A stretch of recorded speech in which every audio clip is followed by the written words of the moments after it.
There is somebody by the name of iPhone. Can you please put your name there? iPhone.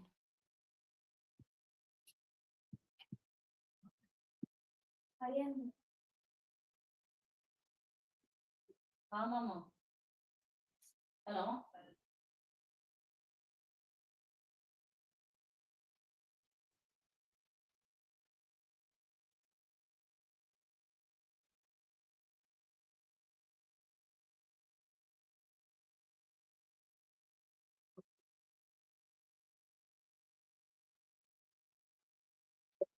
अस्तु सुस्वागतम नमस्कारम नमस्कारम वैयार्के महोदय रामकृष्ण महोदय नमस्ते My name is Ramamurthy.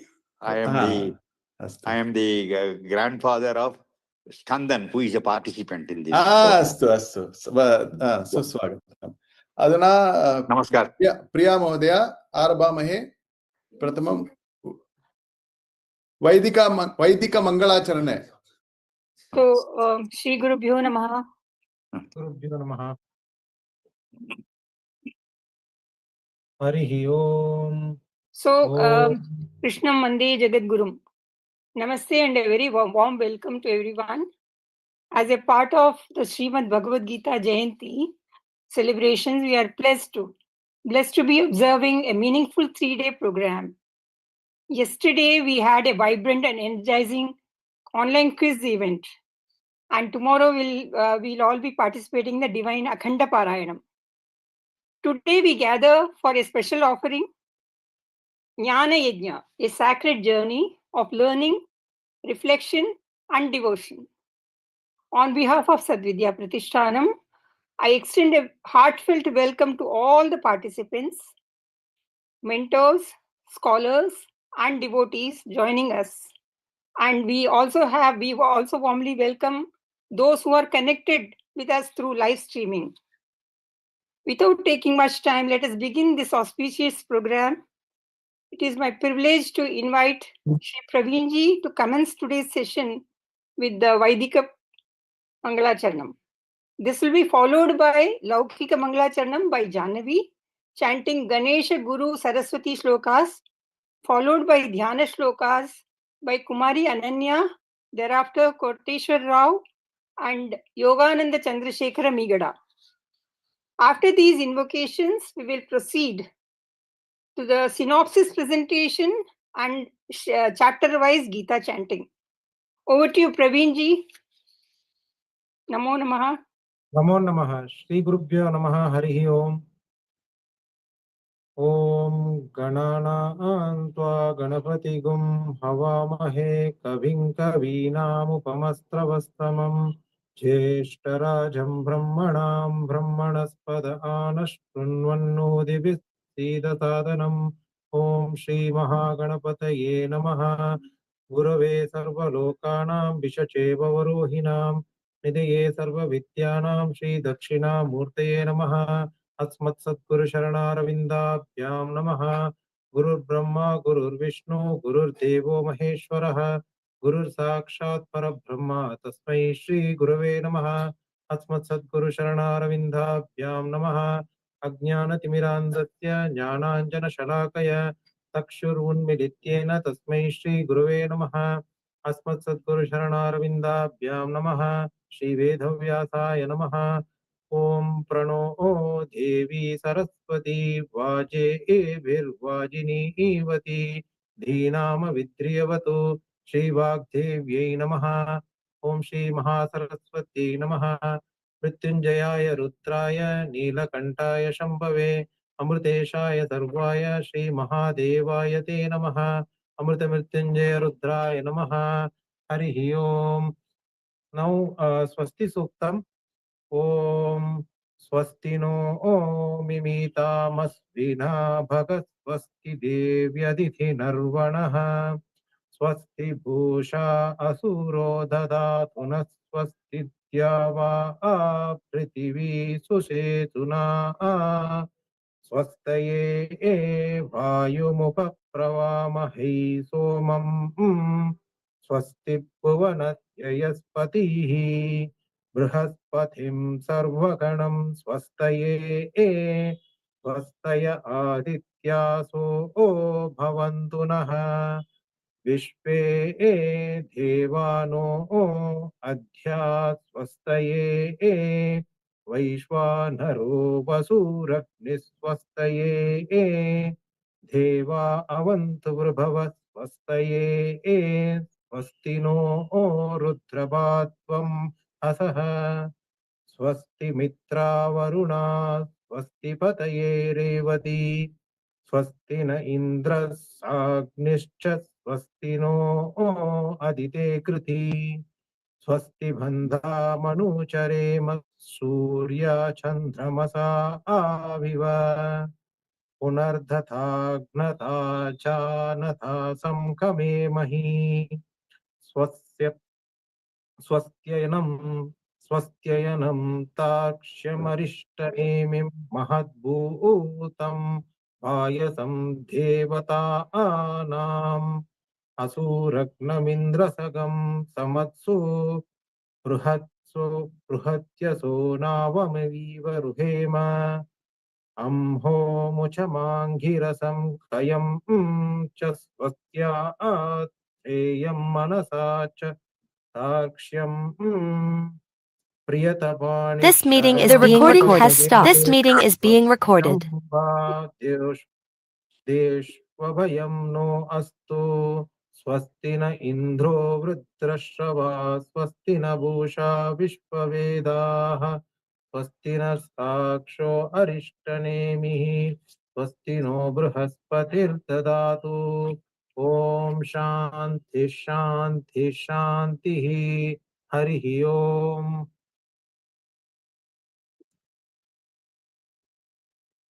Thank you, Praveen ji, for that divine Mangala Charanam. May I now request, has Janvi come? Janvi? Yeah, Janvi is there. Janvi is here, please. Yeah. Janvi, over to you, beta. Tell. So, Moshika. Moshika, Vagana, Modaka, Hasta, Shamaha, Karana, Loud. Vilambita, Sutra, Vamana. Vamana, Rupa, Maheshwara, Putra, Vishnu, Vinayaka, Pada, Namaste, Guru Brahma, Guru Vishnu, Deva, Maheshwara, Guru Sakshat, Param Brahma, Tasmai Gurave Namaha. Saraswati. Saraswati Namaskubhyam Varade Dhanurupini Vidya Arambam Karishyami Siddhit Bhavatu Me Sada. Hari Om. Hari Om. Shri Gurubhyo Namah.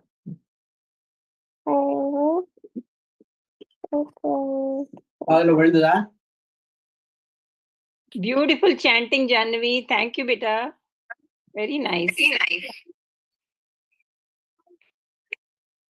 Now, may I request Ananya to start with Dhyana Shloka of Bhagavad Gita. Ananya is there very much.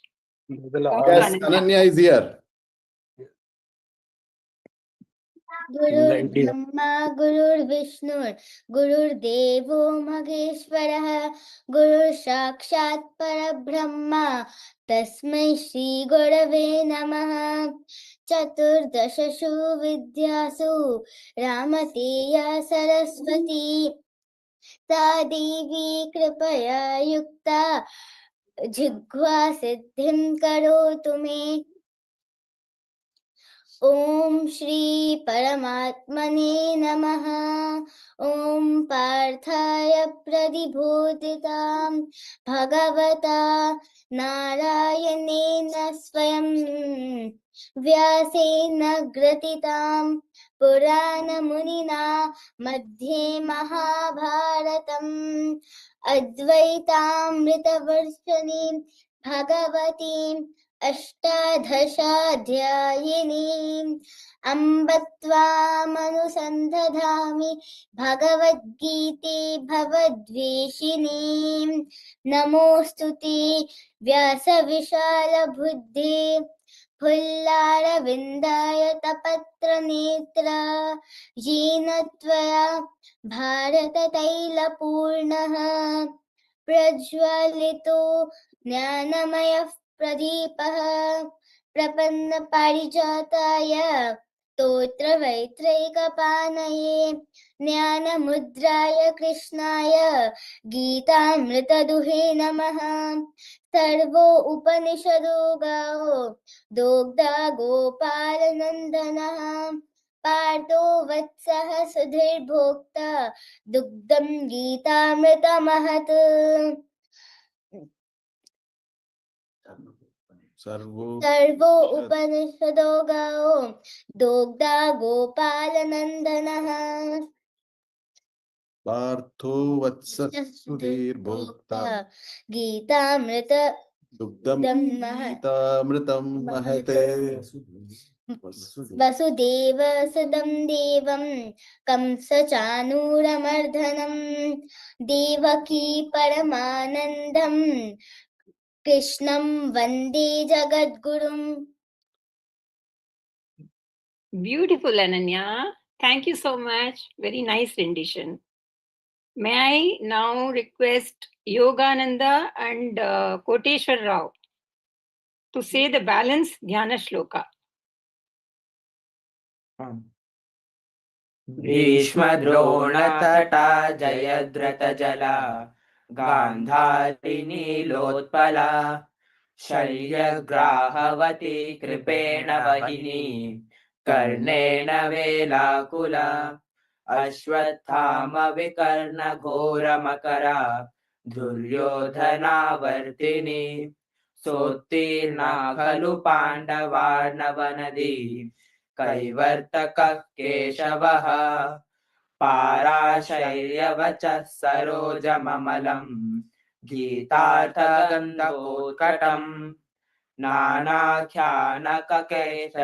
हरिकथा सम्बोधनाबोधितम्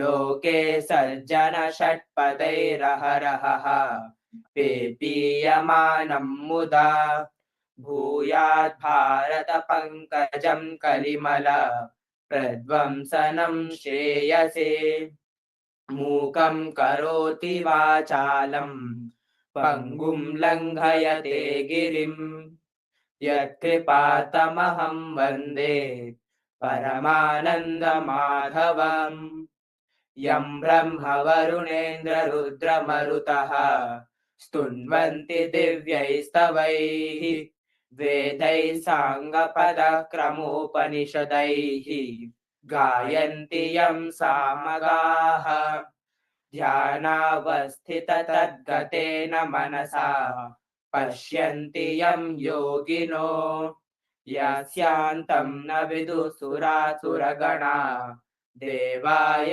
तस्मै नमः. Thank you so much. Thank you, Yogananda and Koteshwar Rao. Now we are beginning our Bhagavad Gita chanting with synopsis. So may I call upon for chapter 1, Arjuna Vishada Yoga, Akshara Dhruti. She will be presenting the synopsis, followed by Mr. R. Vijay Shankaran, Akshara Dhruti, and Yogananda and Koteshwar Rao chanting Bhagavad Gita shlokas of chapter 1. Over to you, Akshara. Okay, thank you. Shri Gurubhyo Namaha. Good afternoon. I am Akshara and today I will be speaking about the great Bhagavad Gita, chapter 1, lines 16 to 30. These lines speak about the sorrow of Arjuna and his feelings on seeing his well-wishers on the opposite side of the Kurukshetra war. What do you think will happen? Now, let's dive deep into the story. Ananta Vijayam Raja Kunti Putro Yudhishthiraha Nakula Sahadevascha Sughosha Mani Pushpakau. This means King Yudhishthira, the son of Kunti, blew the Ananta Vidya while Nakula and Sahadeva blew their Sugosha Manipurka. Like that, Drupada, Drishtaketu, Virata, and more blew their conches, which made the Dhritarashtra's son's heart to shatter. Now, Arjuna told Krishna to move the Ratham towards the center so that he could see who he is fighting with. But there, he told, "My hands are trembling, my limbs weaken, my mouth dries up, my hair stands on the end. How will I fight with my own kith and kins?" And that's how the whole Mahabharata started with fear. Now, let me tell you a small story. Imagine there was a big match of football. There were two teams. Both of the teams entered confidently, but one team blowed whistles, cheered loudly, and showed strong team spirit. But one person from the team, Arjun, asked the coach Krishna to bring him to the center so that he could see who he is fighting with. But when Arjun reaches the center, he saw that he is going against his own relations and his close friends. His hands were shaking. He couldn't hold his sports gear properly. And these verses show that even a strong warrior like Arjuna can become really helpless when in a difficult situation. But in this moment, Krishna helps him to go through the right way, dharma, and win. And these lines tell about the great Bhagavad Gita. Thank you.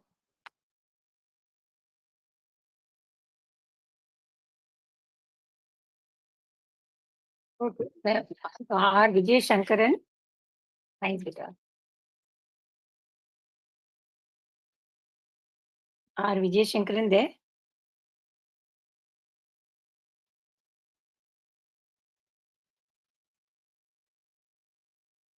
Vijay Shankaran. Akshara, you may want to continue with first chapter, Shloka 1 onwards.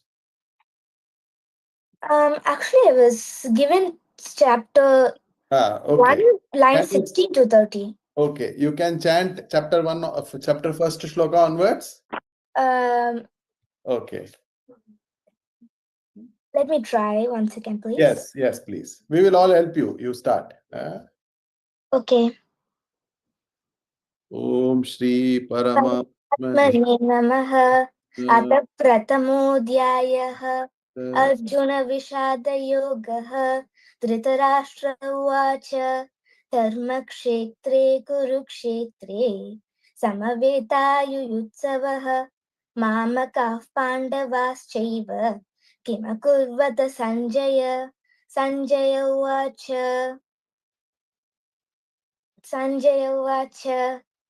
Tvatu Pandavani Anikam Yudham Duryodhanastada Acharyamupasangamya Raja Vachanamapravit Pashyaitan Panduputranam Acharya Mahatim Chamum Vyudham Drupadaputrena Tava Shishyena Dhimata Arthasura Maheshwasaha Bhimarjuna Samayudhi Yuyudhano Viratascha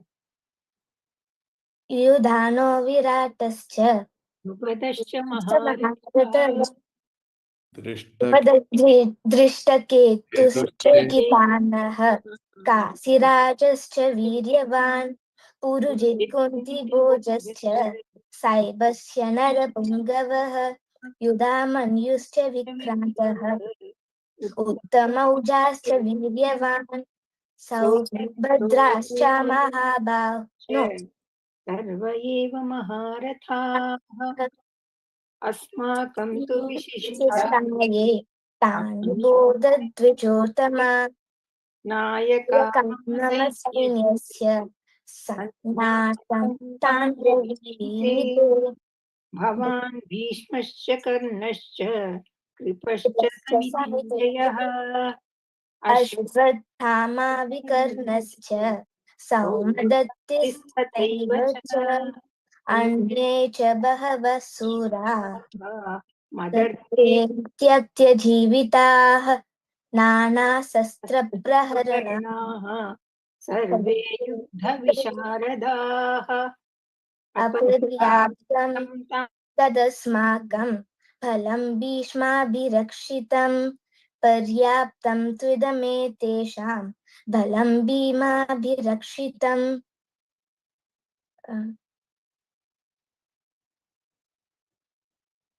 अयनेषु च सर्वेषु यथा भागमवस्थितान्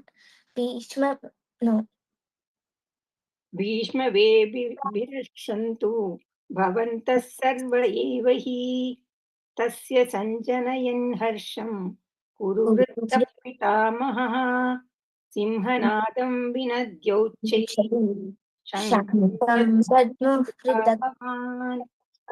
अतः शङ्काश्च भैर्यश्च पणवानकघोषाः सहसैवाभ्यहन्यन्त सा शब्दस्तु मूलोऽभवत् ततः श्वेतैः भयैर्युक्ते महति स्यन्दने स्थितौ माधवः पाण्डवश्चैव दिव्यौ शङ्कौ प्रदत्मतुः पाञ्चजन्यं ऋषिकेशो देवदत्तं धनञ्जय पौण्ड्रं दद्मौ महाशङ्कं भीमकर्मं वृकोदरः विजयं राजा कुन्तीपुत्रो युधिष्ठिरः नकुलः सह देवश्च सुघोषं पुष्पकं कास्यश्च परमेश्वासः शिखण्डिश्च महारथः दृष्टद्युम्नो विराटश्च सात्यकिश्चापराजितः द्रुपदो द्रौपदेयाश्च सर्वशः पृथिवीपते सौभद्राश्च महाबाहुः शङ्कण्डद्मुः पृथक् पृथक् सघोषो धातराष्ट्राणां त्रयदानि व्यधारयत् नभश्च पृथिवीं चैव तुमुलो व्यनुनादयन् अत व्यवस्थितान् दृष्ट्वा धार्तराष्ट्रकपिध्वजः प्रवृते शस्त्रसम्पाते धनुरुद्यम्य पाण्डवः ऋषिकेशं तदा वाक्यम् इदमाह महीपते सञ्जय अर्जुन उवाच सेनयोरुभयोर्मध्ये रथं स्थापयमेच्युत यावदेतानि ऋषेऽहं योद्धुकामानवस्थितान् कैर्मया सह योद्धव्यम् अस्मिन् जनसमुद्यमे योत्स्यमानानवीक्षेऽहं य एतेऽत्र समागताः धार्तराष्ट्रस्य दुर्बुद्धे युद्धे प्रियचिकीर्षवः सञ्जय उवाच एवमुक्तो ऋषिकेशः गुडाकेशेन भारत सेनयोरुभयोर्मध्ये स्थापयित्वा रथोत्तमं भीष्मद्रोणप्रमुखतः सर्वेषां च महीक्षिताम् उवाच पार्थ पश्येतान् समवेतान् कुरु इति तत्र पश्यन् स्थितान् पार्थः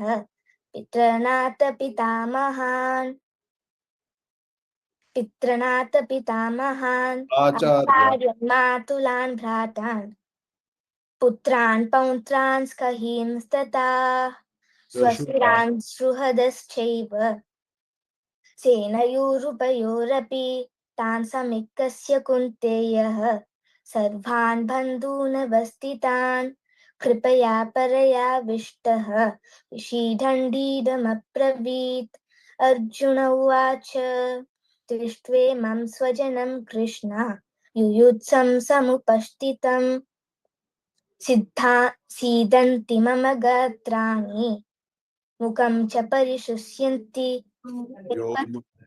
वेपतुश्च शरीरे मे रोमहर्षश्च जायते गान्धीवं स्वं सते हस्तात् त्वच्चैव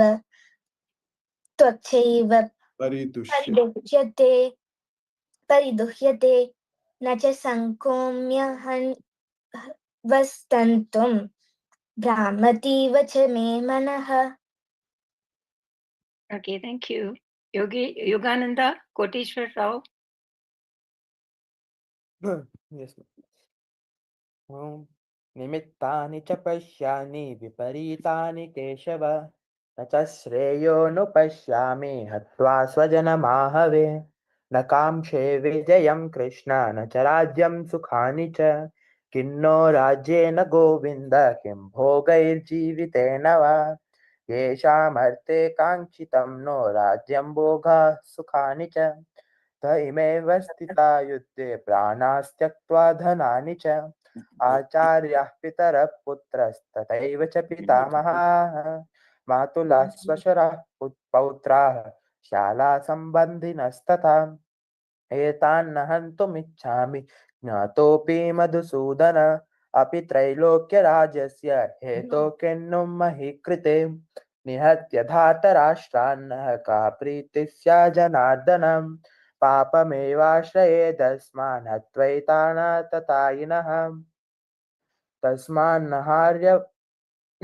तस्मान्नहार्य वयं हन्तुं धार्तराष्ट्रान् सबान्धवान् स्वजनं हि कथं हत्वा सुखिनश्चाम माधवम् यद्यप्येते न पश्यन्ति लोभोपहत चेतसः कुलक्षयकृतं दोषं मित्रद्रोहे च पातकम् कथं न ज्ञेयमस्माभिः पापादस्मान् निवर्तितुं कुलक्षयकृतं दोषं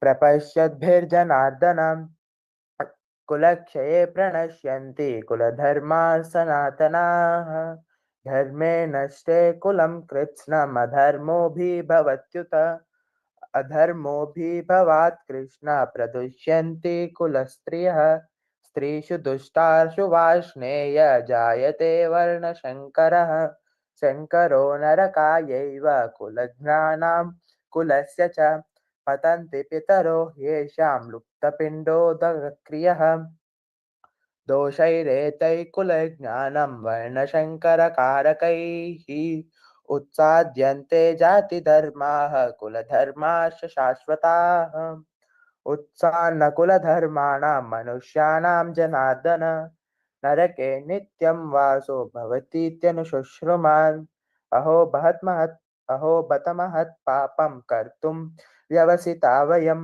यद्राज्यसुखलोभेन हन्तुं स्वजनमुद्यताः यदि मामप्रतीकारम् अशस्त्रशस्त्रपाणयः धार्तराष्ट्रारणे हन्त्युं न मे क्षेमतरं भवेत् सञ्जय उवाच एवमुक्त्वार्जुनः सङ्ख्ये रतोपस्था उपाविशत् विसृज्य शशरं चापं शोकसंविघ्नमानसः इति श्रीमद्भगवद्गीतासु उपनिषत्सु ब्रह्मविद्यायां योगशास्त्रे श्रीकृष्णार्जुनसंवादे अर्जुनविषादयोगो नाम प्रथमोऽध्यायः. Okay, we now move to the chapter 2, Sankhya Yoga. May I request Srimati Meenakshi Premanandji to Namaste. present synopsis. Namaste. Namaste. Shri Gurubhyo Namo Namaha. Om Namo Bhagavate Vasudevaya. Sri Krishnaya Paramatmane Namaha. மதிப்பிற்கும் மரியாதைக்கும் உரிய எனது குருவாகிய திருமதி ரேவதி அம்மாவிற்கு முதற்கண் எனது கோடான கோடி நமஸ்காரங்களை தெரிவித்துக் கொள்கிறேன். மேலும் நமது தேவ பாஷையான சம்ஸ்கிருதத்தையும் வேத ஞானத்தையும் உயர்ந்த சனாதன தர்மத்தையும் புராண இதிகாசங்களையும் அடுத்த தலைமுறைக்கு எடுத்துச் செல்ல வேண்டும் என்றும் லோகக்ஷேமத்தை மட்டுமே தனது ஒரே குறிக்கோளாக தன்னலம் பாராமல் 58 வருடங்களாக பணிபுரிந்து வரும் இந்த புனித சத்சங்கமான சத்வித்யா பிரதிஷ்டானத்தின் முக்கிய உறுப்பினர்கள் அனைவருக்கும் மேலும் இங்கு கூடியிருக்கும் அனைத்து பெரியோர்களுக்கும் சான்றோர்களுக்கும் எனது நமஸ்காரங்களை தெரிவித்துக் கொள்கிறேன். ஸ்ரீமத் பகவத்கீதா ஜெயந்தி மகோத்சவத்தில் சாங்கிய யோகம் என்ற தலைப்பில் அமைந்த அத்தியாயம் 2 உள்ள ஸ்லோகங்களையும் அதன் விளக்க உரையையும் அதன் சாராம்சத்தையும் அடியேன் அறிந்து தெரிந்து கொண்டவற்றை உங்களுடன் பகிர்ந்து கொள்ள வந்துள்ளேன். வேதத்தின் சாரமான ஸ்ரீமத் பகவத்கீதையில் நம் அகக்கண்களை திறப்பது போல கிருஷ்ண பரமாத்மா நம் அனைவரின் வாழ்க்கை நெறியையும் வாழ வேண்டிய முறையையும் மிக எளிய முறையில் கர்ம யோகம், ஞான யோகம், பக்தி யோகம் என்று படிப்படியாக எடுத்துரைத்துள்ளார். சரி, இப்பொழுது நாம் 2வது அத்தியாயத்தில் கண்ணபிரான் என்ன கூறியிருக்கின்றார் என்பதை சற்றே கவனிப்போமா? 72 ஸ்லோகங்கள் அடங்கிய இந்த அத்தியாயம் எப்படி அமைக்கப்பட்டுள்ளது என்றால் முதல் 10 ஸ்லோகத்தில் முதல் அத்தியாயத்தின் தொடர்ச்சியாக, அதாவது அர்ஜுனனின் மனக்கவலை, சஞ்சலம், குருக்ஷேத்திர போரில் சொந்த பந்தங்களாலும் மாயையாலும் அவனுக்கு ஏற்பட்ட குழப்பத்தினால் தன் அம்புகளையும் வில்லையும் தேர்தட்டில் எரிந்துவிட்டு கண்களில் நீர் மல்க இருந்த அர்ஜுனனுக்கு கிருஷ்ண பரமாத்மா ஆறுதல் கூறுவதாக சஞ்சயன் திருதராஷ்டிரனுக்கு கூறுகின்றார். ஆனால் அர்ஜுனனோ கார்பண்ய தோஷ உபஹத ஸ்வபாவஹ பிருச்சாமி த்வாம் தர்ம சம்மூட சேதாக யத் ஸ்ரேயஸ்யா நிஷ்சிதம் ப்ரூஹி தன்மே சிஷ்யஸ்தேகம் ஷாதிமாம் த்வாம் பிரபன்னம் என்று கண்ணபிரானை பார்த்து, கண்ணா, நான் மிகவும் மனக்குழப்பத்தினாலும் தர்மம் எது அதர்மம் எது என்று புரியாமல் அறிவையே இழந்து நிற்கின்றேன். எனக்கு எது நல்லது என்று எனக்கே தெரியவில்லை. ஆகையால் கண்ணா, எது எனக்கு ஸ்ரேயசோ, எது மிகச் சிறந்த நன்மையை தருமோ அதை நீயே எனக்கு சொல். நான் நீயே கதி என்று சரணாகதி செய்கின்றேன் என்று வருந்தினான். அடுத்தபடியாக 11 25 ஸ்லோகத்தில் சரணாகதி அடைந்த அர்ஜுனனை தெளிவிக்கும் வகையில் கண்ணபிரான் கூறுகிறார், அர்ஜுனா, பரமாத்மாவாகிய எனக்கு அழிவு உண்டோ? கிடையாதல்லவா? பரமாத்மாவாகிய நான் எப்படி எக்காலத்திலும் இருப்பேனோ அதே போல ஜீவாத்மாவாகிய நீயும் உன்னை போன்ற எல்லா மனிதர்களின் ஜீவாத்மாக்களும் எப்பொழுதும் நிலைத்து இருக்கும். ஜீவாத்மாவுக்கு அழிவு என்பதே கிடையாது. உடல் மட்டுமே அழிவற்றது, ஜீவாத்மா நித்தியமானது என்று கூறுகின்றார். 29 30 ஸ்லோகங்களில் கண்ணபிரான் அர்ஜுனனுக்கு உடல் வேறு ஆத்மா வேறு என்ற தத்துவத்தை மீண்டும் வலியுறுத்துவதாக அமைந்துள்ளது. 31 34 ஸ்லோகங்களில் ஸ்ரீ கிருஷ்ண பரமாத்மா பார்த்தனிடம் ஸ்வதர்மம் அபிச்ச அவேக்ஷ்ய ந விகம்பித்தும் அர்ஹசி தர்மியாதி யுத்தா ஸ்ரேயோன்யத் க்ஷத்ரியஸ்ய ந வித்யதே. எப்படி எல்லையில் நிற்கின்ற போர்ப்படை வீரர்கள் தன் நாட்டையும் நாட்டு மக்களையும் காப்பதற்காக கையில் ஆயுதங்கள் எடுத்து சண்டை போட்டு எதிரிகளை கொல்வது தர்மமாகுமோ, அதுபோல குருக்ஷேத்திர போரில் தர்மத்தை காக்க நீ போர் செய்ய வேண்டும். நீ ஒரு க்ஷத்ரியன். க்ஷத்ரிய தர்மத்தின்படி அதர்மத்தை எதிர்த்து போரிடுவதில் எந்த பாவமும் வந்து அடையாது என்று கூறி அவனை கலங்காமல் இருக்கும்படி கூறுகின்றார். 38 52 ஸ்லோகங்களில் ஸ்ரீ கிருஷ்ண பரமாத்மா அர்ஜுனனுக்கு பகவத்கீதையின் முக்கியமான சாரமான கர்ம யோகம் என்கின்ற செயல் மார்க்கத்தை உபதேசம் செய்துள்ளார். குறிப்பாக 47 ஸ்லோகத்தில் கர்மண்யேவ அதிகாரஸ்தே மா பலேஷு கதாச்சன மா கர்ம பல ஹேதுர் பூஹு மாதே சங்கோஸ்துவ கர்மணி. இந்த ஸ்லோகத்தில் கண்ணபிரான் கூறுகிறார், அர்ஜுனா, நீ உன் கடமையை செய், பலனை எதிர்பார்க்காதே. கடமையை செய்வதற்குத்தான் அதிகாரம் உண்டே தவிர பலனை எதிர்பார்க்க அதிகாரம் கிடையாது என்று கூறுகின்றார். அது சரி, இந்த கர்மயோகம் என்றால் தான் என்ன? கர்மயோகம் என்றால் நமக்கு என்று விதித்திருக்கின்ற கடமைகளை பகவானுக்கு செய்யக்கூடிய திரு ஆராதனையாக நினைத்து அதனால் கிடைக்கக்கூடிய பலனில் பற்று வைக்காமல் முக்தி அடைவதை மட்டுமே பலனாக நினைத்து செய்வதுதான் கர்மயோகம். இப்படி செய்து கொண்டே இருக்கின்ற கர்மயோகத்தினால் ஜீவாத்மாவை நம்மால் உணர முடியும் என்று கூறுகின்றார். இதுவே சாங்கிய யோகத்தின் தத்துவமும் ஆகும். இறுதியாக இந்த அத்தியாயத்தின் கடைசி ஸ்லோகமான, அதாவது 72 ஸ்லோகத்தில் ஏஷா பிராமி ஸ்திதி பார்த்த நைனாம் பிராபிய விமுஹ்யதி ஸ்தித்வாஸ்யாம் அந்த காலேபி பிரம்ம நிர்வாணம் ருச்சதி. சாங்கிய யோகத்தின் சாராம்சமாக முதலில் ஆத்ம தெளிவும் உடல் வேறு ஆத்மா வேறு என்ற தெரிதலையும், அழிவற்றது ஆத்மா அழிவுடையது உடம்பு என்ற புரிதலையும், மேலும் கடமையை செய்து பலனை எதிர்பார்க்காமல் மன தூய்மை அடைந்து ஆத்ம ஞானத்தை அனுபவித்து இறுதியில் பிரம்மனிலேயே இருந்து பிரம்மானந்தத்தை அடையலாம் என்று பார்த்தனுக்கு சாரதியான ஸ்ரீ கிருஷ்ண பரமாத்மா உபதேசம் செய்கின்றார். இப்பொழுது எங்கள் குழுவினை சார்ந்த திருமதி அலமேலு, திருமதி பவித்ரா, திருமதி அனுராதா, திருமதி வித்யா ஆகியோர் முறையே ஸ்லோகங்களை பாராயணம் செய்ய உங்கள் அனைவரின் அனுமதியுடன் அழைக்கின்றேன். முதலில் திருமதி அலமேலு தவிர்க்க முடியாத காரணத்தினால் பங்கு கொள்ள முடியவில்லை. ஆகையால் அவர் ஸ்லோகங்களை அடியேன் பாராயணம் செய்ய உங்கள் அனுமதியை கோருகின்றேன்.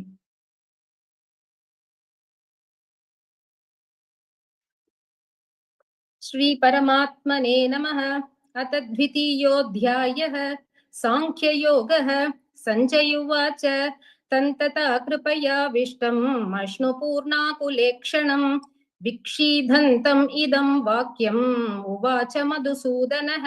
श्रीभगवानुवाच कुतस्त्वाकश्मलमिदं विषमे समुपस्थितम् अनार्यजुष्टम् अस्वर्ग्यम् अकीर्तिकरमर्जुन क्लैब्यम् आस्मगमः पार्थ नैतत्त्वय्युपपद्यते क्षुद्रं हृदय दौर्बल्यम् त्यक्तवोत्तिष्ठ परन्तप। अर्जुन उवाच कथं भीष्मम् अहं संख्ये द्रोणं च मधुसूदन इषुभिः प्रतियोत्स्यामि पूजार्हा वरिसूदन। गुरून् हत्वा हि महानुभावान् श्रेयो भोक्तुं भैक्ष्यमपीह लोके हत्वार्थकामान् तु गुरूनिहैव भुञ्जीय भोगान् रुधिरप्रदिक्तान् न चैतद्विद्मः कतरन्नो गरीयः यद्वा जयेम यदि वा नो जयेयुः यानेव हत्वा न जिजीविषामः ते स्थिताः प्रमुखे धार्तराष्ट्राः कार्पण्यदोष उपहतः स्वभावः पृच्छामि त्वां धर्मसम्मूढचेताः यच्छ्रेयस्यान्निश्चितं ब्रूहि तन्मे शिष्येस्तेऽहं शाधि मां त्वां प्रपन्नम् न हि प्रश्यामि ममापनुद्यात् यच्चोकमुच्चोषणमिन्द्रियाणाम् अवाप्य भूमावसपत्नमृद्धं राज्यं सुराणाम् अपि जातिपत्यम्। सञ्जय उवाच एवमुक्त्वा ऋषिकेशं गुडाकेशः परन्तपः न योत्स्य इति गोविन्दम् उक्त्वा तूष्णीं बभूवः। तम् उवाच ऋषिकेशः प्रहसन्निव भारत सेनयोरुभयोर्मध्ये विषीदन्तम् इदं वचः। श्रीभगवानुवाच अशोच्यान् अन्वशोचस्त्वं प्रज्ञावादांश्च भाषसे गतासून् अगतासूंश्च न अनुशोचन्ति पंडिताः न त्वेवाहं जातु नासं न त्वं नेमे जनाधिपाः न चैव न भविष्यामः सर्वे वयमतः परम् देहिदास्मिन् यथा देहे कौमारं यौवनं जरा तथा देहान्तरः प्राप्तिः धीरस्तत्र न मुह्यति मात्रा स्पर्शास्तु कौन्तेय शीतोष्णः सुखदुःखदाः आगमापायिनो नित्याः तां तितिक्षस्व भारत यं हि न व्यतयन्त्येते पुरुषं पुरुषर्षभ समदुःखसुखं धीरं सोऽमृतत्वाय कल्पते नासतो विद्यते भावो न भावो विद्यते सतः उभयोरपि दृष्टान्तः त्वनयोस्तत्त्वदर्शिभिः अविनाशि तु तद्विद्धि येन सर्वमिदं ततं विनाशम् अव्ययस्यास्य न कश्चित् कर्तुम् अर्हति अन्तवन्त इमे देहा नित्यस्योक्ता शरीरिणः अनाशिनो प्रमेयस्य तस्मात् युध्यस्व भारत। ययेनं वेति हन्तारं यश्चैनं मन्यते हतम् उभौ तौ न विजानीतो नायं हन्ति न हन्यते न जायते म्रियते वा कदाचित् नायं भूत्वा भविता वा न भूयः अजो नित्यः शाश्वतोऽयं पुराणो न हन्यते हन्यमाने शरीरे वेदा विनाशिनं नित्यं ययेनम् अजमव्ययम् कथं सत्पुरुषः पार्थ कं कादयति हन्तिकम् वासांसि जीर्णानि यथा विहाय नवानि गृह्णाति नरोपराणि तथा शरीराणि विहाय जीर्णानि अन्यानि संयाति नवानि देहि नैनं छिन्दन्ति शस्त्राणि नैनं दहति पावकः न चैनं क्लेदयन्त्यापो न शोषयति मारुतः अच्छेद्योऽयम् आदाख्योऽयम् अक्लेद्यो शोष्य एव च नित्यः सर्वगतस्थाणुः अचलोऽयं सनातनः अव्यक्तोऽयम् अचिन्त्योऽयम् अविकार्योऽयमुच्यते तस्मादेवं विदित्वैनं नानुं शोचितुमर्हसि अथ चैनं नित्यजातं नित्यं वा मन्यसे मृतं तथापि त्वं महाबाहो नैनं शोचितुमर्हसि जात्यस्य हि ध्रुवो मृत्युः ध्रुवं जन्म मृतस्य च तस्मादपरिहार्येऽर्थे न त्वं शोचितुमर्हसि अव्यक्तादीनि भूतानि व्यक्तम् अध्यानि भारत अव्यक्तनिधनान्येव तत्र का परिदेवना आश्चर्यवत् पश्यति कश्चिदेनं नाश्चर्यवद् वदति तथैव च अन्यः आश्चर्यवच्चैनमन्यः शृणोति श्रुत्वाप्येनं वेद न चैव कश्चित् देहि नित्यम् अवध्योऽयं देहे सर्वस्य भारत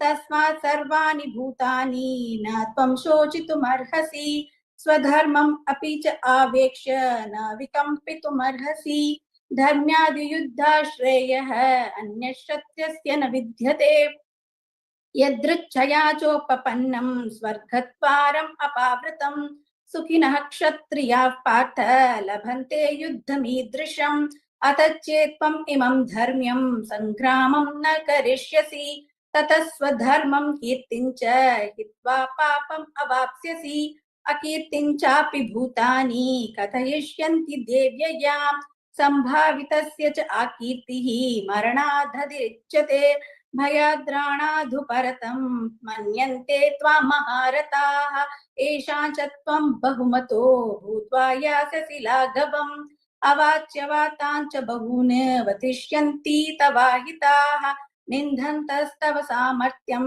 ततो दुःखं तरन्नु किम् हतो वा प्राप्स्यसि स्वर्गं जित्वा वा भोक्ष्यसे महिम् तस्मादुत्तिष्ठ कौन्तेय युद्धाय कृतनिश्चयः।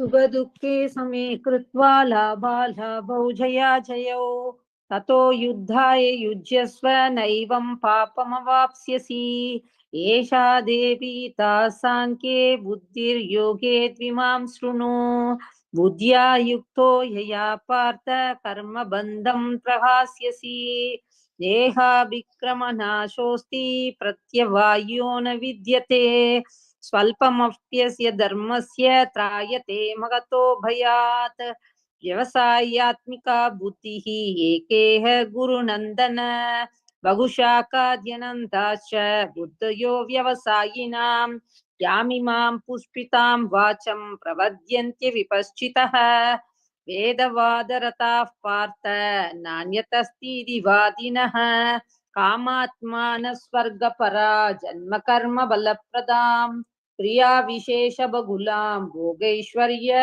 गतिं प्रति भोगैश्वर्य प्रसक्तानां तयापकृत चेतसां व्यवसायात्मिका बुद्धिः समाधौ न विधीयते त्रैगुण्य विषया वेदा निस्त्रैगुण्यो भवार्जुन निर्वन्तो नित्यसत्त्वस्थः निर्योगक्षेम आत्मवान् यावानर्थ उदपाने सर्वतः सम्प्लुतोदके तावान् सर्वेषु वेदेषु ब्राह्मणस्य विजानतः कर्मण्येवाधिकारस्ते मा फलेषु कदाचन मा कर्मफलये दुर्भूः मा ते सङ्गोऽस्त्व कर्मणि योगस्तः कुरु कर्माणि सङ्गं त्यक्त्वा धनञ्जय सिद्ध्य सिद्ध्यो समो भूत्वा समत्वं योग उच्यते दूरेण ह्यवरं कर्म बुद्धियोगात् धनञ्जय बुद्धौ शरणमन्विच्य कृपणा फलये तव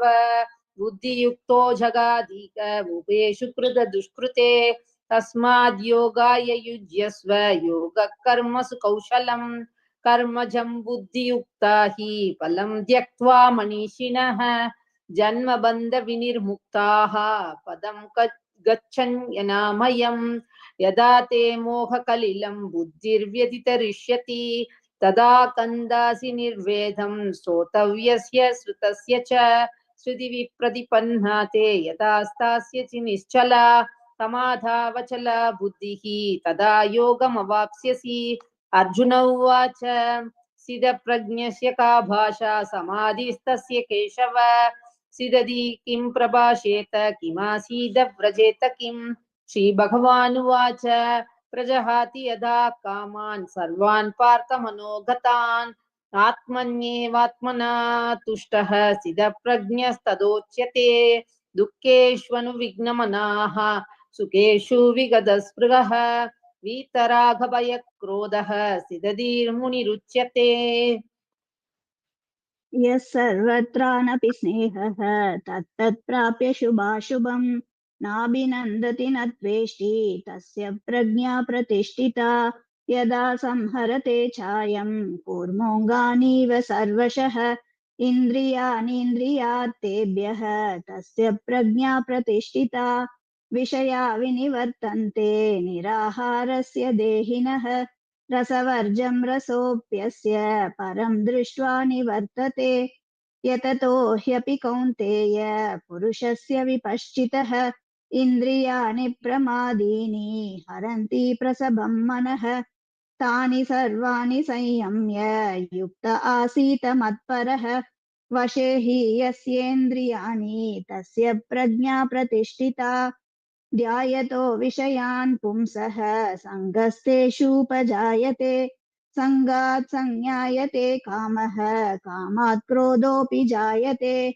क्रोधात् भवति सम्मोहः सम्मोहात् स्मृतिविभ्रमः स्मृतिभ्रंशात् बुद्धिनाशः बुद्धिनाशात् प्रणश्यति रागद्वेषवियुक्तैस्तु विषयानिन्द्रियैश्चरन् आत्मवश्यैर्विधेयात्मा प्रसादमधिगच्छति प्रसादे सर्वदुःखानां हानिरस्योपजायते प्रसन्नचेतसो ह्याशु बुद्धिः पर्यवतिष्ठते नास्ति बुद्धिरयुक्तस्य न चायुक्तस्य भावना न चाभावयतः शान्तिः अशान्तस्य कुतः सुखम् इन्द्रियाणां हि चरतां यन्मनोनुविधीयते ततस्य हरति प्रज्ञां वायुर्नावमिमांपसि तस्मात् यस्य महाबाहो निगृहीतानि सर्वशः इन्द्रियाणीन्द्रियार्थेभ्यः तस्य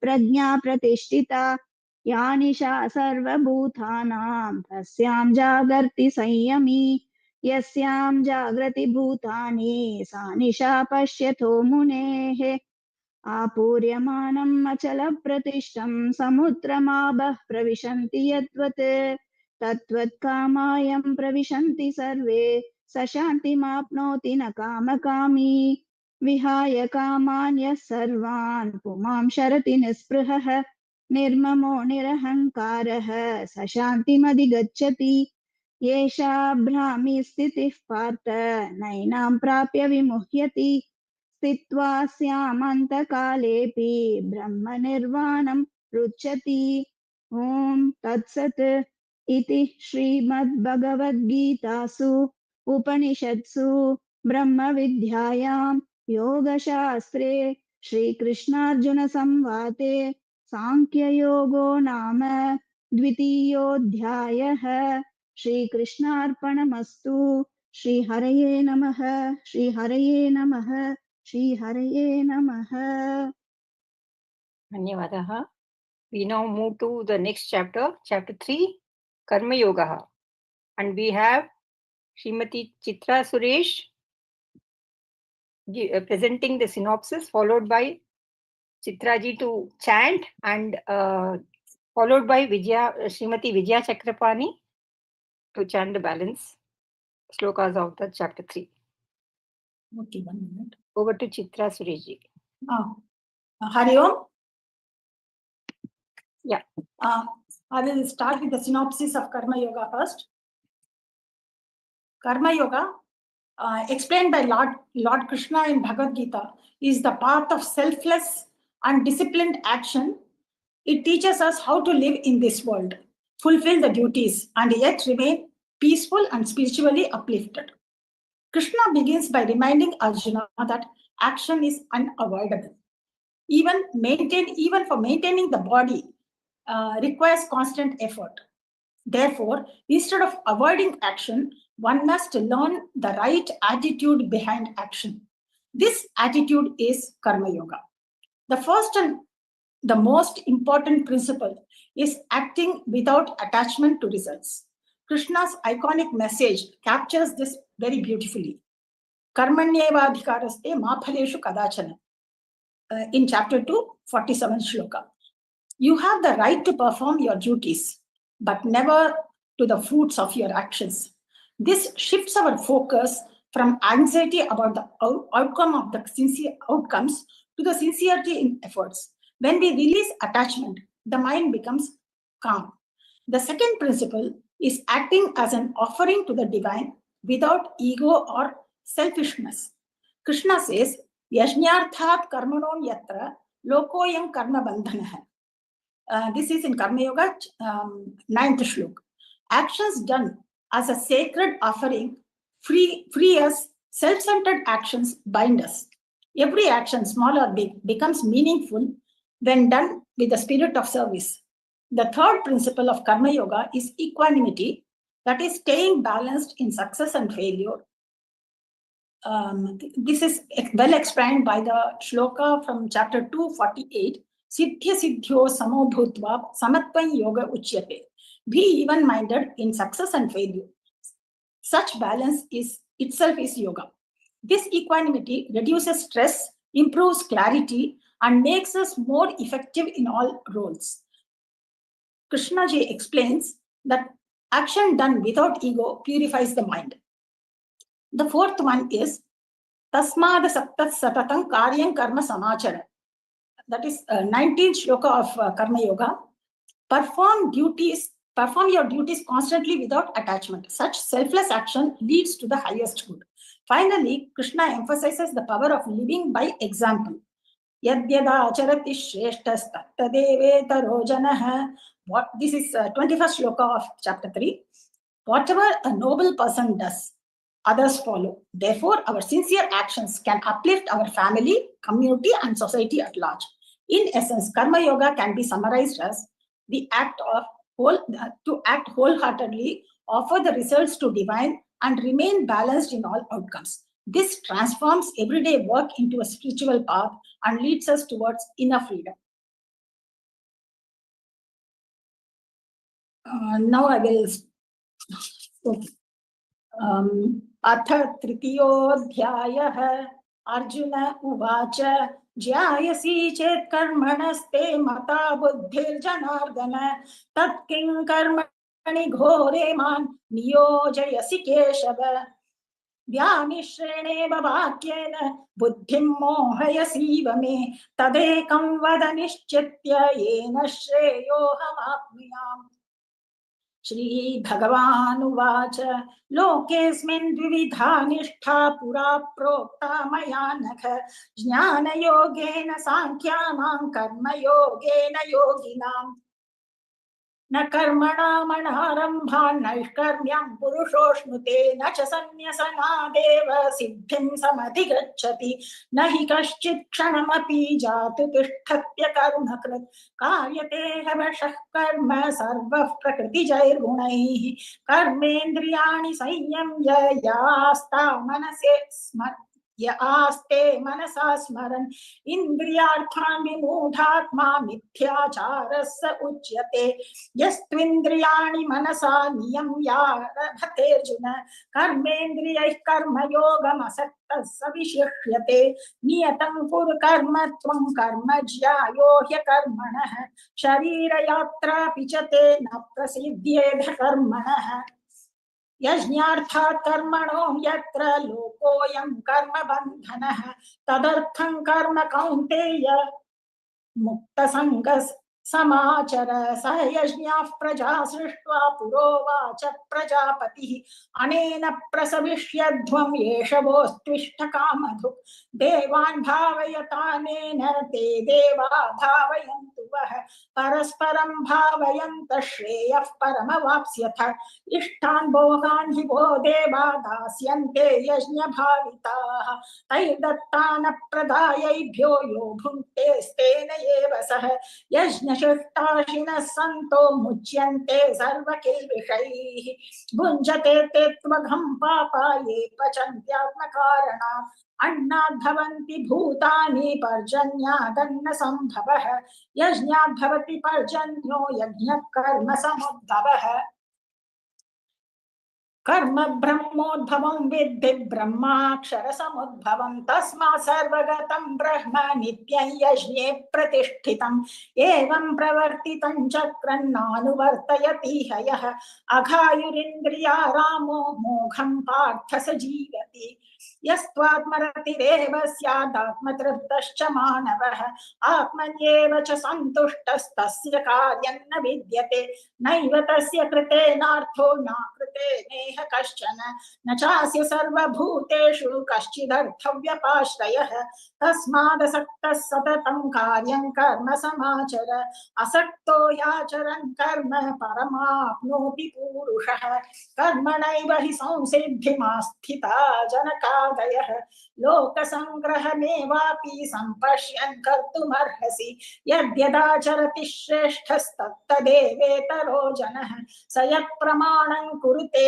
लोकस्तदनुवर्तते न मे पार्थास्ति कर्तव्यं त्रिषु लोकेषु किञ्चन नानवाप्तमवाप्तव्यं वर्त एव च कर्मणि तदह्यहं न वर्तेयं जातु कर्मण्यतन्त्रितः समवत्मानुवर्तन्ते मनुष्या पार्थ सर्वशः उत्सीदेयुरिमे लोका न कुर्यान् कर्म चेदहं शङ्करस्य च कर्ता साम् उपहन्यामि मा प्रजाः सक्ता कर्मण्य विद्वांसो यथा कुर्वन्ति भारत कुर्याद्विद्वांस्तथा सक्तस्तिकीर्षुर्लोकसङ्ग्रहम् न बुद्धिभेदं जनयेद ज्ञानां कर्मसङ्गिनां जोषयेत् सर्वसर्वाणि विद्यान् युक्तः समाचरन् प्रकृते क्रियमाणानि गुणैः कर्माणि सर्वशः अहङ्कार विमूढात्मा कर्ताहमिति मन्यते तत्त्ववित्तु महाबाहो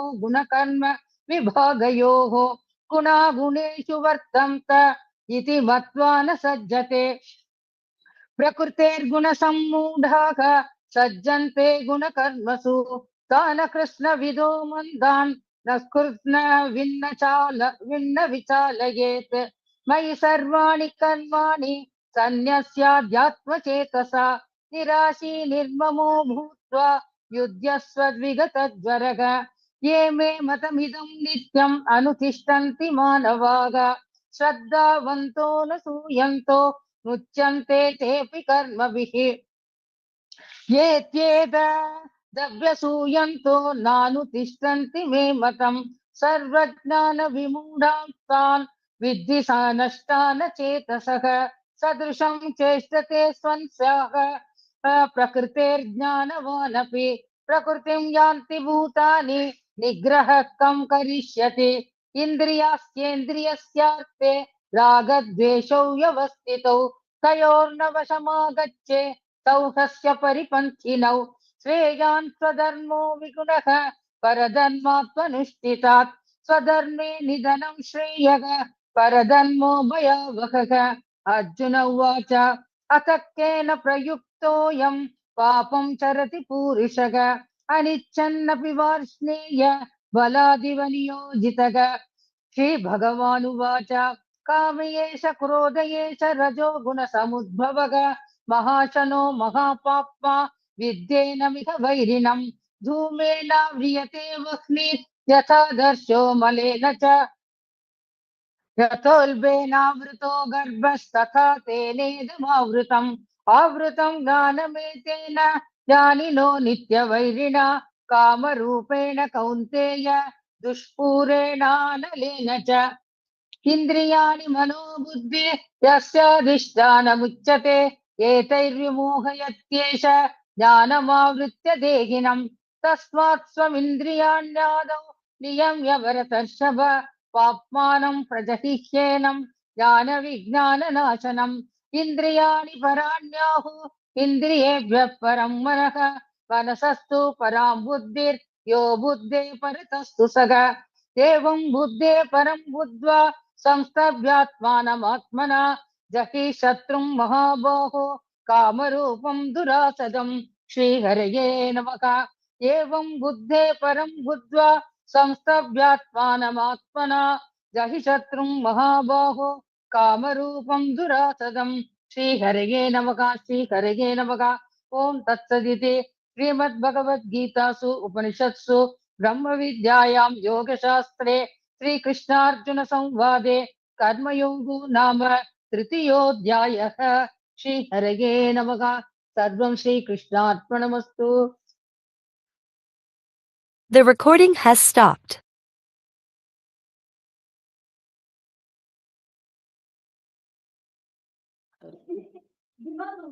Okay, we now move to the next This chapter. meeting is being recorded. Chapter 4, Jnana Karma Sannyasa Yoga, and we have Sri Hariharanji presenting the synopsis, followed by Srimati Malati Shekhar chanting the shlokas. Can you on my video? My video is off. You can switch it on, Hariharanji. It is, you cannot start your video because it is disabled by host. Disabled by host. Okay, let me check.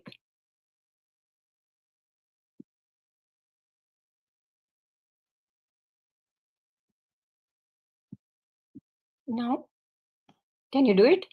Yes. Shri Guru Pyo Namaha.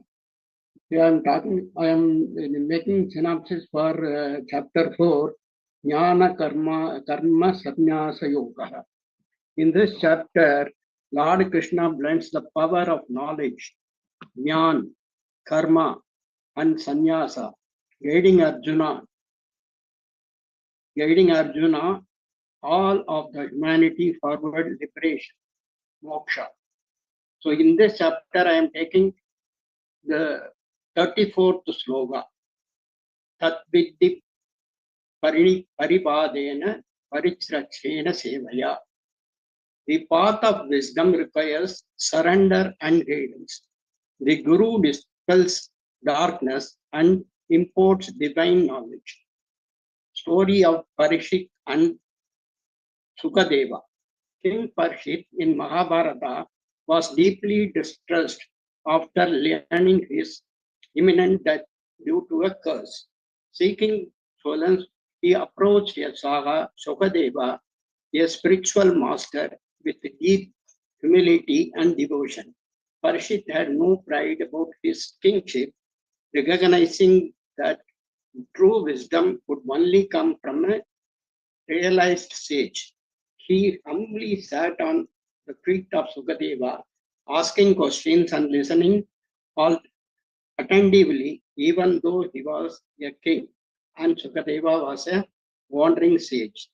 Sukadeva, recognizing his sincerity, imparted the sacred knowledge of the SRIMAD BHAGAVATAM, which contains the essence of bhakti, devotion, knowledge, and action. Parishit's question and profound teachings of Sukadeva transformed his heart, enabling him to prepare for his death with peace and wisdom.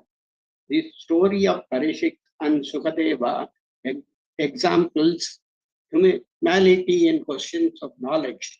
Despite his royal status, King Parishit approached a sage with the mindset of a student, understanding that the true learning begins with humility. His willingness to serve and listen to the Guru without arrogance opened a path to spiritual entanglement. Supporting for this, in Mundaga Upanishad, to know Brahman, approach a Guru who is well versed in scriptures and established in the truth. And Swami Ramakrishna Paramahansa said, even if God comes, he does so in the form of a Guru. So a qualified teacher and a humble seeker is a sacred bond, is the vehicle for the true transformation. Like Parikshit, we must approach our Guru with the right attitude, humility, questioning, and service. The Guru holds the key to dispelling our ignorance and guiding us towards the ultimate truth. True wisdom is attained not through intellectual pride, but through devotion and surrender to the Guru's teachings. Now I am reciting the 4th chapter, up to 21. Sri Paramatmane Namaha.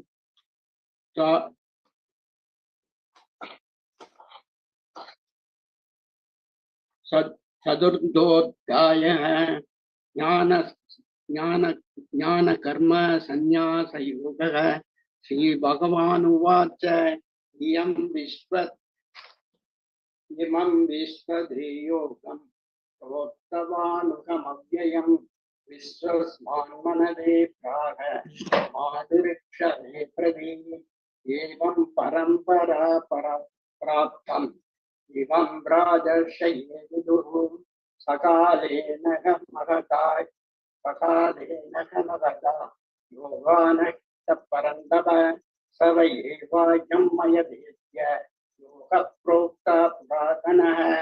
भक्तोऽसि मे सकाशेति रहस्यं चेदुत्तमम्। अर्जुन उवाच अपरं भवतो जन्म परं जन्म विश्वतः कथमेतद्विजानीयाम् ममादौ प्रोक्तनावानिति। श्रीभगवानुवाच वहनी मे व्यवधीतानि जन्मानि तव अर्जुन सन्न्यसं वेद सर्वाणि न त्वं वेद परं तव। अजोऽपि संयव्यजात्मा भूतानि मीश्वरोऽपि सन् प्रकृतिं समावधिष्ठाय सम्भवात्माय मायया यदा यदा हि धर्मस्य ग्लानिर्भवति भारत अभ्युत्थानधर्मस्य तदात्मानं सृजाम्यहम्। परित्राणाय साधूनां विनाशाय सदुष्कृतां धर्म संस्थापनार्थाय सम्भवामि युगे युगे। जन्म कर्मच्च मे दिव्यम् एवं यो वेत्ति तत्त्वतः द्वैता देहं पुनर्जन्म नैति मामेति सोऽर्जुन। वीतरागभयक्रोध मन्मया मामुरिच्छिता बहवे ज्ञानतपसा भूता मत्पावमागता। ये यदां मां प्रपद्यन्ते कामस्तैव प्रजपजाम्यहम्। मम वर्तमानुवर्तन्ते मनुष्या पार्थ सर्वशः काङ्क्षन्त कर्माणां सिद्धिं यजन्त इह देवता। क्षिप्रं हि मनुष्ये लोके सिद्धिर्भवति कर्मजा। चातुर्वर्ण्यं मता सृष्टं गुणकर्म विभागतः। तस्य कर्तारमहिमां विद्यकर्तारमव्ययम्। न मां कर्माणि लिप्सन्ति न मे कर्मफले स्पृहा।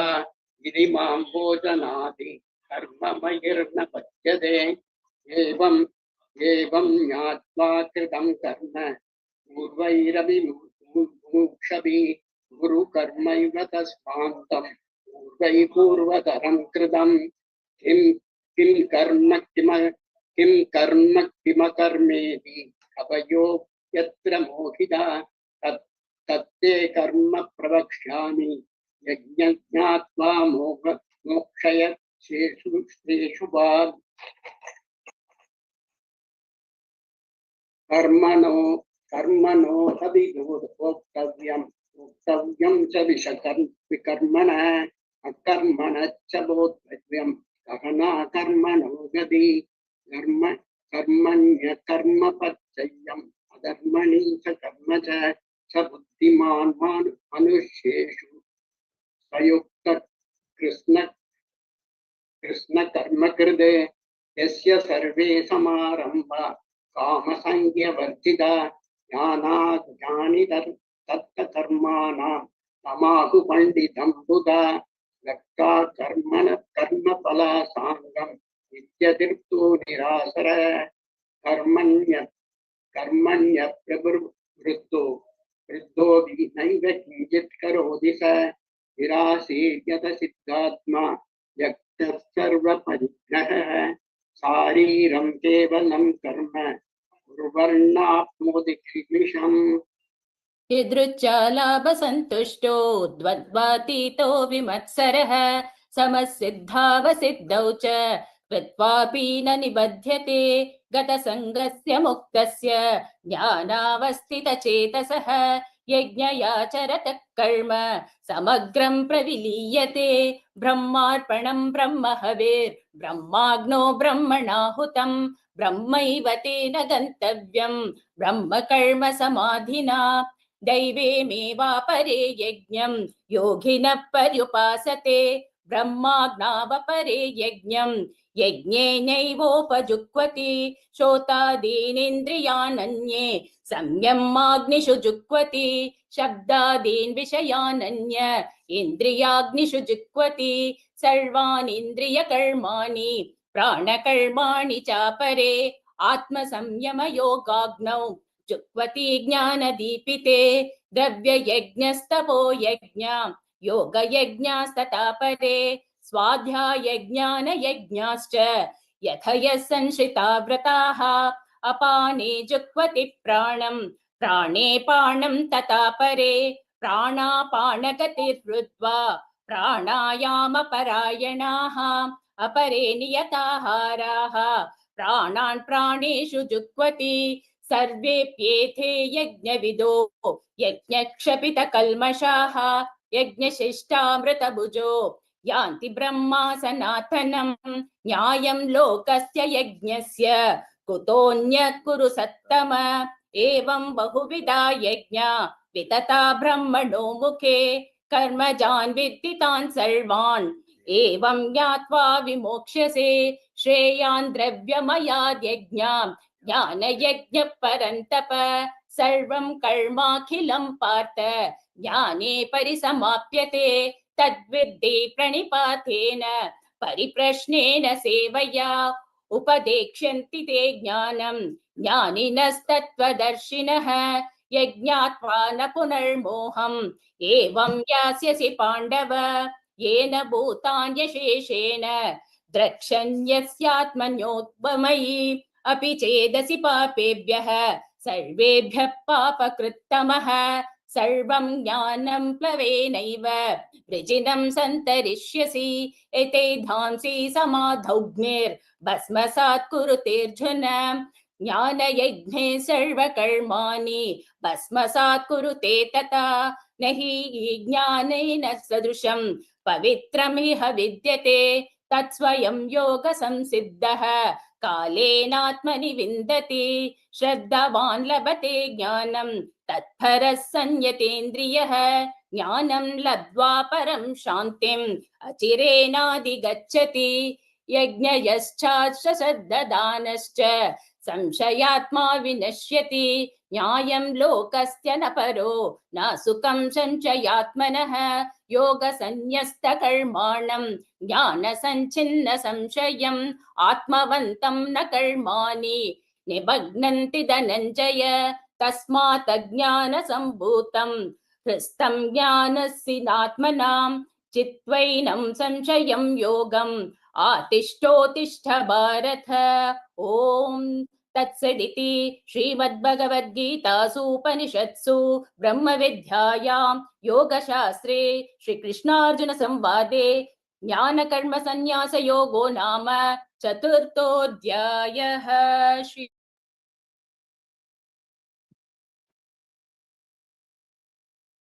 The recording has stopped.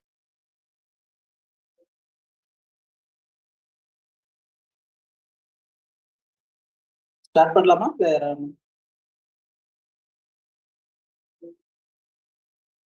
Yeah, we can go to the next chapter now. Chapter 5, Karma Sannyasa Yoga. We have Sri Swaminathan ji presenting the synopsis, followed by Anandavalli Swaminathan chanting the shlokas also. Yeah, please carry on. Namaskaram, Perivacharana, Ellarku Namaskaram. Mudakkan Namaskaram, Srimati Revati Rajaram, and Guru Mama. This meeting is being recorded. Matrum, Srimati Priyashankar of SAÂVIÐYA Mandiram, Trichy. And a special Namaskarams to R. Ramachandran, mentor. இப்போ நாம 5வது அத்தியாயமான கர்ம சந்நியாச யோகத்தை பத்தி பேச போறோம். இதுல வந்து மனத்தையும் செயலையும் இணைத்தல், ஒரு நல்ல லட்சியத்தை நோக்கி முழு உணர்வோடு தூய சிந்தனையோடு செய்யும் செயல் கர்மயோகம் என்று கொள்ளலாம். கர்ம சந்நியாச யோகம் என்பது பற்றற்ற நான் செய்கிறேன் என்ற எண்ணம் இல்லாமலும் பலனை எதிர்பார்க்காமல் இறைவனுக்கு பலனை சமர்ப்பணம் செய்வது. இதுவே கர்ம சந்நியாச யோகம். இவை இரண்டையுமே பகவான் ஸ்ரீ கிருஷ்ணன் அர்ஜுனனுக்கு உபதேசிக்கும் பொழுது சொல்கிறார். இதை இந்த ஸ்லோகத்தில் 7வது ஸ்லோகத்தில் சொல்கிறார். யோகயுக்தோ விசுத்தாத்மா விஜிதாத்மா ஜிதேந்திரிய சர்வபூதாத்ம பூதாத்மா சத்குருவன்னபி ந லிப்யதே. இதில் கர்மயோக நிஷ்டன் மனந்தெளிந்தவன், உடலை வென்றவன், இந்திரியங்களை ஜெயித்தவன், எல்லா ஜீவர்களின் ஆத்மாவை தன் ஆன்மாவாக காண்பவன், கர்மம் செய்தாலும் அந்த கர்மா அவனிடம் ஒட்டுவதில்லை. இவ்வாறு யோகம், தபஸ் இவைகளை அனுபவிப்பதும் உலக அனைத்துக்கும் பகவான் தான் என்ற உணர்வோடு உள்ள கர்ம சந்நியாசி சாந்தி அடைகிறான். இந்த ஸ்லோகத்தை வந்து இப்படியும் சொல்லலாம். அதுக்கு சில எக்ஸாம்பிள்ஸ் இருக்கு. விசுத்தாத்மாவான ராஜா ஜனகர், இவர் ஆன்மீக அறிவில் திளைத்திருந்தாலும் ஒரு அரசனாக, கணவனாக, தந்தை போன்ற தனது இல்லற கடமைகளை திறம்பட செய்தார். கர்ம சந்நியாசத்தின் கொள்கைகளை பின்பற்றி அவர் முக்தியும் அடைந்தார். அடுத்த உதாரணம் ஜிதேந்திரியர் அப்படிங்கிறதுக்கு நாம ஆஞ்சநேய பகவானை சொல்லலாம். இவர் ராவணனுடைய அந்தப்புரத்தில் சீதா பிராட்டியை தேடிக்கொண்டு அவனுடைய இந்த பானகசாலையான ஆரண்ய காண்டத்திற்கு போகும்போது அந்த சூழலில் இருந்த பெண்களுடைய பொசிஷனை பார்த்து கூட அவர் மனம் சஞ்சலப்படுத்தாமல் அவருடைய குறிக்கோளான சீதா பிராட்டியை தேடுவதுதான் என்ற அந்த ஒரு குறிக்கோளோடையே சென்று அதில் வெற்றியும் அடைந்தார். இதில் மற்றொருவர் ஜடபரதர். இவர் கதை நிறைய பேருக்கு தெரிந்திருக்கும். ஸ்ரீமத் பாகவதத்தில் கூறப்படும் ஒரு பெரிய கதை இது. இது நம்ம நாட்டை ஆண்ட பரதன் என்ற ராஜா. இவர் தன்னுடைய காட்டில் தவ வாழ்வு மேற்கொள்ள நாட்டை துறந்து செல்கிறார். அங்கே தவ வாழ்க்கையில் ஈடுபட்டு கொண்டிருக்கும் பொழுது காட்டில் தாயை இழந்த ஒரு மான்குட்டியை பார்த்து பரிதாபப்பட்டு எடுத்து வளர்க்கிறார். அந்த மான்குட்டி மேய்ச்சலுக்கு சென்று திரும்பும் வரை அதன் நினைவாகவே இருந்து தவ வாழ்வினை மறந்தார். மரண பெருவாயிலும் பரதர் மான்குட்டியின் நினைவாகவே இறந்தார். இதனால் மறுபிறவியில் பரதர் மானாக பிறந்தார். பட் அவருடைய புண்ணியத்தினால் அதே நைமிஷாரண்யத்தில் அவர் வந்து அந்த ஆசிரமத்துக்கு அருகிலேயே மானாக பிறந்து அவருடைய முற்பிறவி பயனினால் அவர் என்னவாக இருந்தார் என்பதை அறிந்து கொண்டு அதற்கு ஏற்றாபோல் தவம் செய்து தன்னுடைய நற்கதியை அடைந்தார். இந்த காலத்தில் நம்முடைய சமகாலத்தில் நம்ம பார்த்தோம் என்றால் சிறந்த யோகிகளான ஸ்ரீ காஞ்சிமணி மகாபெரிவா, பகவான் ஸ்ரீ ரமணர் ஆகியோர் சிறந்த எடுத்துக்காட்டு. நாம இப்பொழுது ஸ்லோகத்துக்கு போலாம். ஸ்லோகம் ஃபர்ஸ்ட் 1-15 நான் படிச்சுடுவேன். 16 to 29 வந்து ஸ்ரீமதி ஆனந்தவல்லி அவா படிப்பார். ஓம் ஸ்ரீ பரமாத்மனே நமஹ. அத பஞ்சமோऽध्यायः கர்ம சந்நியாச யோகः. அர்ஜுன உவாச்ச சந்நியாசம் கர்மணாம் கிருஷ்ண புனர்யோகம் ச சம்சசி யச்ரேய ஏதயோ ஏகம் தன்மே ப்ரூஹி சுநிஷ்சிதம்.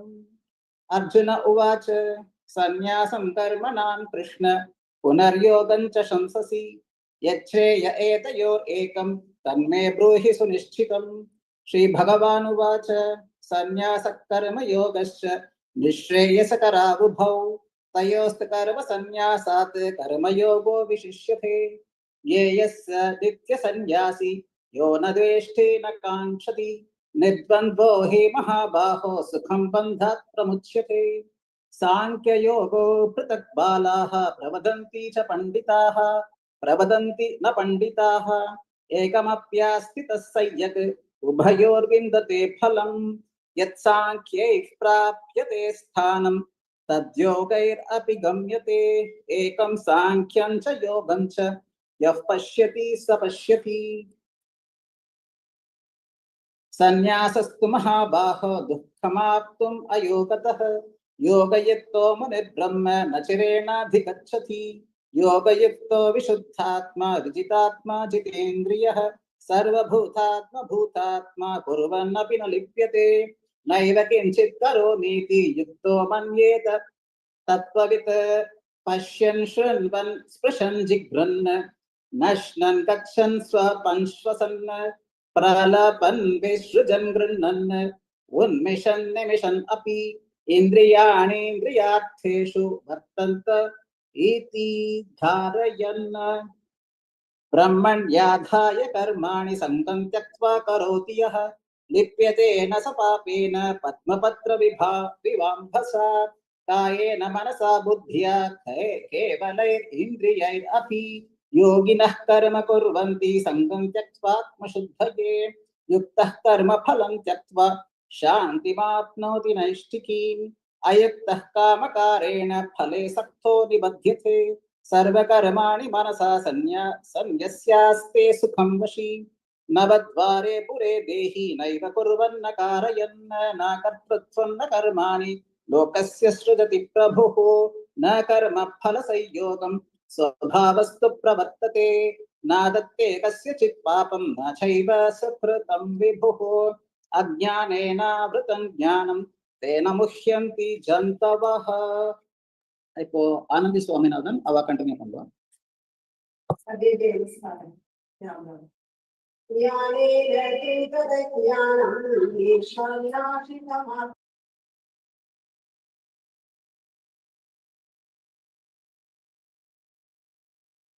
நீங்க மியூட்ல இருக்கீங்களா ஆனந்திஜி?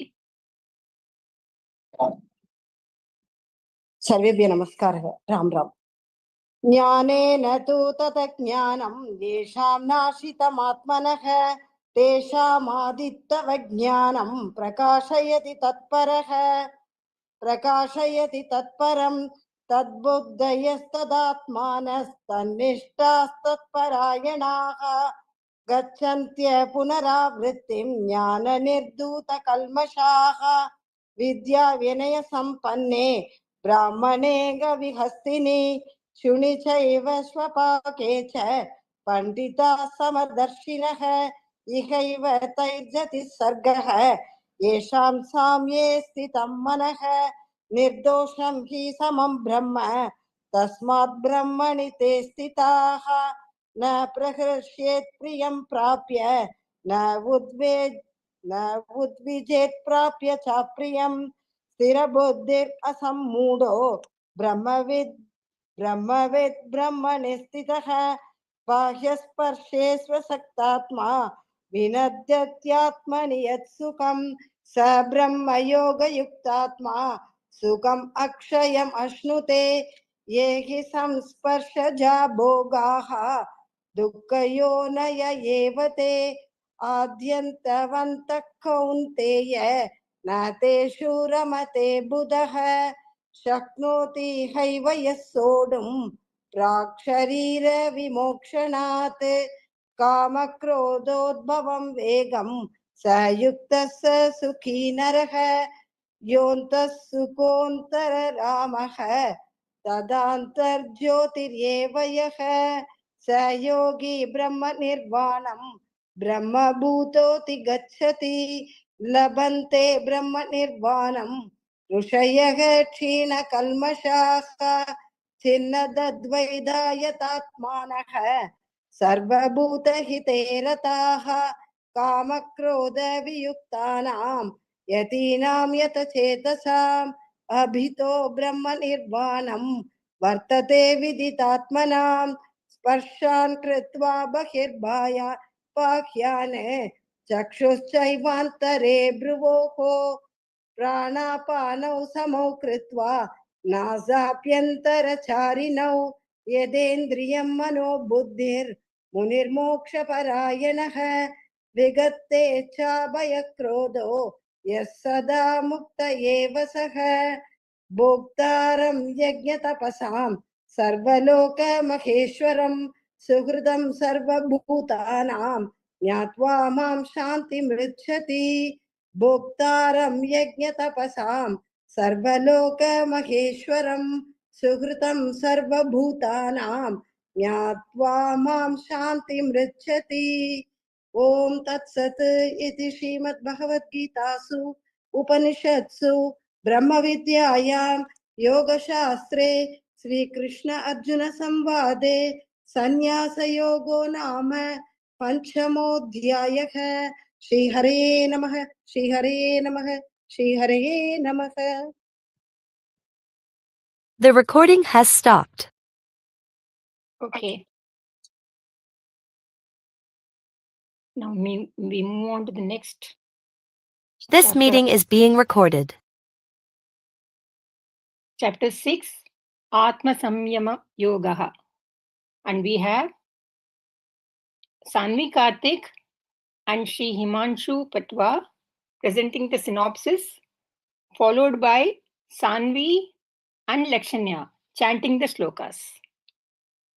Over to Sanvi. Shri Gurubhyo Namaha. So what is this chapter all about?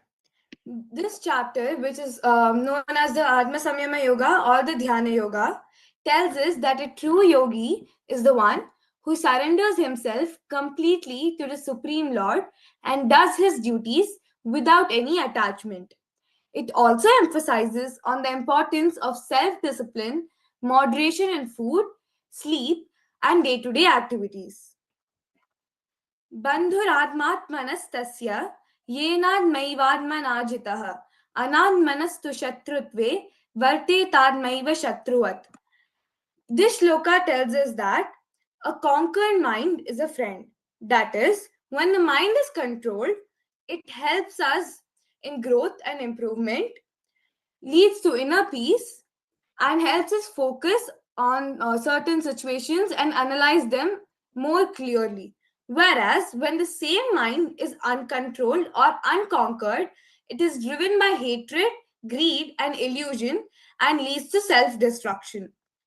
Let's say, for example, you have been working really hard on a school project, but you end up getting a bad grade on it and miss the chance of getting a really prestigious award. So with a controlled mind, you'll feel sad for a brief period of time and then think about improving. You would talk with your teachers and peers and be open to feedback. So this helps you to learn and grow, and you'll also try harder the next time. Whereas having an uncontrolled mind leads to anger, blaming others, and giving up. This hurts you and prevents improvement. So what can you do to have a controlled mind? Embrace mindfulness. That is, perform everyday tasks with full awareness.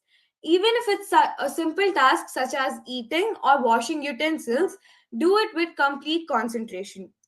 Dedicate at least 5 to 10 minutes a day in practicing meditation. Focus on actions and not the results. Perform your duties to the best of your ability, but do not have any attachment to the outcome. What we read, watch, and listen also fills our intellect. So we have to fill our mind with more constructive and positive thoughts and discard the negative and idle ones. Upon all of this, we have to perform our duties without any attachment or worrying about the outcome and surrender all these worries to a supreme power such as the Lord Krishna. Thank you.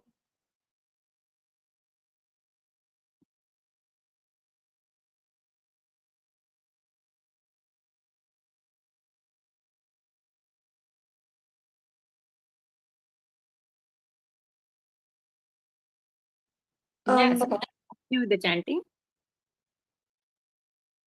Okay.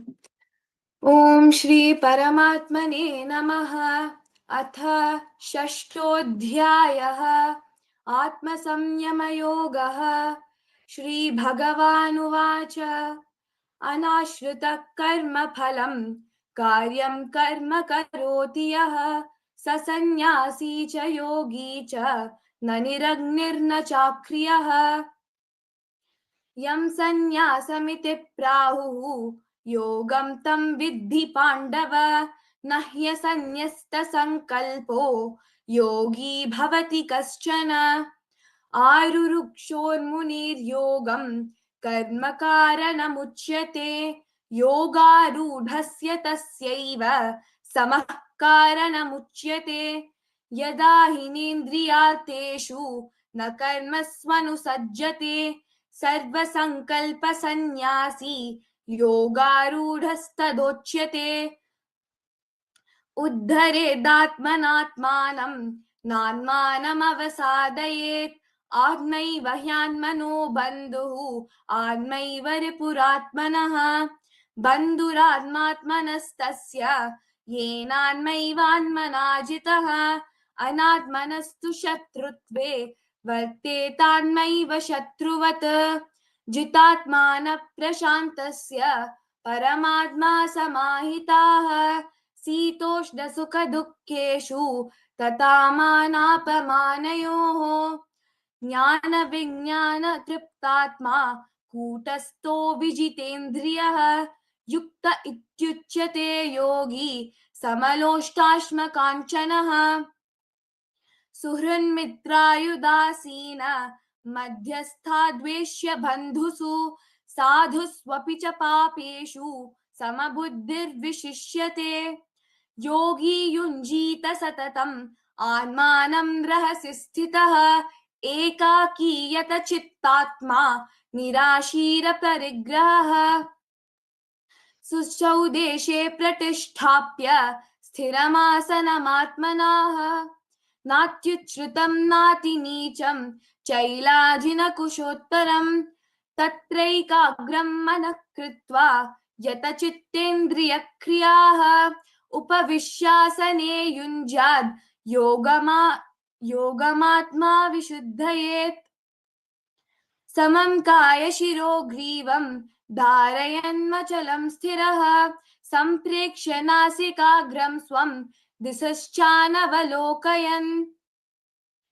प्रशान्तात्मा विगतभिर्ब्रह्मचारी व्रते स्थितः मनः संयममच्चित्तो युक्त आसीत मत्परः युञ्जन्नेवं सदात्मानं योगी नियतमानसः शान्तिं निर्वाणपरमां मत्संस्थामधिगच्छति नात्यश्नतोऽस्तु योगोऽस्ति न चैकान्तमनश्नतः न चाति स्वप्नशीलस्य जाग्रतो नैव चार्जुन युक्ताहारविहारस्य युक्तचेष्टस्य कर्मसु युक्तस्वप्नावबोधस्य योगो भवति दुःखः यदा विनियतं चित्तम् आत्मन्येवावशिष्ठते निःस्पृहः सर्वकामेभ्यो युक्त इत्युच्यते तदा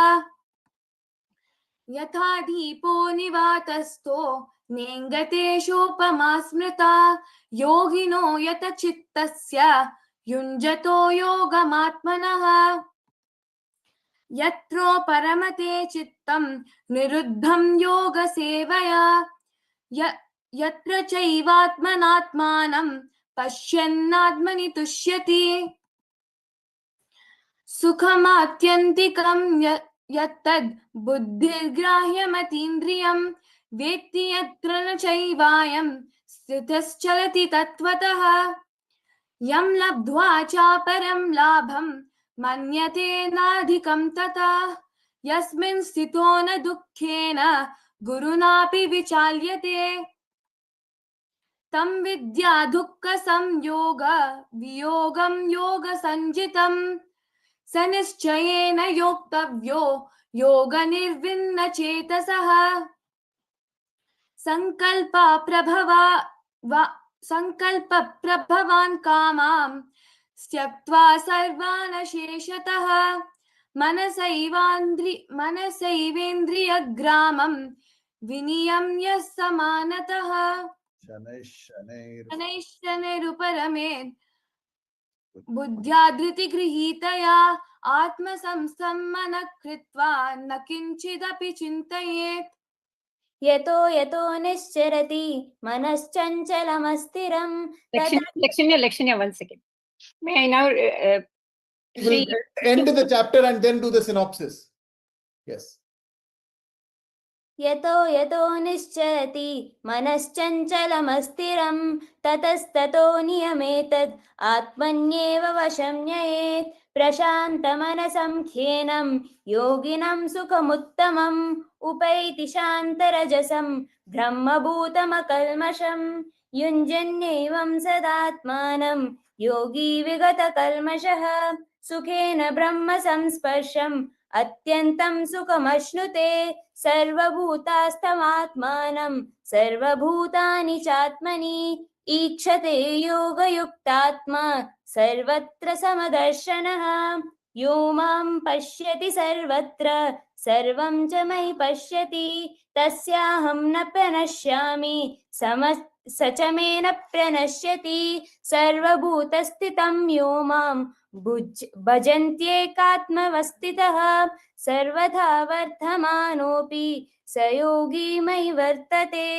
आत्मौपम्येन सर्वत्र समं पश्यति योऽर्जुन सुखं वा यदि वा दुःखं स योगी परमो मतः अर्जुन उवाच योऽयं योगस्त्वया प्रोक्तः साम्येन मधुसूदन एतस्याहं न पश्यामि चञ्चलत्वा स्थितं स्थिरां चञ्चलं हि मनः कृष्ण प्रमाति बलवदृढं तस्याहं निग्रहं मन्ये वायोरिव सुदुष्करम् श्रीभगवानुवाच असंशयं महाबाहो मनो दुर्निग्रहं चलम् अभ्यासेन तु कौन्तेय वैराग्येन च गृह्यते असंयतात्मना योगो दुष्प्राप इति मे मतिः वश्यात्मना तु यतता शक्यो वाप्तुमुपायतः अर्जुन उवाच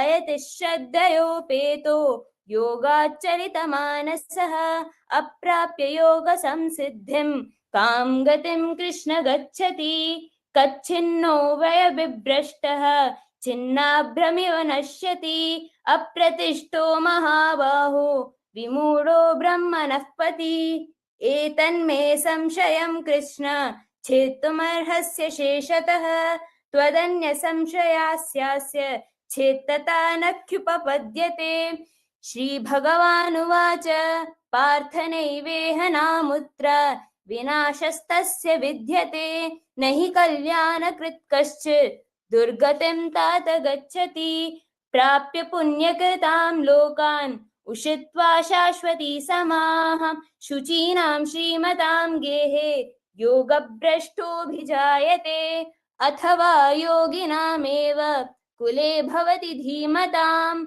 एतद्धि दुर्लभतरं लोके जन्म यदीदृशं तत्र तं बुद्धिसंयोगं लभते पौर्वदेहिकं यतते च ततो भूयः संसिद्धौ कुरु नन्दन पूर्वाभ्यासेन तेनेव क्रियते ह्यवशोऽपि सः जिज्ञासुरपयोगस्य शब्दब्रह्माति वर्तते प्रयत्नाध्यतमानस्तु योगी संशुद्ध किल्बिषः अनेकजन्म संसिद्धस्ततो याति परां गतिम् तपस्वभ्योऽधिको योगी ज्ञानिभ्योऽपि मतोऽधिकः कर्मिभ्यश्चाधिको योगी तस्माद्योगी भवार्जुन योगिनामपि सर्वेषां मद्गतेऽन्तात्मनान्तरा श्रद्धावान् भजते यो मां समे युक्ततमो मतः ॐ तत्सदिति श्रीमद्भगवद्गीतासु उपनिषत्सु ब्रह्मयोगायां योगशास्त्रे श्रीकृष्णार्जुनसंवादे आत्मसंयमयोगो नाम षष्ठोऽध्यायः। Okay, Shri Himanshu Patwaji, please present your synopsis.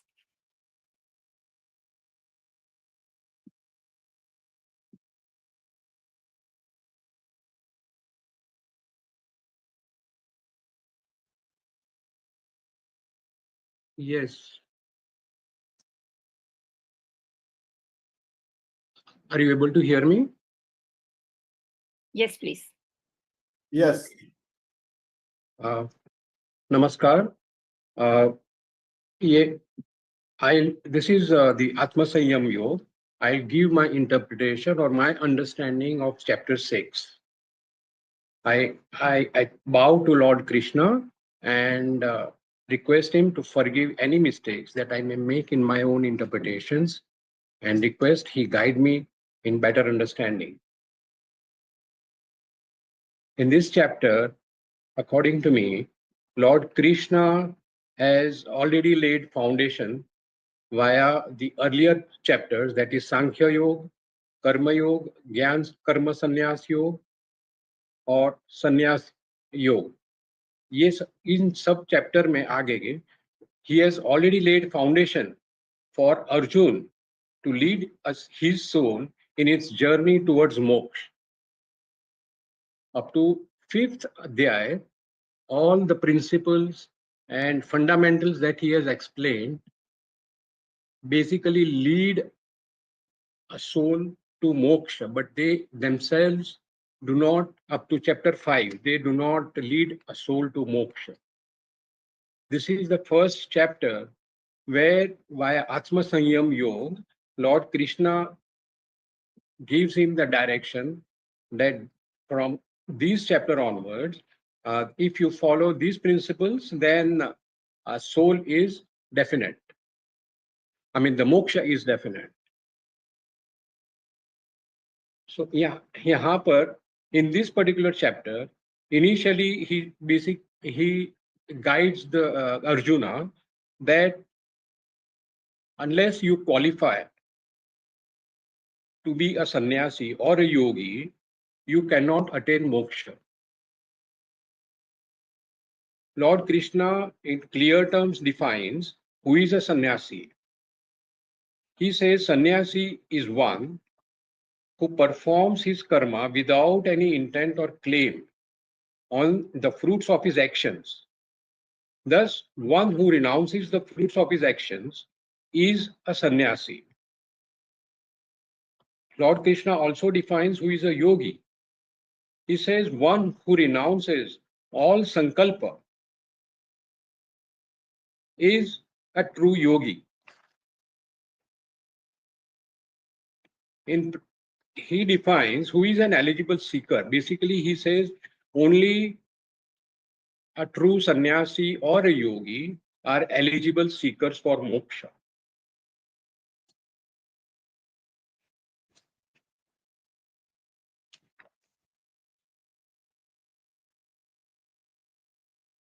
In the crux of the whole Adhyay, chapter 6, Lord Krishna says it is the mind that is the reason of bondage and moksha. If you are able to control your mind, you can attain moksha. But if you cannot, if the mind controls you, then you are bound to be on the downfall. So even in the next birth, you will get another chance, no doubt about that. That आपका अधोगति होगी, but नाश नहीं होगा. This is clearly defined by Lord Krishna. So he says, like, if you fail, say in an exam, a student fails, it is not that he gets demoted, but he remains in the same class and he gets one more chance next year to give the test, pass and move forward.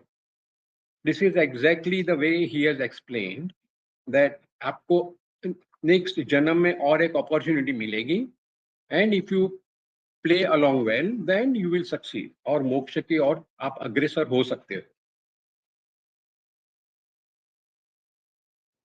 ब्रह्म बिंदु उपनिषद जो है, in that also the focus is on mind. It says mind is the door to bondage as well as moksha. So it is very clear that if a mind is controlled, all is well, otherwise there is nothing but disaster.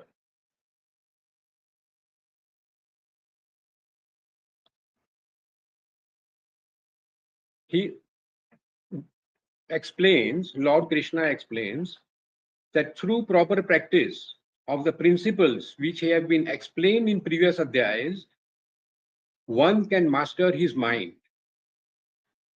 And by mastering his mind, that person can become a true sannyasi or a yogi. Only after that, he can make an attempt to move forward by following the principles laid down in chapter 6 and onwards, depending on the attributes that he has inherited from his previous births. The particular soul can achieve his moksha, because that is the ultimate goal of any soul, and that is what the God himself wants. The Lord says further that one who has already controlled his mind, then what is required of him is that he should, with all his focus, only focus on me. And he says, in the last shloka, he says that sabhi yogi में जो श्रद्धावान योगी अपनी अंतरात्मा में मुझे लगाए हुए निरंतर मेरा स्मरण करता है, वह योगी मेरे लिए श्रेष्ठ योगी है. और यहीं पर माइंड जो है, because mind is like a monkey, that has been already explained by Lord Krishna. It's like it's very difficult to control, but through perseverance, patience, and constant practice, it is possible to control the mind. There have been various examples in our scriptures that even if, say, yogi like Sri Vishwamitra ji, even he was tempted by Indra by sending an apsara, और उसका तप का भंग किया गया था. Similarly, there is an instance in our own scriptures कि Lord शिवा का तप भंग करने के लिए भी इंद्र ने कोशिश की थी रंभा को बेचकर, but Lord Shiva destroyed her. So the examples are available in our own scriptures that mind is most difficult. Even if you assume that you have achieved control, it doesn't mean that you can relax. You have to be always be aware and under constant vigilance that your mind doesn't get strayed. This, according to me, is the whole basis of this chapter. Shri Krishna Sharanam Mama.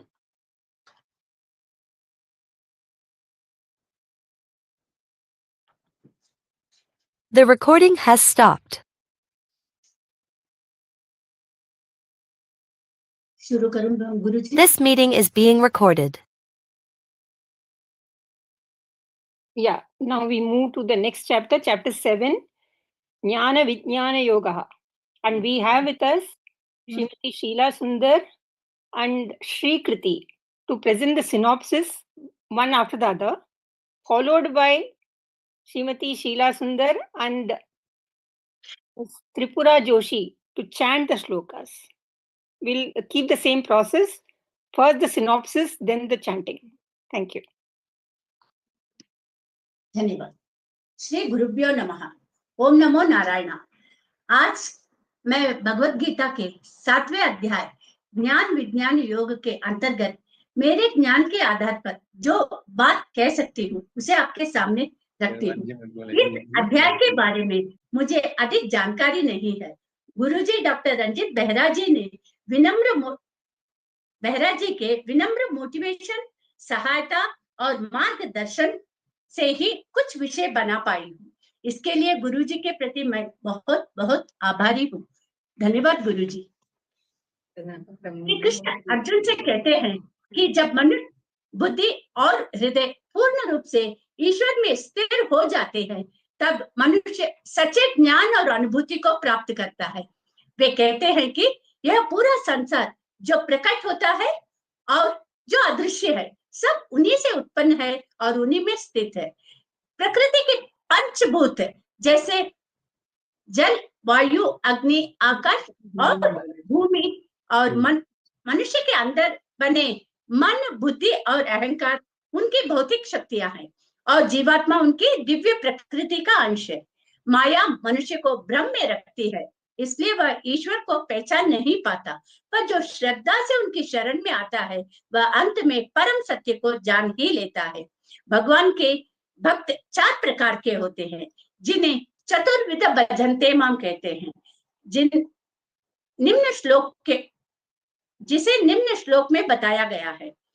चतुर्विधा भजन्ते माम जनाः सुकृतिनोऽर्जुन आर्तो जिज्ञासुरर्थार्थे ज्ञानी च भरतर्षभ। अर्थात आर्त भक्त, अर्थार्थी भक्त, जिज्ञासु भक्त और ज्ञानी भक्त, जिनमें ज्ञानी श्रेष्ठ है क्योंकि वह ईश्वर को एकत्व से पहचान लेता है। इसी बात पर एक छोटी सी कहानी इस प्रकार है। एक गांव में एक जिज्ञासु युवक था जो भगवान के प्रति बहुत भक्ति रखता था और प्रेम रखता था। और उसने एक बार भगवद गीता के 7वें अध्याय में कृष्ण जी के वचन को सुना कि उसमें कृष्ण जी बताते हैं कि मेरे शरण में जो श्रद्धा पूर्वक आ जाता है उसे मैं मोक्ष के मार्गदर्शन करता हूं। तो वह युवक पूर्ण भक्ति से और प्रेम से भगवान को पूजन करने लगा, पर उसके भक्ति में अनेक बाधाएं आई और उसका मन विचलित होने लगा और वह अपने मार्ग से भटक गया। तो एक बार एक गुरु के दर्शन के कारण वह गुरु जो है उनके संकट को पहचाना और उनसे कहा कि ये भक्ति और प्रेम जो है सिर्फ भावना नहीं है, इसे तुम अपने आचरण में रखो। तो उसके बाद वह पूर्ण रूप से भगवान के शरण में गया और उसके मन को शांति प्राप्ति हुई। इसी बात को कृष्ण जी कहते हैं कि जन्मों की साधना के बाद अत्यंत दुर्लभ आत्मा ही यह समझ पाती है कि यह संपूर्ण सृष्टि ईश्वर की ही लीला है। यही ज्ञान और भक्ति मनुष्य को मोक्ष मार्ग पर अग्रसर करता है। धन्यवाद।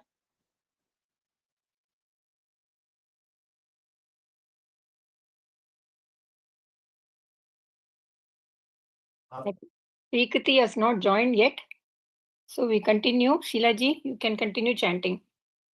जी। ओम श्री परमात्मने नमः। अथ सप्तमोऽध्यायः ज्ञान विज्ञान योगः। श्री भगवानुवाच मय्या शक्तमनः पार्थ योगं युञ्जन्मदाश्रयः असंशयं समग्रं मां यथा ज्ञास्यसि तत् शृणु। ज्ञानं तेहं सविज्ञानम् इदं वक्ष्याम्य शेषतः यज्ञात्वा नेह भूयोऽन्यत् ज्ञातव्यमवशिष्यते। मनुष्याणां सहस्रेषु कश्चिद् यतति सिद्धये यततामपि सिद्धानां कश्चिन्मां वेति तत्त्वतः।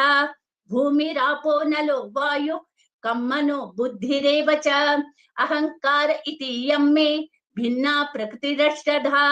अपरेयमितस्त्वन्यां प्रकृतिं विद्धि मे परां।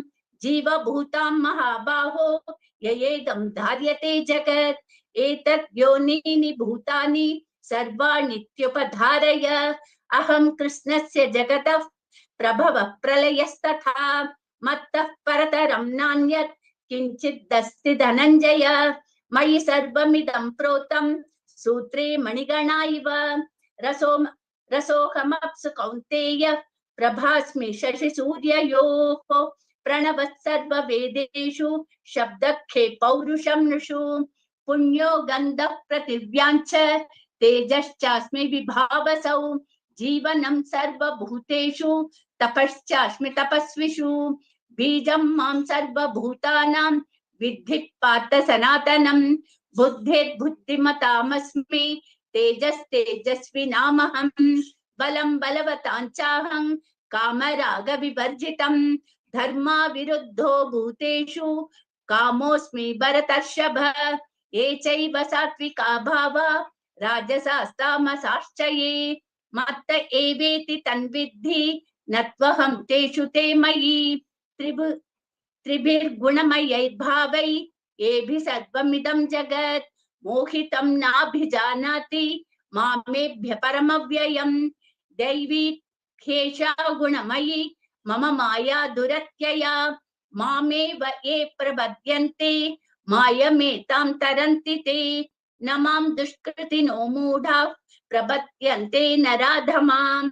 मायया प्रहृतज्ञाना आसुरं भावमाश्रिताः।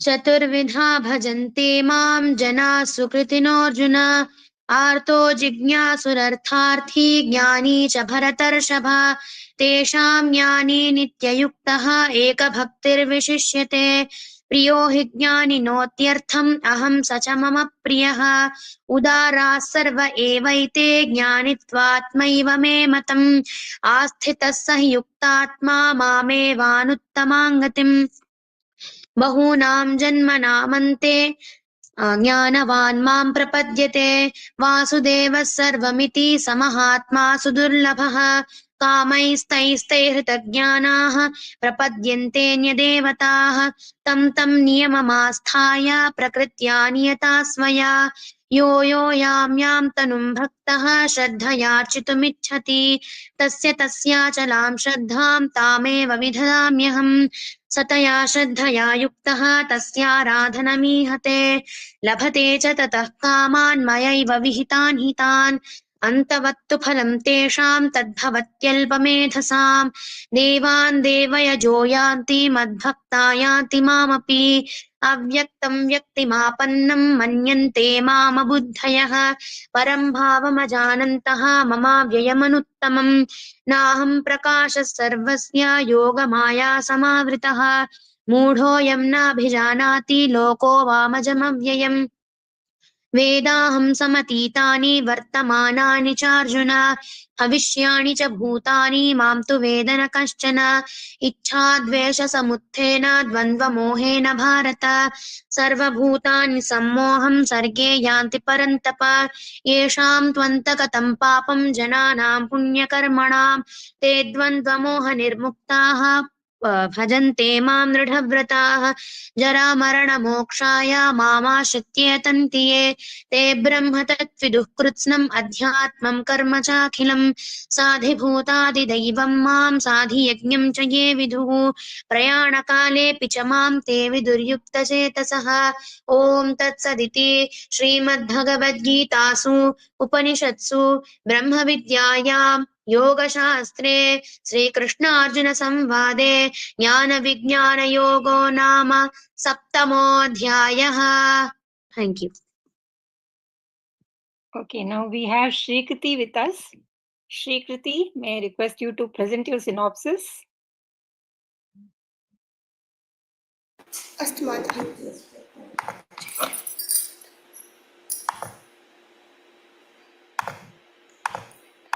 Please come on the camera. नमस्कारः सर्वेभ्यः. एकनिमिषम्.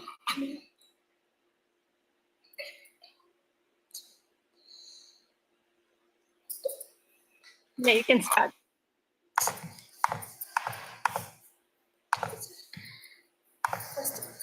Can I share my presentation?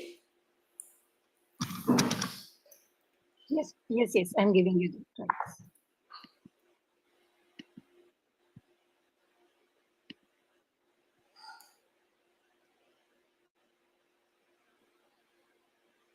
You get it?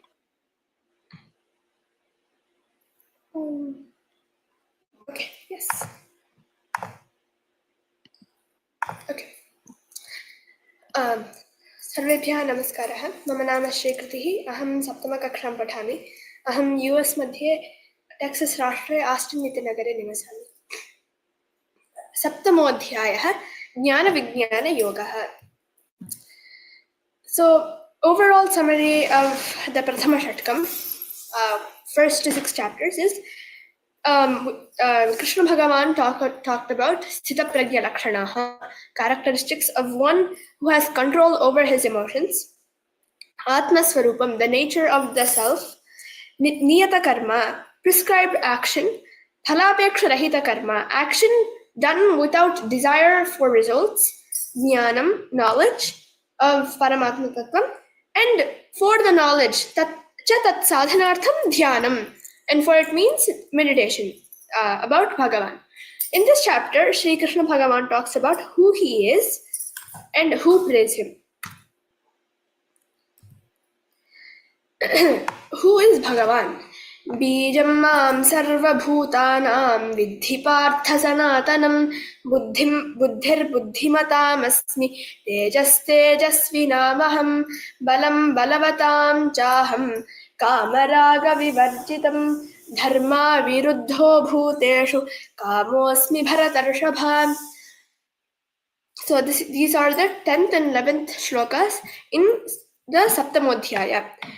What is the meaning in these is, Hey Partha, O Partha, Mam Sarvabhutanam Sanatanam Bijam Vidhi. Aham Buddhimatam Buddhihi, Tejasvinam Tejaha, Balavatam Kamaraga Vivarjitam Balam, Bhuteshu Dharma Viruddhaha Kamaha cha Ahameva Asmi. Iti Arjunam Krishnaha Vadati. Nama, O Partha, you should know me as the seed of all living beings, the karta of all these living beings. I am the buddhi and tejas in everyone, and the desireless strength in those who are strong, the strength that doesn't come with desire to materialistic things, and I am the desire that follows the path of dharma. I am desire, but I am desire that that is following dharma, and that doesn't have any desire to materialistic things in these worlds. Dharma viruddhaha kamaha cha aham asmi. Now we knew who Bhagavan is. So who follows Bhagavan? Bhagavan himself is saying, Chaturvidha bhajante mam janas sukritinorjuna arto jignasu artharthi jnani cha bharatarshapha. Hey Arjuna, Bharatarshapha, mam chaturvidhaha sukritinaha janaha bhajante. Arte artaha jignasuhu artharthi jnani cha. Ete chaturvidhaha janaha mam bhajante. So he's saying, O Arjuna, only 4 types of people in this world praise me. One of them is one who needs help. Another one is someone that is curious for knowledge. The other one is someone who is ambitious for wealth, and not only in money, but in knowledge and everything, in wealth. And one who completely understands me. And these 4 people praise me. So now Bhagavan has told us about 4 people that praise him. Which one does he want us to be, us as human beings? Which one does he want us as astikas? Which one does Bhagavan want us to be? He says in the 17th shloka, Tesham jnani nitya yuktaha eka bhaktar vishishyate priyo hi jnaninotyartham aham sacha mama priyaha. Tesham jnani nitya yuktaha eka bhaktihi vishishyate mama jnaninaha atyartham priyaha aham tesham priyaha cha. Out of all those people, those 4 categories that we talked about, only the one who understands me fully is focused on one aspect. He only focuses on me and has bhakti for only me. So completely only if you follow if you understand Bhagavan, you will only think about Bhagavan. Like Prahlada, you will only do stuff for Bhagavan. This man will understand me most. This man favors me most, which is why he is only most favored by me. So in order to be most favored by Bhagavan, what kind of lakshana should we have? We should have nitya yuktaha. We should only focus on one thing. Whether we're doing anything, we should only focus on that. And eka bhaktihi, we should only have bhakti for Bhagavan and only think about Bhagavan. If we achieve these 2 things, then we will be bhaktas and jnanis and most favored by Bhagavan. I will end it here. Dhanyavadaha.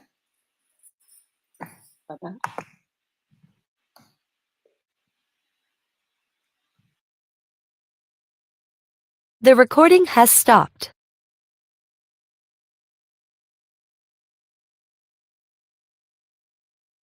This meeting is being recorded. Now we move on to chapter 8, Akshara Brahma Yogaha, and we have with us Srimati Nagalakshmi Viswanathan presenting the synopsis, followed by a Pratishhthanam member chanting, and Srimati Dharmambal chanting the balance shlokas of chapter 8. Over to Srimati Nagalakshmi ji.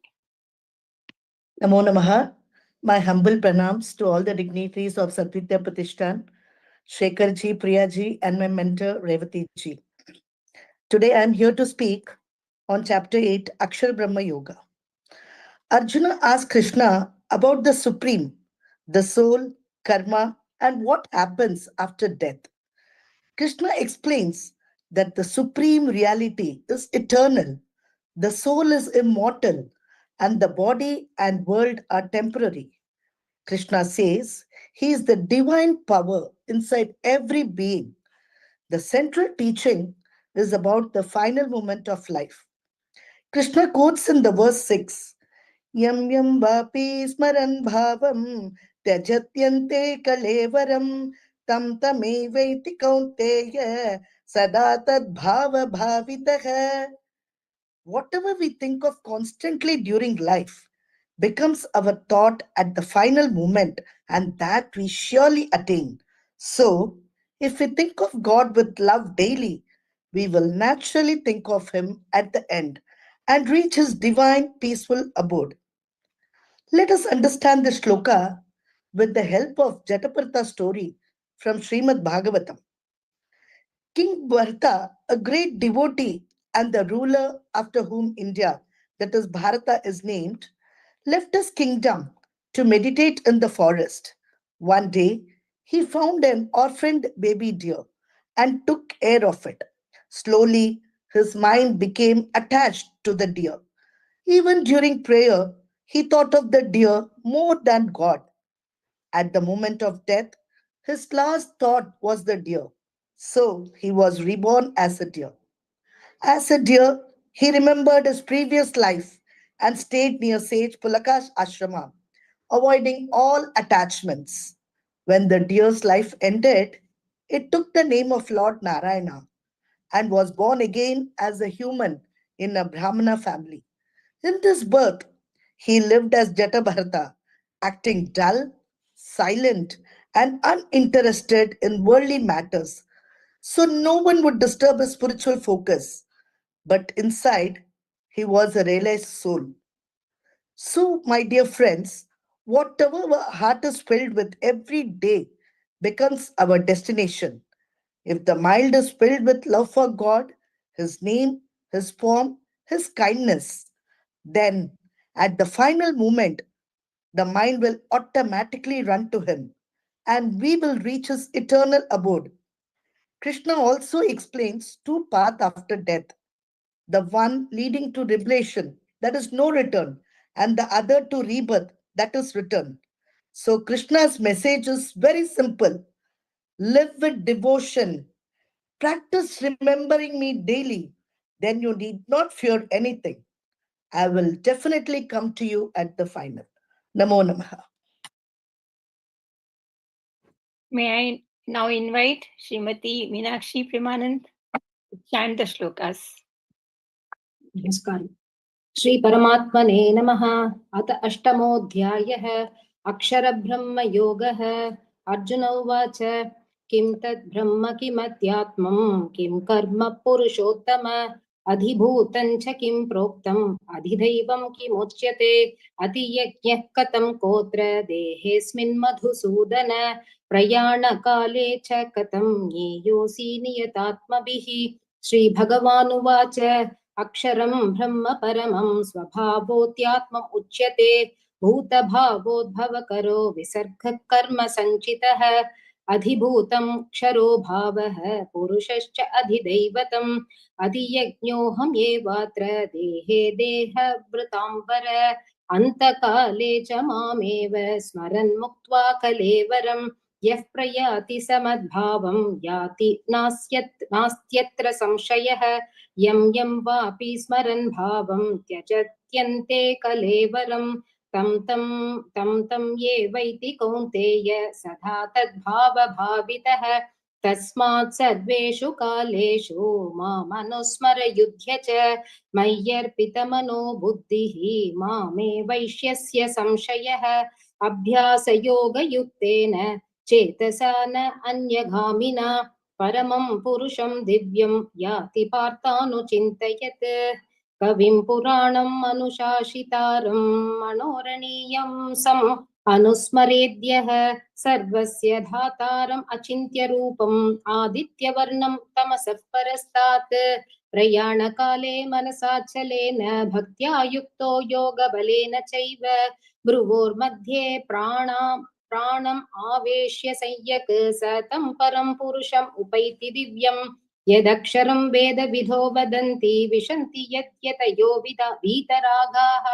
यत्तिच्छन्तो ब्रह्मचर्यं चरन्ति तत्ते पदं संग्रहेण प्रवक्ष्ये सर्वद्वाराणि संयम्य मनोहृदि निरुध्य च मूर्ध्नि आदाय आत्मनः प्राणम् आस्थितो योगधारणाम् ॐ इति एकाक्षरं ब्रह्म व्याहरन् मामनुस्मरन् यः प्रयाति त्यजन्तेऽहं य याति परमां गतिम् अनन्यचेताः सततं यो मां स्मरति नित्यशः तस्याहं सुलभः पार्थ नित्ययुक्तस्य योगिनः माम् उपेत्य पुनर्जन्म दुःखालयम् अशाश्वतं न आप्नुवन्ति महात्मानः संसिद्धिं परमां गताः।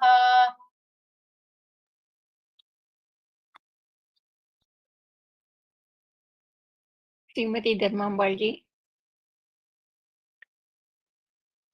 अब्रह्म पूर्णल्लोकः पुनरावर्तिनो अर्जुन माम् उपेत्य तु कौन्तेय पुनर्जन्म न विद्यते सकस्य युगपर्यन्तम् अगयत् ब्रह्मणो विदुः रात्रिं युगसहस्रान्तम् देहारत्नविदो जनाः अव्यक्तात् व्यक्तः सर्वः प्रबर्धन्यहरागमे रात्र्यागमे प्रलीयन्ते तत्रैव वाक्यसंज्ञके यूदक्रामश्च एवायां भूत्वा प्रलीयते रात्रि एकम् एव च पार्था प्रवत्य हरागमे परतस्मात् भावेन्यः अव्यक्तो व्यक्तः सनातनः यस्तत् सर्वेषु भूतेषु नश्येषु न विनश्यति अव्यक्तोषरयुक्तः तम् आहुः परमां गतिं यं प्राप्य न निवर्तन्ते तत्तामः परमं मम पुरुषः स प्रवपार्थ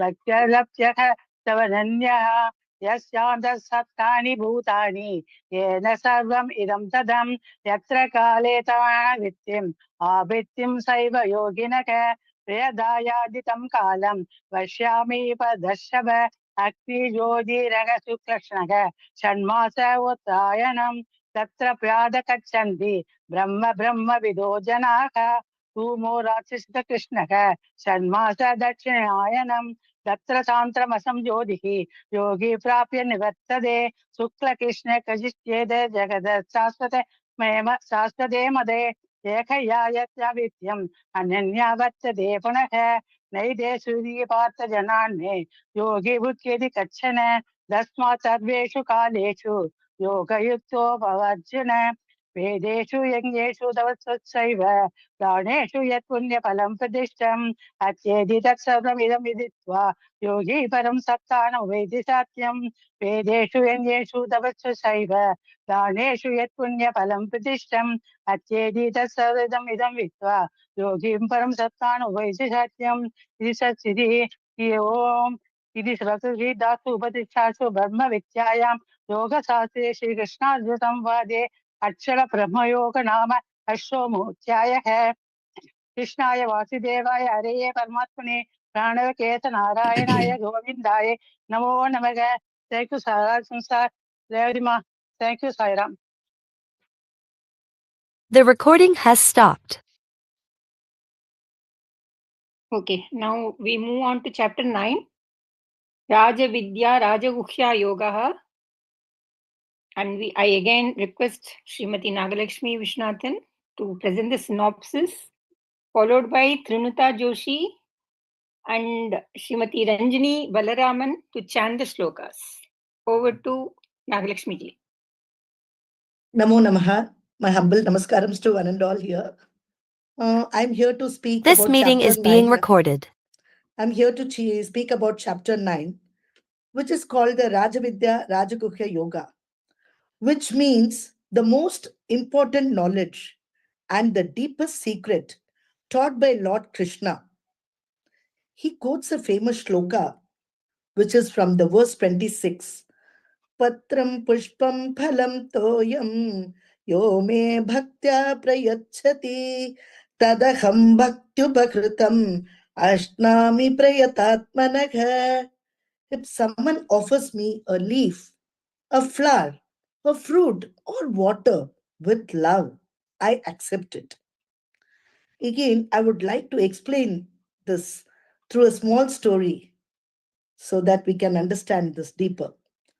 There was once a small boy named Gopal who lived in a village.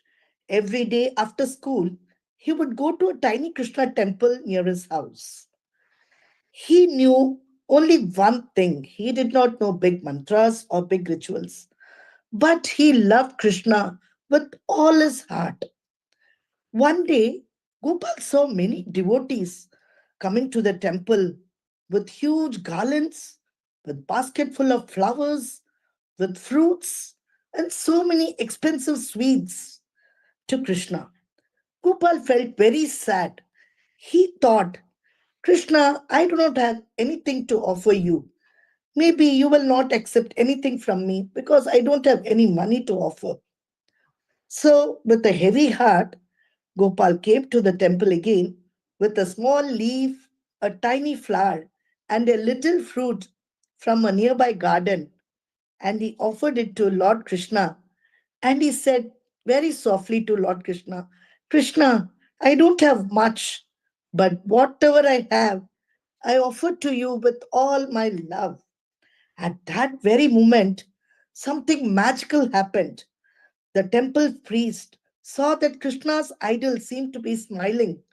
The lamp near the idol flickered brightly. The priest felt a warm breeze in the room. He understood something divine had happened. Krishna had accepted the little Gopal's offering with joy, not because it was big, but it came from a pure and loving heart. This simple story captures the beautiful teachings of the Bhagavad Gita, chapter 9. In this chapter, Krishna tells Arjuna, God is everywhere and sees everything. He sees our love, our efforts, and our sincerity. Pure devotion is the highest devotion. Just like Krishna accepted Gopal's tiny leaf and flower, he accepts anything offered with love. Everyone is equal to God, rich or poor, young or old. Everyone can reach God through devotion. Always remember God in all actions. So the simple remembrance of Gopal in all his action made him very dear to Lord Krishna. So to summarize the teachings of chapter 9, God is always with us. He loves simple, pure devotion. Anyone can connect to him. And love is more important than any big gifts. So the way Krishna accepted little Gopal's offerings is exactly how he accepts every small act of love from us. Thank you. Namo Namah. ॐ श्री परमात्मने नमः। अथ नवमोऽध्यायः राजविद्या राजगुह्ययोगः। श्रीभगवानुवाच इदं तु ते गुह्यतमं प्रवक्ष्याम्यनसूयवे ज्ञानं विज्ञानसहितं यज्ञात्वा मोक्षशेषुभात् राजविद्या राजगुह्यं पवित्रमिदमुत्तमम् प्रत्यक्षावगमं धर्म्यं सुसुखं कर्तुमव्ययम् अश्रद्धधानाः पुरुषाः धर्मस्यास्य परन्तप अप्राप्य मां निवर्तन्ते मृत्युसंसारवर्त्मनि मया ततमिदं सर्वं जगदव्यक्तमूर्तिना मत्स्थानि सर्वभूतानि न चाहं तेष्वस्थितः न च मत्स्थानि भूतानि पश्य मे योगमैश्वरम् भूतभन्न च भूतस्थः ममात्मा भूतभावनः यथाकाशस्थितो नित्यं वायुः सर्वत्र गोमहान् तथा सर्वाणि भूतानि मत्स्थानीत्युपधारय सर्वभूतानि कौन्तेय प्रकृतिं याति मामिकाम् कल्पक्षये पुनस्तानि कल्पादौ विसृजाम्यहम् स्वामधिष्ठाय विसृजामि पुनः प्रकृतिं स्वामधिष्ठभ्य विसृजामि पुनः पुनः भूतग्राममिमं कृत्स्नम् अवशं प्रकृतेर्वशात् न च मां तानि कर्माणि निबध्नन्ति धनञ्जय उदासीनवदासीनम् असक्तं तेषु कर्मसु मयाध्यक्षेण प्रकृतिः सूयते सचराचरं हेतुनानेन कौन्तेय जगद्विपरिवर्तते अवजानन्ति मां मूढाः मानुषीं तनुमाश्रितं परं भावमजानन्तः मम भूतमहेश्वरं मोघाशामोघकर्माणः मोघज्ञानाविचेतसः राक्षसीमासुरीं चैव प्रकृतिं मोहिनीं श्रिताः महात्मानस्तु मां पार्थ दैवीं प्रकृतिमाश्रिताः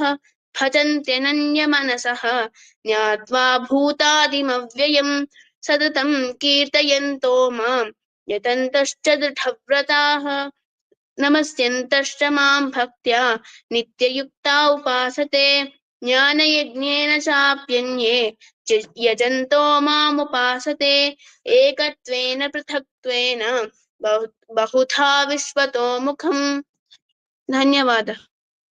अहं क्रतुर् अहं यज्ञः स्वदाहम् अहमौषधम् मन्त्रोऽहम् अहमेवाज्यम् अहम् अग्निर् अहं हुतम् पिताहमस्य जगतो माता धाता पितामहः वेद्यं पवित्रमोङ्कार ऋक्सामयजुरेव च गतिर्भर्ता प्रभुः साक्षी निवास शरणं सुकृते प्रभवः प्रलयस्थानं निदानं बीजमव्ययम् तपाम्यहम् अहं वर्षं निगृह्णामि उसृजामि च अमृतं चैव मृत्युश्च सदश्च चाहम् अर्जुन त्रैविद्या मां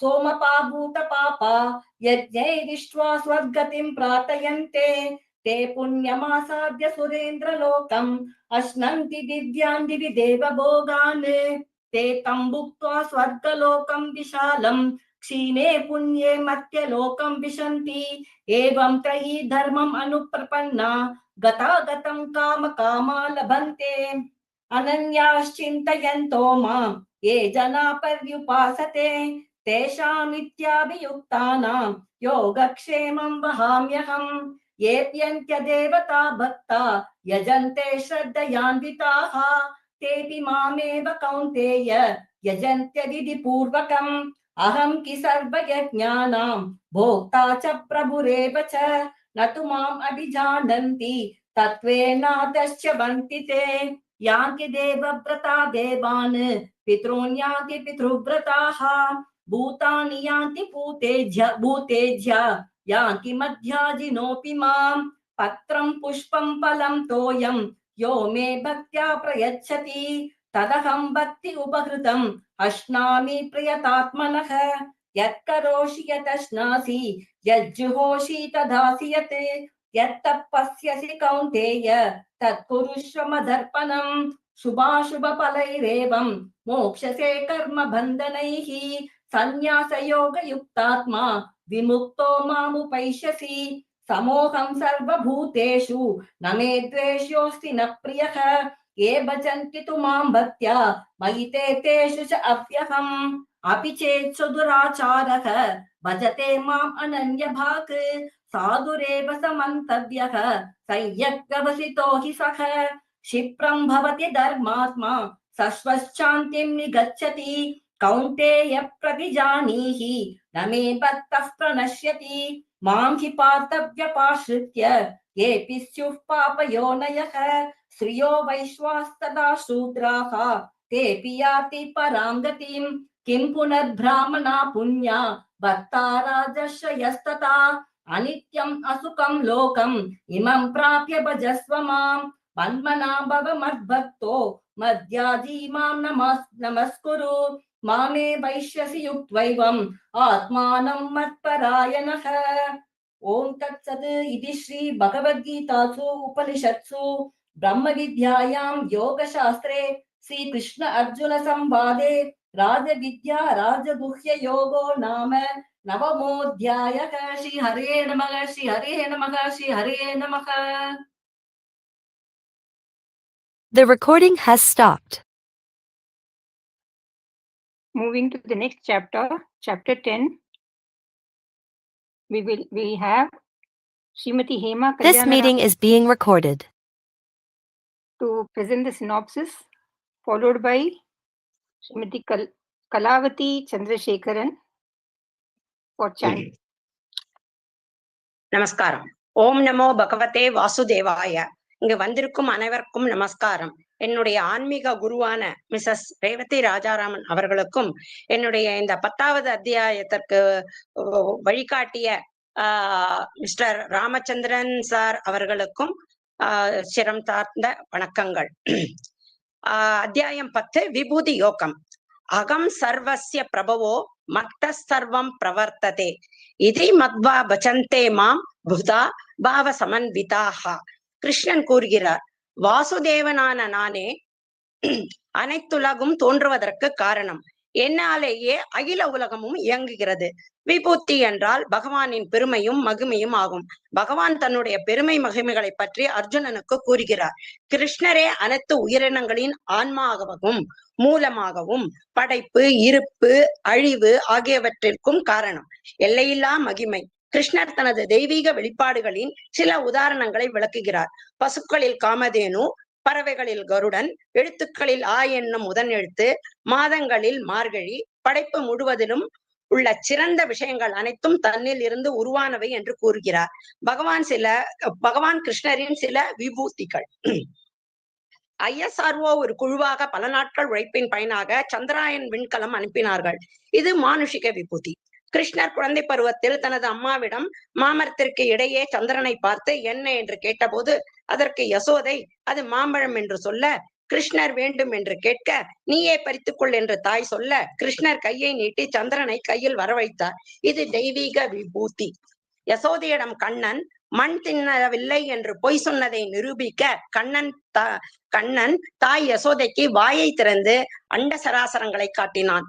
மண் தின்ற வாயில் மகிதலம் காட்டியது தெய்வ விபூதி. இவ்வளவு மகிமையும் அழகும் வலிமையும் என்னுடைய அவதாரத்தின் சிறிய பங்கு என்று கிருஷ்ணர் கூறுகிறார். யத்யத் விபூதி மத்சத்வம் ஸ்ரீமதூர் ஜிதமேவவா தத்த தேவாவ கச்சத்வம் மம தேஜோம் ச சம்பவம். எது எது சிறப்புடையதோ, ஒளியுடையதோ, சக்தி படைத்ததோ அந்தந்த பொருள் எல்லாம் என்னுடைய ஒளியின் ஒரு பகுதியின் வெளிப்பாடே என்று நீ அறிந்து கொள் என்று கிருஷ்ணர் அர்ஜுனனுக்கு உபதேசிக்கிறார். ஒரு சின்ன கதை மூலமா அதை நான் எப்படி பகவான் எல்லா இடத்துலயும் பிரத்யட்சமாக இருக்கிறார். அதாவது நம்ம ஒரு ஏதோ ஒரு விதையை மண்ணில் போட்டாக்க அது ஒரு விருட்சமாக வடிவெடுக்கிறது. அந்த விருட்சத்துல நிறைய பழங்கள் இருக்கு. அந்த பழத்தை நீங்க பறிக்கும் பொழுது அந்த நம்ம பூமியில போட்டா அதே விதை அந்த பழத்துக்குள்ள இருக்கும். அதாவது அந்த விதையானது பகவான், அந்த விருட்சமானது பகவான் உண்டாக்கிய இந்த உலகம். அதுல வர பழங்கள் நம்மள மாதிரி எல்லா உயிரினங்களும், உலகத்துல இருக்கிற அத்தனை உயிரினங்களும் அந்த பழங்கள். அந்த பழங்களோட ஒன்னொன்னுத்திலையும் இருக்கிறது அதே பகவான். அதாவது பகவான் ஒவ்வொரு படைப்பிலும் இருப்பது பகவானே. சர்வம் ஸ்ரீ கிருஷ்ணார்ப்பணமஸ்து. இந்த விபூதி யோக ஸ்லோகத்தை நானும் என்னுடைய சக தோழியான கலாவதி சந்திரசேகர் பகிர்ந்து வாசிக்கிறோம்.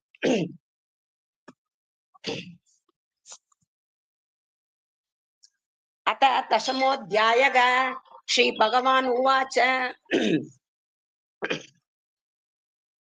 ஸ்ரீ भूय एव महाभागो शृणु मे परमं वचः यत्तेऽहं प्रियमाणाय वक्ष्यामि हितकाम्यया न मे विदुः सुरगणाः प्रभवं न मगर्षयः अगमादिर्हि देवानां मगर्षीणां च सर्वशः यो माम् अजम् अनादिं च वेति लोकमहेश्वरम् असम्मूढः मर्त्येषु सर्वपापैः प्रमुच्यते बुद्धिर्ज्ञानम् असम्मोहः क्षमा सत्यं तमः शमः सुखं दुःखं भवो भावो भयं च अभयम् एव च अहिंसा समता तुष्टिः तपोदानं यशो यशः भवन्ति भावा भूतानां मत्त एव पृथक्विताः मकर्षयः सप्त पूर्वे सत्वरो मनवस्तथा मद्भावा मनसा जाता येषां लोक इमाः प्रजाः एतां विभूतिं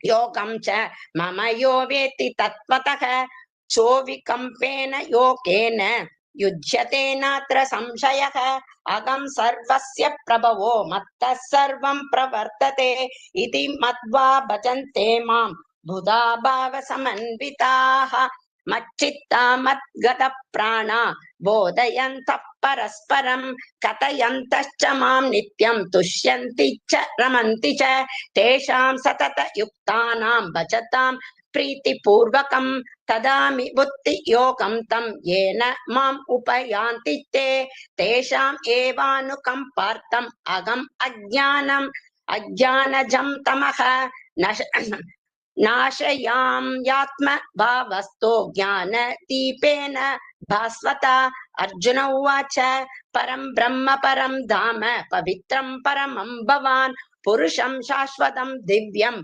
आदिदेवमजं विभुम् आहुस्त्वां ऋष्यः सर्वे देवर्षिर्नारदस्तथा असितो देवलो व्यासः स्वयं चैव प्रवीशिमे सर्वमेद ध्रुवं मन्ये यन्मां वदसि केशव न हि ते भगवन् व्यक्तिं विदुर्देवान् दानवाः स्वयं एव आत्मन् आत्मानं वेदत्वं पुरुषोत्तम भूतभावन भूतेषु देवदेव जगत्पते वक्तुम् अर्हसि अशेषेण दिव्यसि आत्मविभूतयः यापिर्विभूति विर्लोकान् इमां त्वं व्याप्य तिष्ठसि कथं विद्याम् अहं योगिन् त्वां सदा परिचिन्तयन् केषु केषु च भावेषु चिन्त्योऽसि भगवान् मया विस्तरेणात्मनो योगं विभूतिं च जनार्दन भूयः कथय दृप्तिर्हि शृण्वतो नास्ति मे मृतं श्रीभगवान् उवाच हन्तते कथयिष्यामि दिव्या हि आत्मविभूतयः प्राधान्यः कुरु श्रेष्ठ नास्त्यन्तो विस्तरस्य मे अहम् आत्मा कुटाकेश सर्वभूताशयस्थितः अहम् आतिश्च मध्यं च भूतानाम् अन्त एव च। नमस्कार।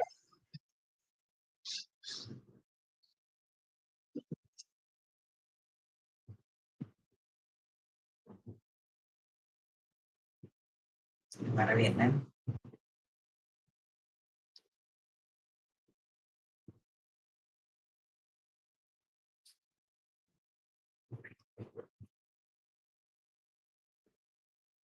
கேக்குறது கேக்குறது.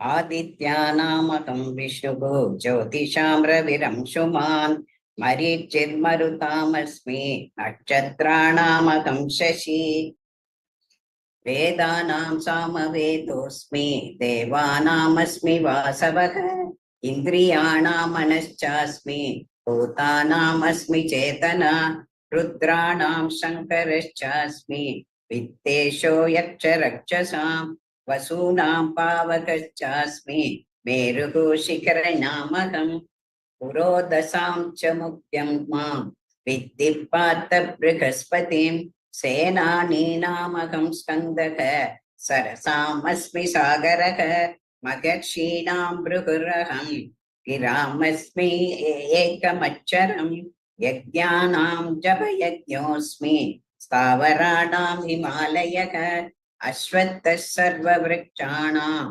தேவர்ஷீணாம் ச நாரதக கந்தர்வாணாம் சித்ரரதக சித்தானாம் கபிலோ முனிः உச்சைஸ்ரவம் அஸ்வம் வித்திமாம் அமிர்தோத்பவம் ஐராவதம் கஜேந்திராணாம் நராணாம் ச நராதிபம் ஆயுதானாமகம் வஜ்ரம் தேனூனாமஸ்மி காமதுக் பிரஜனச்சாஸ்மி கந்தர்வக சர்பாணாமஸ்மி வாசுகிः अनन्तश्चास्मि नागानां वरुणो यातसामहं पितॄणाम् अर्घ्यमाचास्मि यमस्ययं नतामहम् प्रह्लादश्चास्मि दैत्यानां कालः कलयतामहं मृगाणां च मृगेन्द्रोऽहं वैनतेयश्च पक्षिणां पवनः पवताम् अस्मि रामः शस्त्रभृतामहं जषाणां मकरश्चास्मि स्रोतमासामस्मि जानवी सर्गाणाम् आदिरन्तश्च मध्यं चैवाहमर्जुन अध्यात्मविद्या विद्यानां वादप्रवदतात्महम् अक्षराणाम् अकारोऽस्मि द्वन्द्वः सामासिकस्य च अहमेवाक्षयः कालः दाताहं विश्वतोमुखः मृत्युः सर्वहरश्चाहम् उद्भवश्च भविष्यताम् कीर्तिश्रीवच्च नारीणां स्मृतिर्मेधा धृतिश्चमा बृहत्साम तथा साम्ना गायत्री छन्दसामहं मासानां मार्गशीर्षोऽहं ऋतूनां कुसुमाकरः द्यूतं चलयताम् अस्मि तेजस्तेजस्विनामहं जयोऽस्मि व्यवसायोऽस्मि सत्त्वं सत्त्वमतामहम् वृष्णीनां वासुदेवोऽस्मि पाण्डवानां धनञ्जयः मुनीनामप्यहं व्यासः कवीनाम् उशना कविः दण्डो दमयतामस्मि नीतिरस्मि जिगीषतां मौनं चैवास्मि गृह्याणां ज्ञानं ज्ञानवतामहं यश्चापि सर्वभूतानां बीजं ददहमर्जुन न तदस्ति विना यस्यान् मया भूतं चराचरं न अन्तोऽस्मि मम दिव्यानां विभूतीनां परन्तप एष तद्उद्देशतः प्रोक्तः विभूतेर्विस्तरो मया यद्यद् विभूतिमस्तत्त्वं श्रीमद्पूजितमेव वा तत्तदेवावगच्छत्वं मम तेजोषं सम्भवम् अथवा बहुनैतेन किं ज्ञातेन तवार्जुन विष्टभ्याहमितं कृष्णम् एकांशेन स्थितो जगत् इति ॐ तत्सदिति श्रीमद्भगवद्गीतासु उपनिषत्सु ब्रह्मविद्यायां योगशास्त्रे श्रीकृष्णार्जुनसंवादे विभूतियोगो नाम दशमोऽध्यायः। श्री हरिये नमः, श्री हरिये नमः, श्री हरिये नमः। The recording has stopped.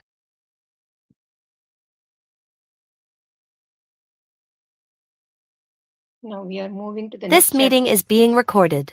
chapter 11, Vishwarupa Darshana Yogaha, and we have Srimati Ratnashri and Skandan to present the synopsis, followed by chanting by Ratnashri ji, Nagalakshmi ji, and Janaki Ramanan ji. Over to Ratnashri ji. सर्वेभ्यो नमो नमः। मम नाम रत्नश्री। मैं सद्विद्या प्रतिष्ठानम मुख्यतः प्रिया जी को अपना कृतज्ञता व्यक्त करती हूँ और कि मुझे यह एक अवसर मिला सारांश प्रस्तुत करने का। एकादश अध्याय जो है विश्वरूप दर्शन योग, उसका सारांश प्रस्तुत करने की चेष्टा करूंगी। इतना तो समझ नहीं है, बट गुरुजी डॉक्टर शंकर दत्त पांडे जी का भी मैं अपना धन्यवाद प्रकट करती हूँ, जिन्होंने मेरा मार्गदर्शन किया। तो मैं शुरू करती हूँ। तो कैमरा में आइएगा रत्नश्री जी, कैमरा में आइएगा। कैमरा में महोदया, मेरे लैपटॉप में किमपि क्लेशम् अस्ति, तो मैं दूसरे अकाउंट से कर रही हूँ। और एक और उसमें मैं वीडियो ऑन है। द्रष्टुं शक्नुमः। दोनों एक ही में करना है क्या? अस्तु अस्तु, नो प्रॉब्लम। तो 10वें अध्याय में अर्जुन की प्रार्थना पर भगवान श्री कृष्ण अपनी विभिन्न विभूतियों का वर्णन करते हैं। अंत में यह भी कहते हैं कि समस्त ब्रह्मांड को अपने एक अंश में धारण करके स्थित हैं। परंतु अर्जुन की जिज्ञासा शांत नहीं होती है। वे कहते हैं, द्रष्टुमिच्छामि ते रूपम ऐश्वरम पुरुषोत्तम। उनको यह देखने की लालसा है कि ऐसा विराट स्वरूप कैसा दिखता होगा, जिसके एक अंश में संपूर्ण ब्रह्मांड है और जो इतनी सारी विभूतियों से संपन्न है। 11वें अध्याय में भगवान श्री कृष्ण अपने विश्व रूप का दर्शन देते हैं, परंतु इसका दर्शन सामान्य नेत्रों से नहीं हो सकता। तो भगवान श्री कृष्ण कहते हैं, दिव्यम ददामि ते चक्षुः पश्य मे योगमैश्वरम। 8वें श्लोक में कहते हैं, अर्थात इसको देखने के लिए वे अर्जुन को दिव्य दृष्टि यानी अलौकिक चक्षु प्रदान करते हैं। तो जब अर्जुन भगवान श्री कृष्ण का विराट रूप देखते हैं तो वो कहते हैं, पश्यामि देवांस्तव देव देहे सर्वांस्तथा भूत विशेष संघान। तो अर्जुन श्री कृष्ण के शरीर में जो एक विराट स्वरूप दे चुका है, इसमें संपूर्ण रचना को देखते हैं। वे 16वें श्लोक में कहते हैं, नान्तं न मध्यं न पुनस्तवादिं पश्यामि विश्वेश्वर विश्वरूप। भगवान के इस अद्भुत अनंत स्वरूप में मुख अनेक अनेक बाहुदर वक्त्र नेत्रम, जिसमें अनंत अनगिनत मुख, आंखें, भुजाएं और उदर हैं। इस विराट रूप का कोई आदि नहीं है और कोई अंत भी नहीं है, और वह प्रत्येक दिशा में अपरिमित रूप से बढ़ रहा है। जैसे 12वें श्लोक में संजय जी कहते हैं, उस रूप का तेज आकाश में एक साथ चमकने वाला 1000 सूर्यों के प्रकाश से भी अधिक है। तो इस विराट रूप को देखकर अर्जुन के शरीर के रोमकूप सिहरने लगते हैं। इस अध्याय में यह साफ प्रकट होता है कि श्री कृष्ण केवल अर्जुन के रथ के सारथी ही नहीं, अपितु संपूर्ण ब्रह्मांड, सब चराचर जीव उन्हीं में है और वे सब में हैं। आगे ये कहते हैं 32वें श्लोक में, कालोस्मि लोक क्षयकृत प्रवृद्धो लोकान समाहर्तुमिह प्रवृत्तः। अर्थात जो सृष्टि के कर्ता पालनहार, सृष्टि के कर्ता पालनहार और हर्ता वही हैं। काल से भी भयभीत होने की आवश्यकता नहीं है, क्योंकि इस रूप में भी वे ही विद्यमान है। इस अध्याय से यह भी स्पष्ट होता है कि श्रीमद् भगवद गीता पूरी तरह एक व्यावहारिक ग्रंथ है। इस अध्याय में अर्जुन को प्रत्यक्ष अनुभव कराया जाता है, जिस विषय में पिछले अध्याय में श्री कृष्ण बताते हैं। आगे ये कहते हैं, आगे अर्जुन कहते हैं, भयेन च प्रव्यथितं मनो में। अर्जुन कहते हैं, आपके इस विराट स्वरूप को देखकर मुझे अत्यंत प्रसन्नता की अनुभूति हो रही है, परंतु मेरा मन भय से व्याकुल हो रहा है। इसलिए हे जगन निवास, आप अपने सौम्य रूप का दर्शन मुझे पुनः दिखाइए। लेकिन इन सब अनुभव करने के लिए हमें अपने भाव को ऐसा रखना चाहिए जैसे अर्जुन ने रखा। वो क्या था? श्रवण एकाग्रता, विनम्रता, विश्वास और जिज्ञासा युक्त। ये सब प्रभु के दर्शन के लिए अनिवार्य स्थितियां हैं। ये सब हम में ऐसा प्रयास हमें नित्य करते रहना चाहिए। भगवान साधन साध्य नहीं परंतु कृपा साध्य हैं, ऐसा मानकर हमें साधना करना चाहिए, लेकिन साधन का अहंकार नहीं करना चाहिए। दृष्टि कृपा पर रखें, मन को खुला, प्रसन्न और खाली रखें, ताकि अनन्य भक्ति की स्थिति सहज संभव हो सके।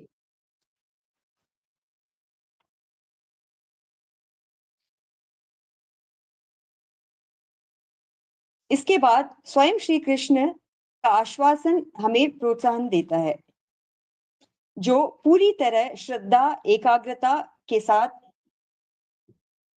जो पूरी तरह श्रद्धा और एकाग्रता के साथ मेरी भक्ति करते हैं, अपने कर्म को निष्ठा से और निष्काम से करते हैं और उसके फल को मेरे ऊपर ही छोड़ देते हैं, उन सभी प्राणियों में मैं वैर रहित भावना से व्यवहार करता हूँ, वही मुझे प्राप्त करता है। तो अंत में कहते हैं, मत कर्म कृन् मत परमो मत भक्तः संगवर्जितः निर्वैरः सर्वभूतेषु यः स मामेति पांडव। ऐसे लोग जो अपनी साधना और भक्ति निष्काम और निष्ठा से करते हैं, वह यह स मामेति पांडव, वही मुझे प्राप्त करता है। तो ऐसी दिव्यता के साथ यह अध्याय संपन्न होता है। भगवान श्री कृष्ण के विश्व रूप की कोटि कोटि नमन। धन्यवाद है। आगे मैं एकादश श्लोक का पारायण करने वाली हूँ। एक minute, Skandan, are you there? Shri गुरुभ्यो नमः। श्री गुरुभ्यो नमः। श्री गुरुभ्यो नमः। आरंभं करोमि वा? Can I start the synopsis? Yes, yes. अस्तु। I will just share my screen. Is it visible?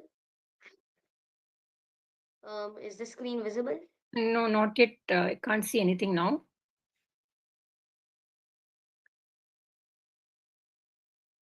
Now, right now, can you see? No, it has not come yet. Yeah, now it is. Yes, please carry on. Okay. So Namo Namaha. My name is Kandan Suresh. I'm in 8th grade, and to start off with this, I am grateful to Sri Chandrasekhar Guruji and Sri Venkat Indrakanti Guruji for mentioning me for this presentation. And today I'm going to be talking about Kalha, time, as defined from the Bhagavad Gita, Paramatma and his divine form. Chapter 11, Bhagavad Gita, a summary. Chapter 11 of the Bhagavad Gita, Vishwarupa Darshana Yoga, is a synopsis of the revelation of Krishna's universal form to Arjuna. Arjuna requests to see his divine cosmic form, and Krishna grants him divine eyes to behold it.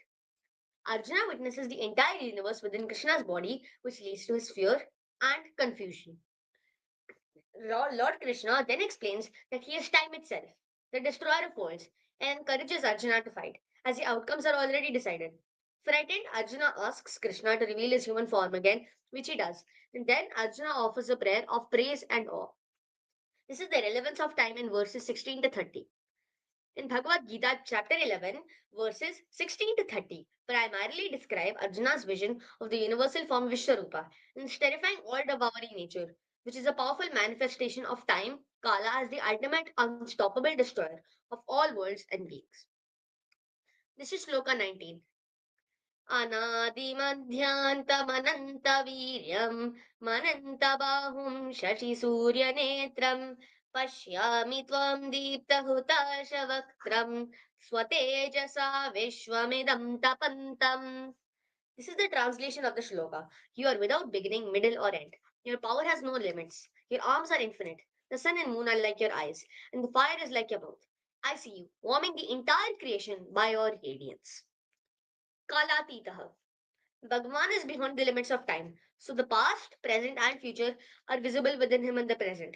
All moments which have happened in the past get buried in time for us. The present is the moment which we are currently experiencing, and the future is what Bhagavan has already decided, and we're just watching it unfold. Bhagavan has already decided everything. The past, present, and future are all visible within our Krishna Paramatma. So this was the point of that slide. This is Shloka 32. श्रीभगवानुवाच कालोऽस्मि लोकक्षयकृत् प्रवृद्धो लोकान् समाहर्तुमिह प्रवृत्तः ऋतेऽपि त्वा न भविष्यन्ति सर्वे एव स्थिताः प्रत्यनीकेषु योधाः. The Supreme Lord said, I am mighty time, the source of destruction that comes forth to annihilate the worlds. Even without your participation, the warriors arrayed in the opposing army shall cease to exist. This is a conclusive encapsulation of Shloka 32. In response to Arjuna's question regarding who he is, Sri Krishna reveals his nature as all-powerful time, the destroyer of the universe. The word Kala is derived from Kaleti, which is synonymous with Ganeti, meaning to take count of. All events in nature get buried in time, like I said earlier. Time counts and controls the lifespan of all things. It will determine when great personalities like Bhishma, Dronacharya, and Karna will meet their end. It will destroy the enemy army arrayed in the battlefield, even without Arjuna participating in the war, because the Lord wants it to happen as a part of his grand scheme for the world. And this means that like time counts and controls everything. For example, Lord Krishna Paramatma, he's already decided the past, present, and future, and we are just watching it unfold. The past for us is buried, but for him, the past, present, and future are all accessible. We are all in a bubble of time, which Lord Paramatma has made for us. And the Lord wants everything to happen as a scheme for his world. And this is what I understood from Bhagavad Gita chapter 11. Dhanyavad.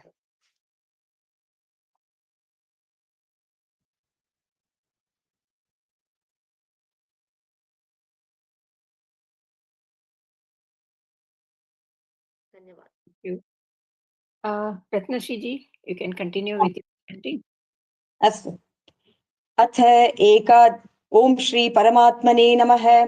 अथ एकादशोऽध्यायः।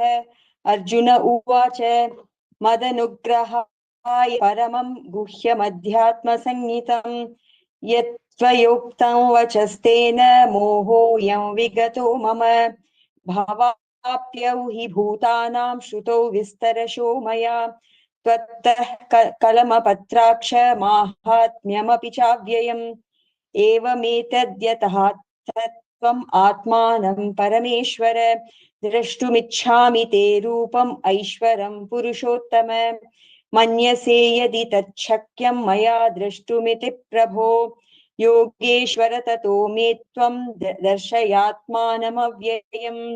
श्रीभगवानुवाच पश्य मे पार्थरूपाणि शतशोऽथ सहस्रशः नानाविधानि दिव्यानि नानावर्णाकृतीनि च पश्यादित्यान् वसून् रुद्रान् अश्विनो मरुतस्तथा बहून्यदृष्टपूर्वाणि पश्याश्चर्याणि भारत इहैकस्थं जगत्कृत्स्नं पश्याद्य सचराचरम् मम देहे गुडाकेश यच्चान्यद्द्रष्टुमिच्छसि न तु मां शक्यसे द्रष्टुम् अनेनैव स्वचक्षुषा दिव्यं ददामि मे चक्षुः पश्य मे योगमैश्वरम्।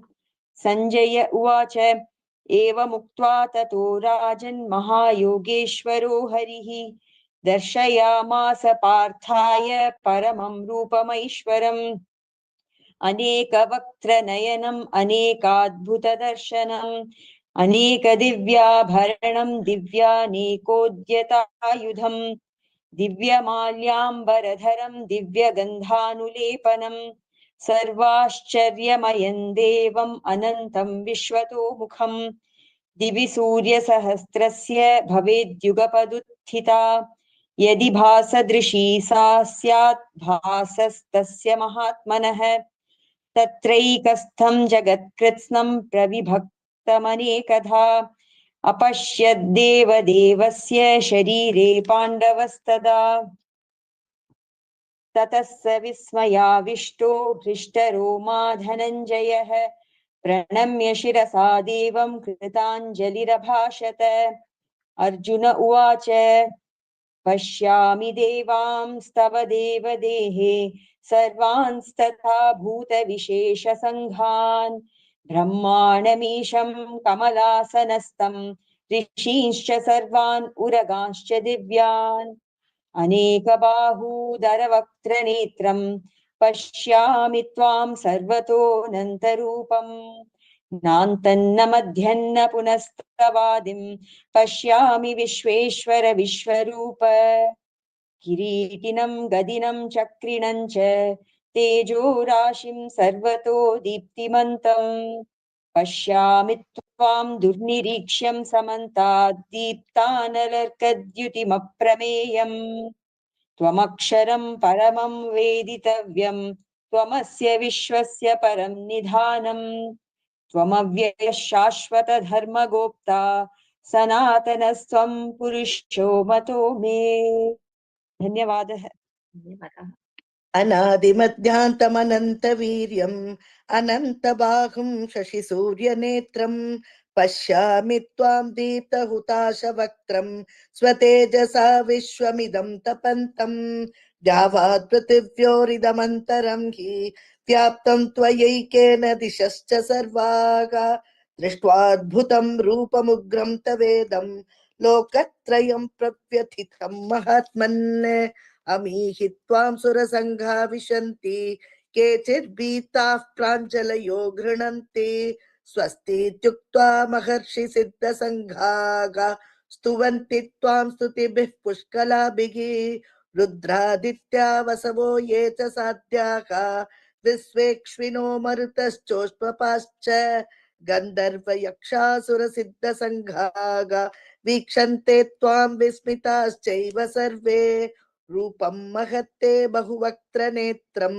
महाबाहो बहुबाहूरूपपादं बहूदरं बहुदंष्ट्राकराळं दृष्ट्वा लोकाः प्रव्यथितास्तथाहं नभस्पृशं दीप्तमनेकवर्णं व्यात्ताननं दीप्तविशालनेत्रं दृष्ट्वा हि त्वां प्रव्यथितान्तरात्मा धृतिं न विन्दामि शमं च विष्णो दंष्ट्राकराळानि च ते मुखानि दृष्ट्वैव कालानलसन्निभानि दिशो न जाने न लभे च शर्म प्रसीद देवेश जगन्निवास अमी च त्वां धृतराष्ट्रस्य पुत्राः सर्वे सहैवावनिपालसङ्घैः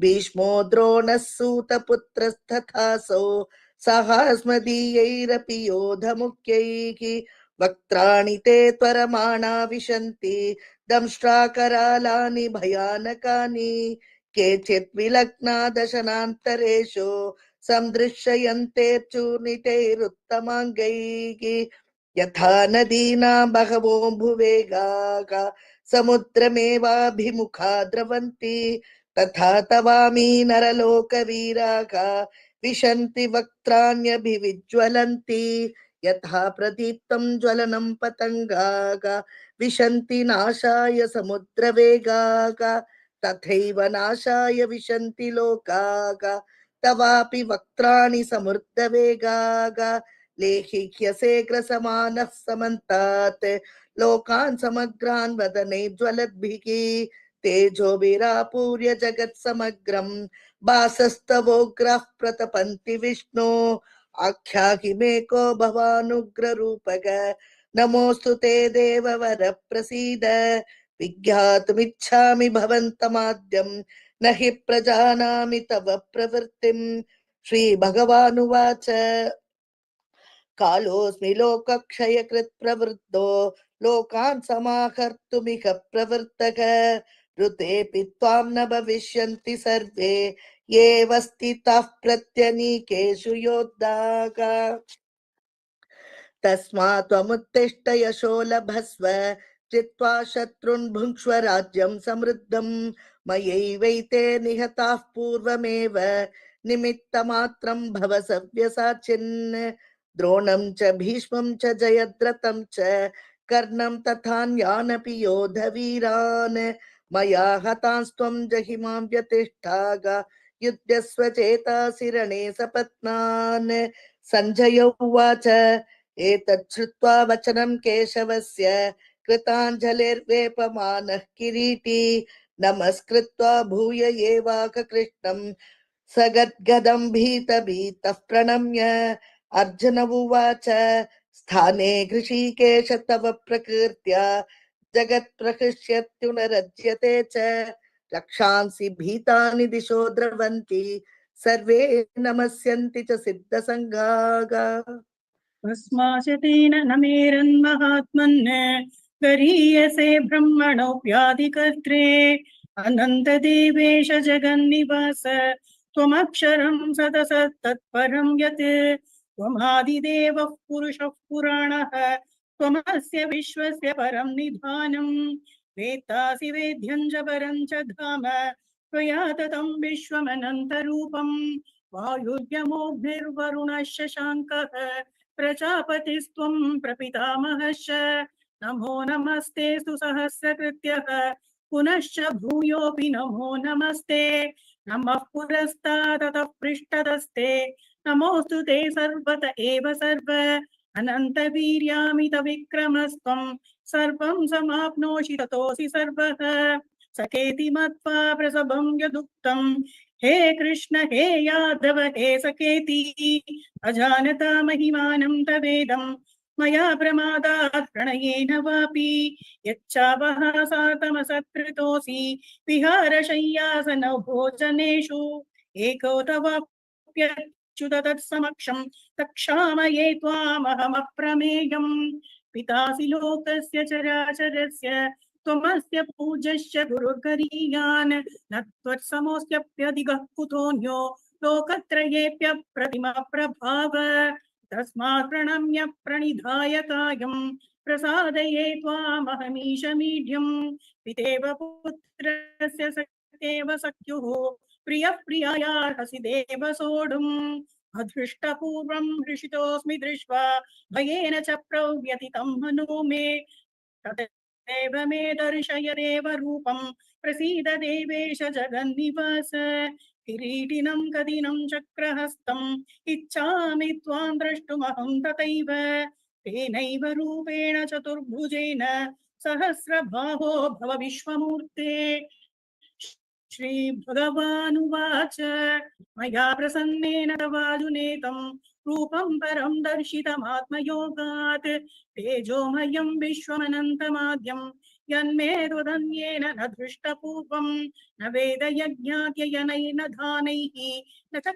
क्रियाभिर्न तपोभिरुग्रैः एवं रूपः शक्य अहं नृलोके द्रष्टुं त्वदन्येन कुरु प्रवीर मा ते व्यथा मा विमूढभावो मा ते व्यथा मा च विमूढभावो दृष्ट्वा रूपं घोरमितृङ्गमेतं यतेभिः प्रीतमनः पुनस्त्वं तदेव मे रूपमितं प्रपश्य सञ्जय उवाच इत्यर्जुनं वासुदेवस्ततोक्त्वा स्वकं रूपं दर्शयामास भूयः आश्वासयामास च भीतमेनं भूत्वा पुनः सौम्य वपुर्महात्मा अर्जुन उवाच दृष्ट्वेदं मानुषं रूपं तव सौम्यं जनार्दन इदानीमस्मि संवृत्तः सचेतः प्रकृतिं गतः श्रीभगवानुवाच सुदुर्दर्शमिदं रूपं दृष्टवानसि यन्मम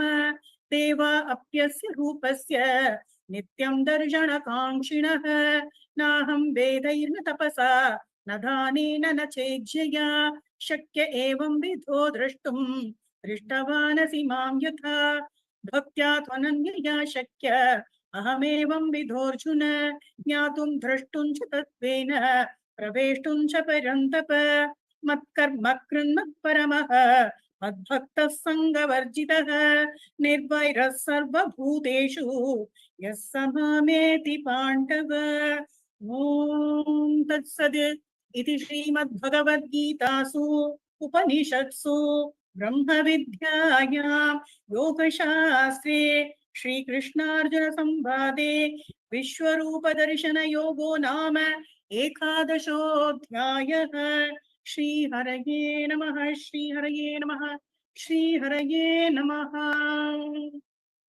The recording has stopped. We now move to the next chapter. This meeting is being recorded. Chapter 12, Bhakti Yoga. We have with us Srimati Jyoti K. Ravi. She will be presenting the synopsis as well as chanting the slokas. Shri Paramatmane Namaha. Bhakti Yoga is complete surrender to God by becoming a karma phala tyagi and ultimately attaining moksha. Te bhaktaha ativa me priyaha. Those devotees are dear to me, says Lord Krishna, who possess some remarkable qualities as showcased by sage Atri and his wife Anasuya. Sage Atri was Sage Atri is one of the Manasa Putras of Brahma, who originated from his tongue, it is said, which underscores his mastery over Vedic knowledge and Atma Jnanam. Atri was a great sage whose hymns in Rig Veda are one of the oldest texts known. Atri means one who is a gunatita, free from the trigunas, and Anasuya means one who is free from envy and malice. True to her name, she was a pious woman, led a modest and austere life with her husband Atri. Sage Atri and Anasuya were great tapasvis who never felt the need of a house too, except maybe for a shelter for the Agnihotram of the Yajnas and maybe a Patnishala. Pleased by their devotion and penance, Brahma, Shiva, and Vishnu appeared as their sons, Chandra, Durvasa, and Dattatreya. As mentioned in Srimad Bhagavatam, 2nd Canto, 7th Adhyaya, Lord Sri Vishnu himself tells Sage Atri, Datto Maya Aham, I have given myself to you. The divine couple had all the qualities of a bhakta dear to Lord if imbibed, but the youngsters of our present times will help them handle stress, anxiety, and depression better, which is mostly self-created.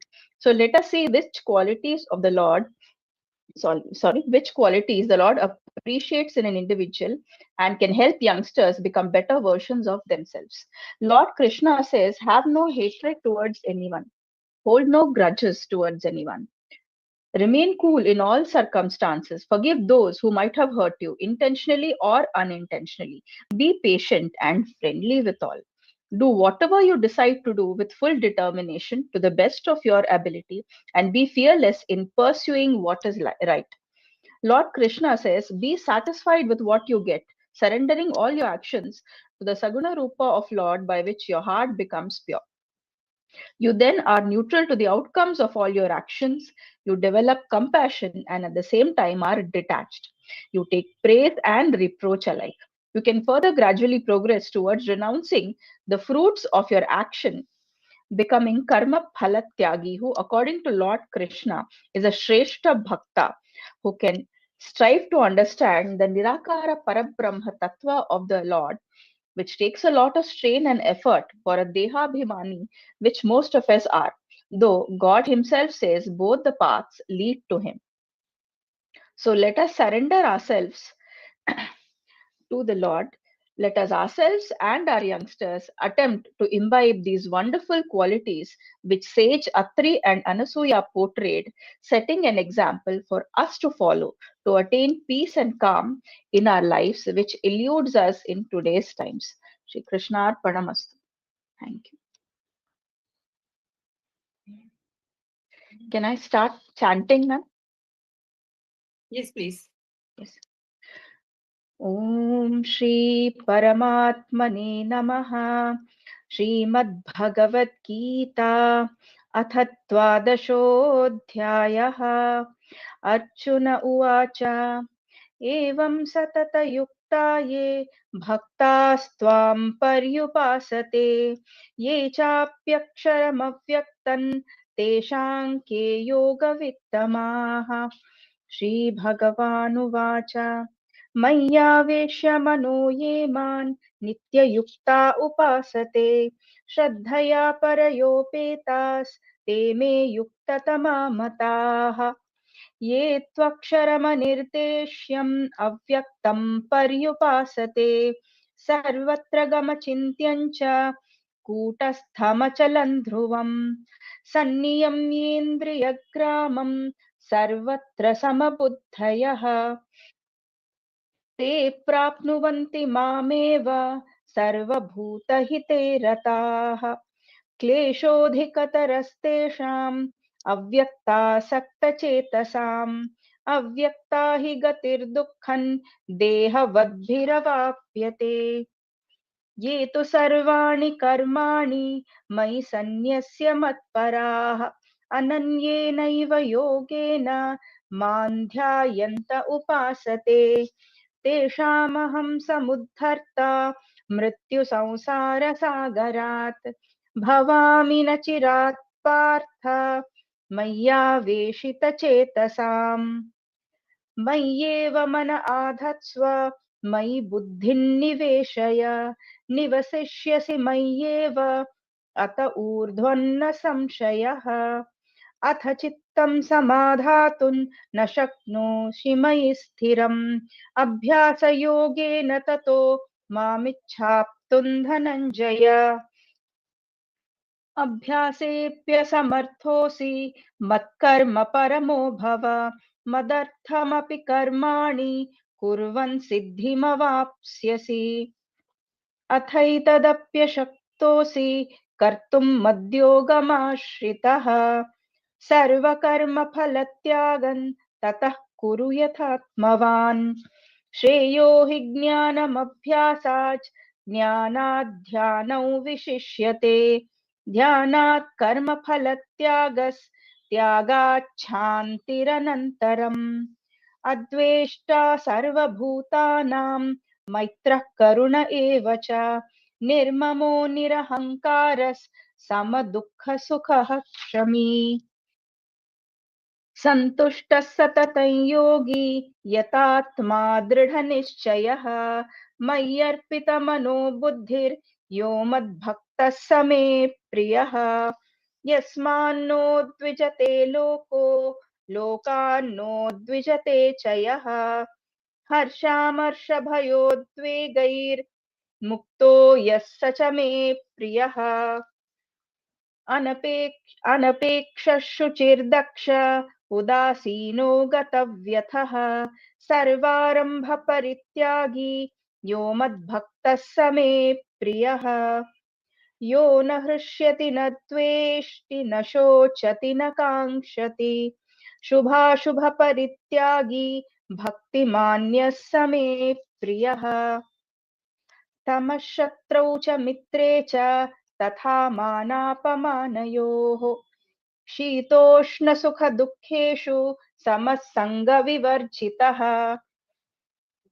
तुल्यनिन्दास्तुतिर्मौनी सन्तुष्टो येन केनचित् अनिकेतस्थिरमतिर्भक्तिमान् मे प्रियो नरः ये तु धर्म्यामृतमिदं यथोक्तं पर्युपासते श्रद्दधाना मत्परमा भक्तास्तेतीव मे प्रियाः ॐ तत्सदिति श्रीमद्भगवद्गीतासु उपनिषत्सु ब्रह्मविद्यायां योगशास्त्रे श्रीकृष्णार्जुनसंवादे भक्तियोगो नाम द्वादशोऽध्यायः ॐ श्रीकृष्णार्पणमस्तु Thank you. The recording has stopped. Thank you. Let's move to the next chapter. Chapter 13, Kshetra Kshetrajna Vibhaga Yoga. The presenter is, synopsis presenter is Bharat Mahesh, followed by Miss Rajalakshmi Ramesh and Shrimati Meenakshi Premanand, chanting the shlokas. Over to Bharat. Namo Namaha Sarvebhyah. Is my voice audible? Yes. Yeah, thank you. Mama Nama Bharatah. अद्य अहं त्रयोदश अध्यायस्य सारांशं वदामि क्षेत्र क्षेत्रज्ञ विभाग योगः इत्यस्ति अस्य अध्यायस्य नाम त्रयोदश अध्यायस्य प्रारम्भः अर्जुनस्य प्रश्नत्रयेन वर्तते क्षेत्र क्षेत्रज्ञयोः प्रकृतिपुरुषयोः ज्ञानज्ञेययोः च विषये अवगन्तुं स इच्छति तदा भगवता कृष्णेन उच्यते यदस्माकं शरीरमेव क्षेत्रम् अस्य वेत्ता तु क्षेत्रज्ञः अहं सर्वेषु क्षेत्रेषु क्षेत्रज्ञः अस्मि पञ्चमहाभूतानि अहङ्कारः बुद्धिः मनस्सहितं दश इन्द्रियाणि तेषां विषयाः इच्छा द्वेषः सुखं दुःखं सङ्घातः चेतना धृतिः इत्यादयः क्षेत्रस्य स्वरूपं निर्मान्ति अर्थात् शुद्ध सत्व चैतन्यं विहाय सर्वमपि क्षेत्रस्य भागः अस्य वेत्ता क्षेत्रज्ञः तदनन्तरं कृष्णः ज्ञानज्ञेययोः विषये वदति यद् विनम्रता, अनहङ्कारः, अहिंसा, वैराग्यम्, अध्यात्मज्ञानम् इत्यादीनि एव ज्ञानं। लघुतया क्षेत्रक्षेत्रज्ञयोः ज्ञानमेव परं ज्ञानम्। ज्ञेयस्य विषये कृष्णः वदति यत् ज्ञेयम् एव परमात्मा, परं ब्रह्म, यत् सूक्ष्मम्, अन्तिके स्थितं, निर्गुणं, गुणभोक्तृ च, तत्तु संसारे व्याप्तः। एवं ज्ञात्वा भगवद्भक्ताः भगवत्पदं प्राप्नुवन्ति। अनन्तरं श्रीभगवान् प्रकृतिपुरुषयोः विषये विस्तारेण अवगमयति। उभौ अपि अनादि। प्रकृतिः भौतिकान् गुणान् जनयति, सत्त्वरजस्तमो गुणान् इत्येव त्रिगुणाः। प्रकृतिः कार्यकारणानां हेतुः, पुरुषः तु भोक्ता, सुखदुःखानां भोक्ता। स पुरुषः तु देहे साक्षी रूप महेश्वरः। ज्ञानी सर्वभूतेषु समत्वेन तं पुरुषं पश्यति। प्रकृत्या कर्माणि क्रियमाणानि सन्ति इत्यस्य बोधः, अपि च शरीरेण पुरुषः न लिप्तः इति ज्ञात्वा ज्ञानी परां गतिं प्राप्नोति। अयमेव संक्षिप्तरूपेण 13 अध्यायस्य सारांशः। धन्यवादः। नमो नमः।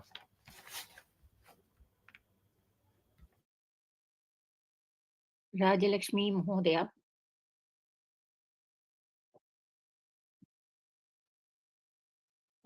त्रयोदशोऽध्यायः। श्रीभगवानुवाच इदं शरीरं कौन्तेय क्षेत्रमित्यभिधीयते। एतद् यो वेत्ति तं प्राहुः क्षेत्रज्ञ इति तद्विदः। क्षेत्रज्ञं चापि मां विद्धि सर्वक्षेत्रेषु भारत। क्षेत्रक्षेत्रज्ञयो ज्ञानं यत् ज्ञानं मतं मम। तत्क्षेत्रं यच्च यादृक्श्च यद्विकारि यदश्च यत् स च यो यत्प्रभावश्च तत्समासेन मे शृणु। ऋषिभिर्बहुधा गीतं छन्दोभिर्विविधैः पृथक्। ब्रह्मसूत्रपदैश्चैव हेतुमद्भिर्विनिश्चितैः। महाभूतान्यहङ्कारः बुद्धिरव्यक्तमेव च। इन्द्रियाणि दशैकं च पञ्चचेन्द्रियगोचराः। इच्छाद्वेषः सुखं दुःखं सङ्घातश्चेदना धृतिः। एतत्क्षेत्रं समासेन सविकारमुदाहृतम्। अमानित्वमदम्भित्वम् अहिंसा क्षान्तिरार्जवम्। आचार्योपासनं शौचं स्थैर्यमात्मविनिग्रहः। इन्द्रियार्थेषु वैराग्यम् अनहङ्कार एव च। जन्म मृत्यु जरा व्याधि दुःखदोषानुदर्शनम्। असक्तिनरभिष्वङ्गः पुत्रदार गृहादिषु। नित्यं च समचित्तत्वम् इष्टानिष्टोपपत्तिषु। मयि चानन्ययोगेन भक्तिरव्यभिचारिणी। विविक्तदेशसेवित्वम् अरतिं न जनसंसति। अध्यात्मज्ञाननित्यत्वम् तत्त्वज्ञानार्थदर्शनम्। एतज्ज्ञानम् इति प्रोक्तम् अज्ञानं यद्धोन्यता ज्ञेयं यत्तत् प्रवक्ष्यामि यज्ञात्मामृतमश्नुते। अनादिमत्परं ब्रह्म न सत्तन्नासुदुच्यते। सर्वतः पाणिपादं तत् सर्वदोक्षि शिरोमुखं। सर्वतः श्रुतिमल्लोके सर्वमावृत्य तिष्ठति। सर्वेन्द्रियगुणाभासं सर्वेन्द्रियविवर्जितम्। असक्तं सर्वभृच्चैव निर्गुणं गुणभोक्तृ च। बहिरन्तश्च भूतानाम् अचरं चरमेव च। सूक्ष्मत्वात् तद्विज्ञेयं दूरस्थं चान्तिके च तत्। अविभक्तं च भूतेषु विभक्तम् इव च स्थितम्। भूतभर्तृ च तज्ज्ञेयं ग्रसिष्णु प्रभविष्णु च। ज्योतिषाम् अपि तज्ज्योतिः तमसः परमुच्यते। ज्ञानं ज्ञेयं ज्ञानगम्यं हृदि सर्वस्य विष्ठितम्। इति क्षेत्रं तथा ज्ञानं ज्ञेयं चोक्तं समासतः मद्भक्तये तद्विज्ञाय मद्भावयोपपद्यते प्रकृतिं पुरुषं चैव विद्यनादि उभौवपि विकारांश्च गुणांश्चैव विद्धि प्रकृतिसम्भवान् कार्यकारणकर्तृत्वे हेतुः प्रकृतिरुच्यते पुरुषः सुखदुःखानां भोक्तृत्वे हेतुरुच्यते पुरुष प्रकृतिस्थो हि भुङ्क्ते प्रकृतिजान् गुणान् कारणं गुणसङ्गोऽस्य सदसत्यो निजन्मसु उपदृष्टानुमन्ता च भर्ता भोक्ता महेश्वरः परमात्मेति च अप्युक्तो देहेऽस्मिन् पुरुषः परः य एवं वेति पुरुषं प्रकृतिं च गुणैः सह सर्वथा वर्तमानोऽपि न स भूयोऽभिजायते ध्यानेन आत्मनि पश्यन्ति केचित् आत्मानम् आत्मना अन्ये साङ्ख्येन योगेन कर्मयोगेन च अपरे अन्ये त्वेवम् अजानन्तः श्रुत्वान्येभ्य उपासते तेऽपि च अतितरन्त्येव मृत्युं श्रुतिपरायणाः यावत् सञ्जायते किञ्चित् सत्त्वं स्थावरजङ्गमम् क्षेत्रक्षेत्रज्ञसंयोगात् तद्विद्धि भरतर्षभ समं सर्वेषु भूतेषु तिष्ठन्तं परमेश्वरं विनश्यत्सु अविनश्यन्तं यः पश्यति स पश्यति समं पश्यन् हि सर्वत्र समवस्थितम् ईश्वरं न हीनस्त्यात्मनात्मानं ततो याति परां गतिं प्रकृत्यैव च कर्माणि क्रियमाणानि सर्वशः यः पश्यति तदात्मानम् अकर्तारं स पश्यति यथा भूतपृथग्भावम् एकस्तम् अनुपश्यति तत एव च विस्तारं ब्रह्म सम्पद्यते तदा अनादित्वान् निर्गुणत्वात् परमात्मायम् अव्ययः शरीरस्थोऽपि कौन्तेय न करोति न लिप्यते यथा सर्वगतं सौक्ष्म्यात् आकाशं नोपलिप्यते सर्वत्र अवस्थितो देहे तथात्मानोपलिप्यते यथा प्रकाशयत्येकः कृत्स्नं लोकम् इमं रविः क्षेत्रं क्षेत्री तथा कृत्स्नं प्रकाशयति भारत क्षेत्रक्षेत्रज्ञयोर्येवम् अन्तरं ज्ञानचक्षुषा भूतप्रकृतिमोक्षं च ये विदुर्यान्ति ते परम्। ओम तत्सत् इति श्रीमद्भगवद्गीतासु उपनिषत्सु ब्रह्मविद्यायां योगशास्त्रे श्रीकृष्णार्जुन संवादे क्षेत्रक्षेत्रज्ञ विभागयोगो नाम त्रयोदशोऽध्यायः। श्रीहरये नमः। ओं नमो भगवते वासुदेवाय।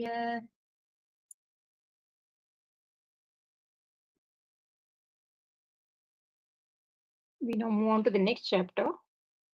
Chapter 14, Gunatraya Vibhaga Yoga, and we have with us Shri Shyamji, followed by Ramakrishna Mahodaya. Shri Gurubhyo Namaha. In the preceding Trayodashadhyaya named Kshetra Kshetrajna Vibhaga Yoga, as we just heard, Sri Bhagavan explains about Kshetra and Kshetrajna. Therein, Bhagavan This meeting is being recorded. About Prakriti and Purusha, and also explains that all Vikaras and Gunas are born in Prakriti. Having mentioned them briefly, Bhagavan now, in the 14th chapter, elaborates on three Gunas named the 14th chapter named Gunatraya Vibhaga Yoga. Bhagavan explains, all beings originate from Mahad Brahma or his Trigunatmika Maya or Prakriti when he places his seed in it. Thus, Mahad Brahma or Prakriti is the source or womb or mother of all beings and Bhagavan the Father. The three Gunas, Sattva, Rajas, Tamas, are born out of Prakriti and they chain or bind the imperishable dweller of the body. Bhagavan describes the qualities of each of these three Gunas and how they bind in this chapter. Sattva is described as Nirmala and Prakashaka, binding by attachment to Sukha and Jnana. Rajas is described as being in the form of liking, as in raga and dvesha, liking and disliking, as arises from trishna, which is the craving for what one does not have.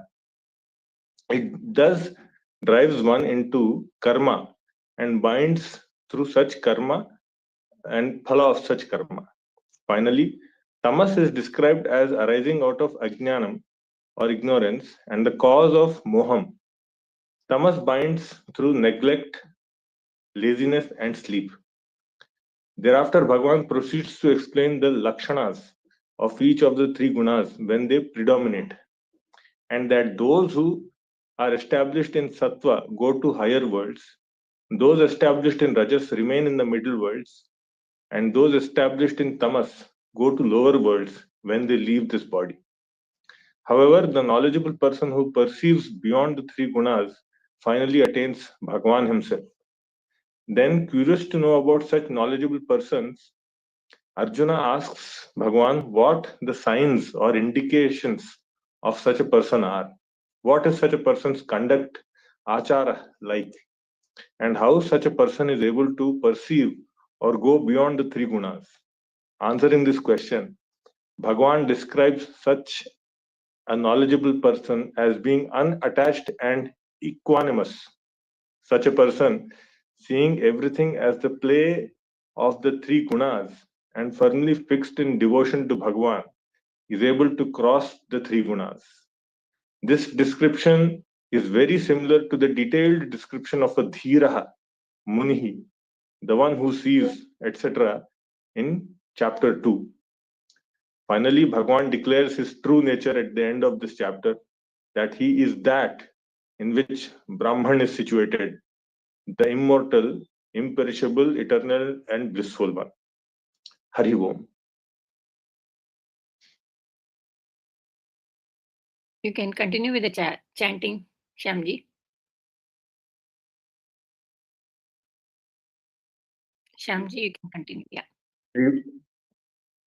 अथ चतुर्दशोऽध्यायः श्रीभगवानुवाच परं भूयः प्रवक्ष्यामि ज्ञानानां ज्ञानमुत्तमम् यज्ञात्वा मुनयः सर्वे परां सिद्धिमितो गताः इदं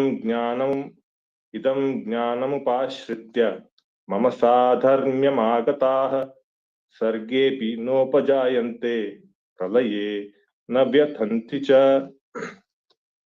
मम यो निर्महद्ब्रह्म तस्मिन् गर्भं दधाम्यहम् सम्भवः सर्वभूतानां ततो भवति भारत सर्वयोनिषु कौन्तेय मूर्तयः सम्भवन्ति याः तासां ब्रह्म महद्योनिरहं बीजप्रदः पिता सत्त्वं रजस्तम इति गुणाः प्रकृतिसम्भवाः निबध्नन्ति महाबाहो देहे देहिनमव्ययम् तत्र सत्त्वं निर्मलत्वात्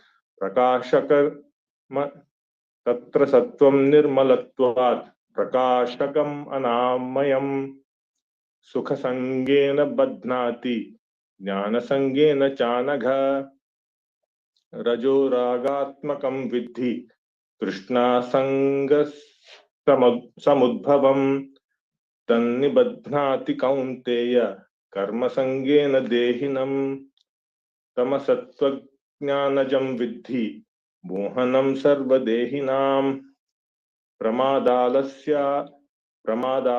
निद्राभिस्तन्निबध्नाति भारत सत्त्वं सुखे संजयति रजः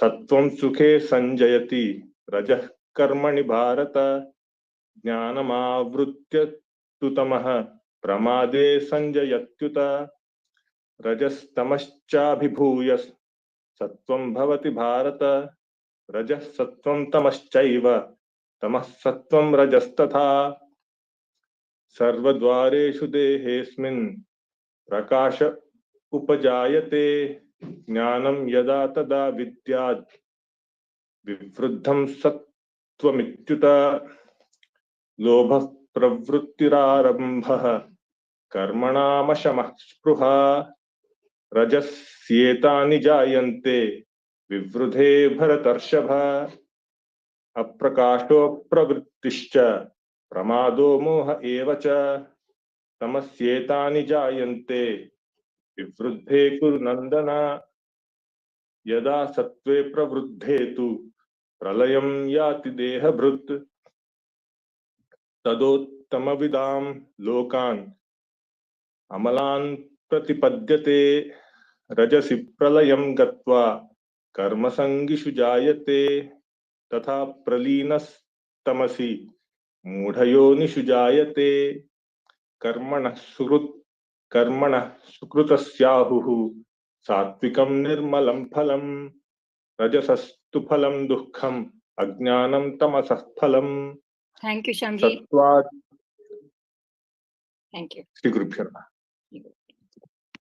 सत्त्वा संजायते ज्ञानं रजसो लोभ एव च प्रमादमोहो तमसः भवतो ज्ञानमेव च ऊर्ध्वं गच्छन्ति सत्त्वस्ता मध्ये तिष्ठन्ति राजसाः जगन्यगुणव्यत्यस्ता अधो गच्छन्ति तामसाः नान्यं गुणेभ्यः कर्तारं यदा वृष्टानुपश्यति गुणेभ्यश्च परं वेति मद्भावं सोऽधिगच्छति गुणानेतानतीत्य त्रीन् देहि देहसमुद्भवान् जन्म मृत्युजरा दुःखैः विमुक्तो मृतमश्नुते.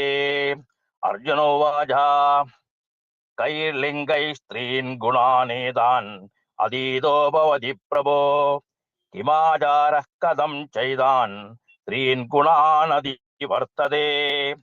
श्रीभगवानुवाच प्रकाशं च प्रवृत्तिं च मोहमेव च पाण्डव न द्वेष्टि सम्प्रवृत्तानि निवृत्तानि काङ्क्षति उदासीनवदासीनो गुणैर्नो यन विचाल्यते गुणो वर्तन्त इत्येव योऽवस्थिष्ठति नेङ्गते समदुःखसुखा स्वस्थः समलोषाष्टशवाञ्चनः तुल्यप्रिया प्रियो धीरः तुल्यनिन्दात्मसंस्तुतिः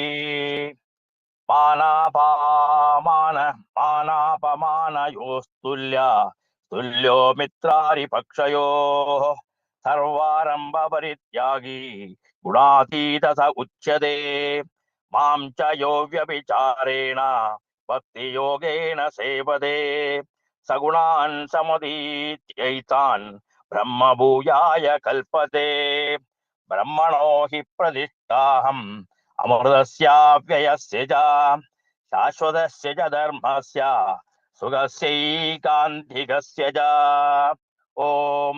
ॐ तत्सत्. श्रीमद्भगवद्गीतासु उपनिषत्सु ब्रह्मविद्यायां योगशास्त्रे श्रीकृष्णार्जुन संवादे गुणत्रयविभागयो नाम चतुर्दशोऽध्यायः. हरिः ओम्. ओम्.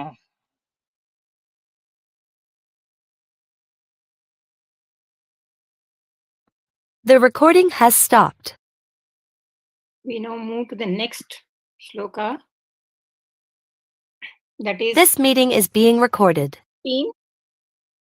Daivasura Sampat Vibhaga Yogaha. And we have with us Srimati Manjula Narayanan, both presenting synopsis as well as chanting shlokas. Over to Manjula ji.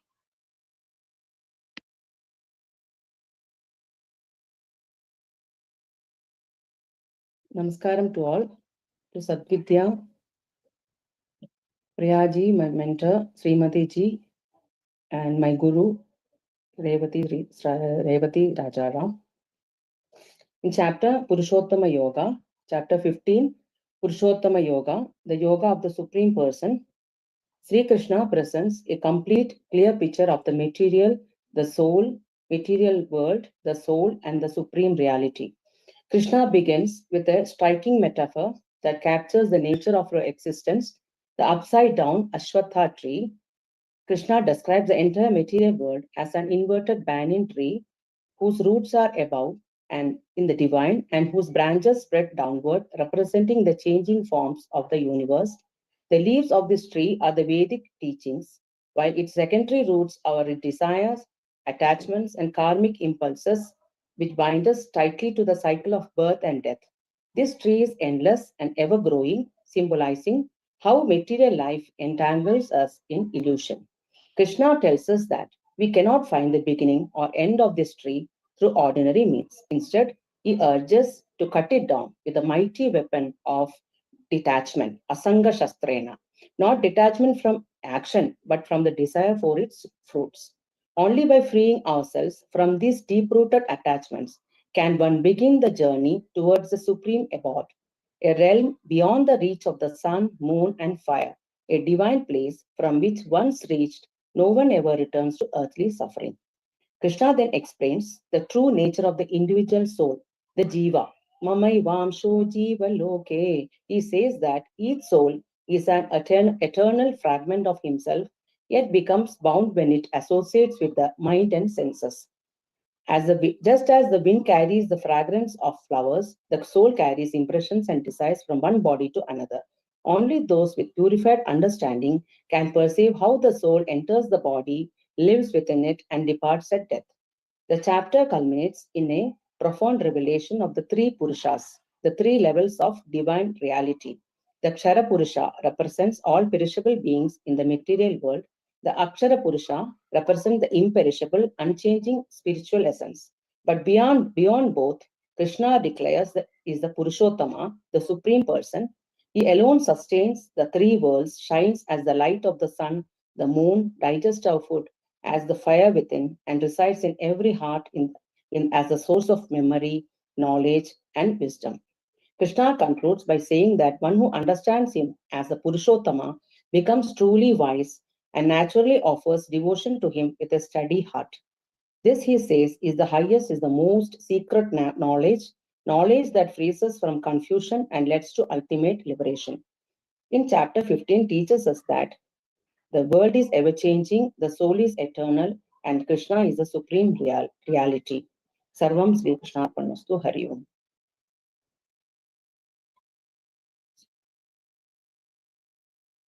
Sloka, chapter 15, Sloka chanting.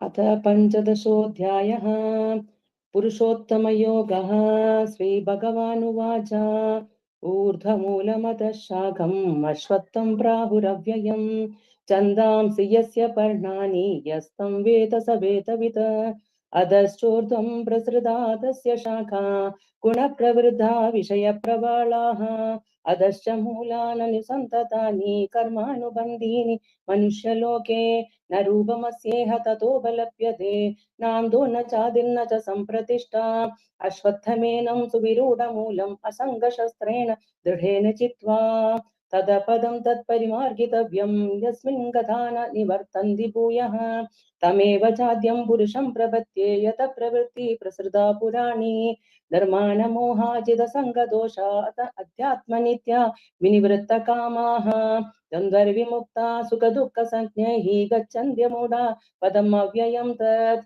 Natat vasayane suryaha na shashango na pavakaha Yadgatva na nivartande tadhama paramam mama Mamaivamsho jiva loke jiva bhuda sanatanaha Manashashtani indriyani prakrtistani karshati Shariram yadavapnodi yachapyutkramati Grahi Vedani Sayadi Vayurgandani Vashayan Shrotram Chashuksasparshanam Cha Rasanam Kranamevacha Atishtaya Manashchayam Vishayan Upasevate Utkramandam Sidam Vavi Punjanam Vagunanvitam Vimudananupashyanti Pashyanti Jnana Chakshushaha Yatando Yoginaschainam Pashyandyatmanyavastitam Yatandopyakratatmanaha Nainam Pashyanta Chetasaha Yadadityagatam Tejaha Jagatpasayate Yachandramasi Yachagno Tattejo Vitti Mamakam Gama Vishyacha Bhutani Tarayamyahamochasa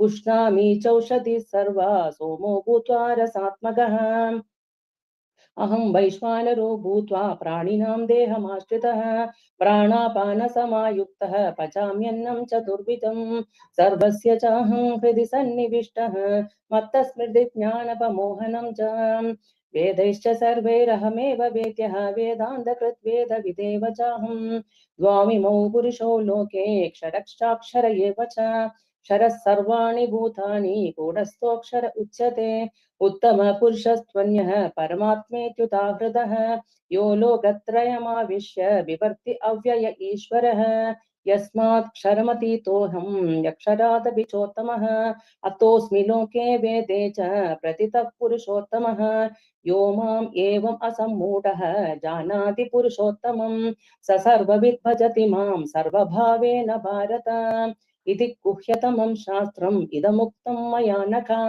एतद्बुद्ध्वा बुद्धिमान् स्यात् कृतकृत्यश्च भारत ओम तत्सत् इति श्रीमद्भगवद्गीतासु उपनिषत्सु ब्रह्मविद्यायां योगशास्त्रे श्रीकृष्णार्जुन संवादे पंचदशोऽध्यायः ओम हरि ओम. Thank you. That was chapter 15, Purushottamah. Dhanyavadah.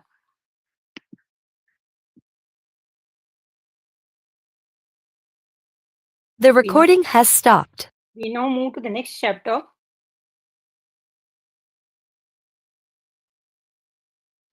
This meeting is being recorded. Devasura Sampat Vibhaga Yoga. May I request Usha Devi ji to present the synopsis as well as chant the shlokas. Usha Devi. Namaskara. Namaskara. Shri Gurubhyo Namaha. Om Namo Bhagavate Vasudevaya. My humble pranams to all, and a special pranam to Dr. Shri Behra sir, who helped and guided me in preparing the synopsis of the chapter 16. And my special thanks to my Guruji, Srimati Revati Rajaram ma'am, who instigated me and motivated me to take part in this program. I am very happy to have taken part in it. So today I am going to talk about Daivasura Sampat, the 16th chapter of Bhagavad Gita, a Hindu scripture that is a song of God, a dialogue between Lord Krishna and Prince Arjuna. In the 4th shloka, Dambho Dharpo Dhimanascha Krodha Paroshyameva cha Ajnanam cha Abhijatasya Partha Sampadamasurim. Lord Krishna describes the demoniac and divine qualities respectively. He says, "O Partha, hypocrisy, arrogance, anger, harshness, and ignorance belongs to those born with demonic qualities." In the 5th shloka, Daivim Sampad Vimokshaya Nibandhaya Surimata Mashucha Sampadham Daivim Abhijatosi Pandava.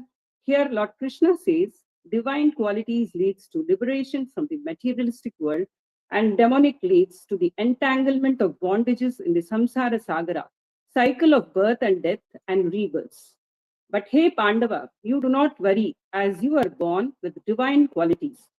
In this chapter, Lord Krishna highlights the divine and devilish qualities which every human or individual possesses.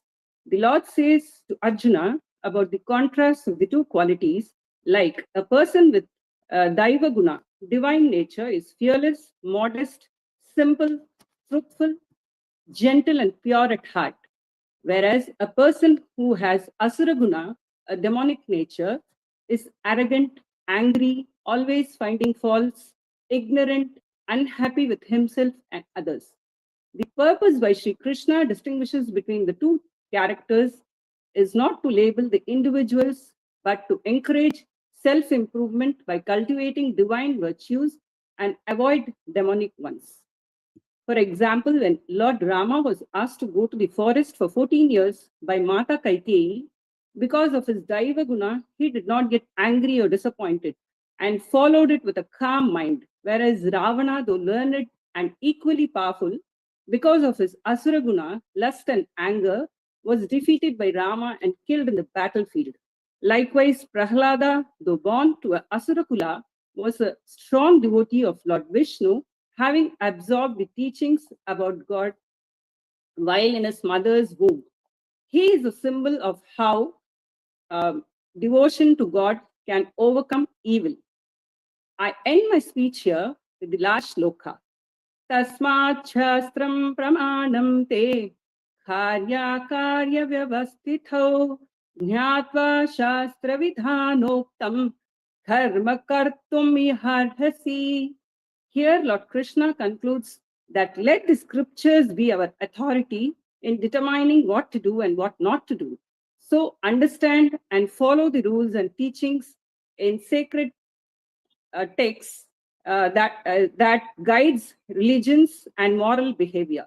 He instructs Arjuna to comprehend the teachings of the scriptures and act accordingly. Radhe Krishna, Sarvam Shri Krishna Arpanamastu. Dhanyavada. So here I continue with the slokas of chapter 16. Om Shri Parabrahmane Namaha. Daivasura Sampat Vibhaga Yogo Nama Shodashodhyayah.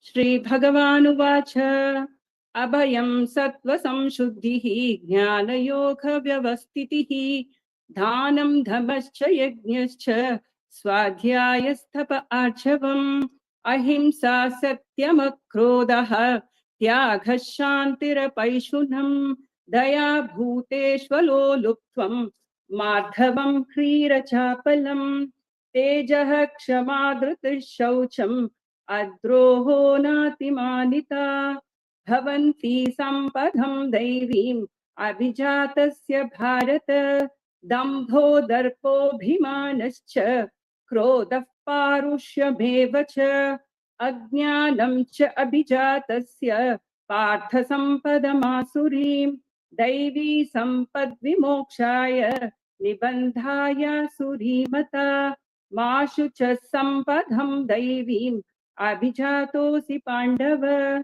Dvau Bhuta Sargau Lokesmin Daiva Asura Evacha Daivo Vistarashaf Proktaha Asuram Partha Meshruno Pravrittim Cha Nivrittim Cha Janana Vidhurasuraha Na Shaucham Na Apicha Acharaha Na Satyam Teshu Vidyate Asatyam Apratishtham Te Jagadahuranishwaram Aparaspara Sambhutam Himanyat Kama Haitukam Etam Drushtim Avashthabhya Nashtatman Alpabhuddhayah Prabhavantyugra Karmanaha Kshayaya Jagato Hitaha Kamam Ashritya Dushpuram Dambhamanam Adhanvitaha Mohat Grihitva Sadgrahan Pravartante Shuchivrataha Chintam Aparimeyancha Pralayantam Upashritaha Kamopabhoga Paramaha Etavadhiti Nischitaha Asha Pasha Shatair Baddhaha Kamakrodha Parayanaha Ihante Kamaboghatam Anyayena Sanchayan Idhamadhyamaya Labdham Imam Prapsye Manoratham Idham Astidam Apime Bhavishyati Punardhanam Asau Maya Hatashatruhu Hanishye Cha Aparanapi Ishwaroham Aham Bhogi Siddhoham Bhalavan Sukhi Adhyo Bijanavanasmi Konyosti Sadrusho Maya Yakshe Dasyami Bodhashye Ityajnana Vimohitaha Aneka Chitta Vibhrantaha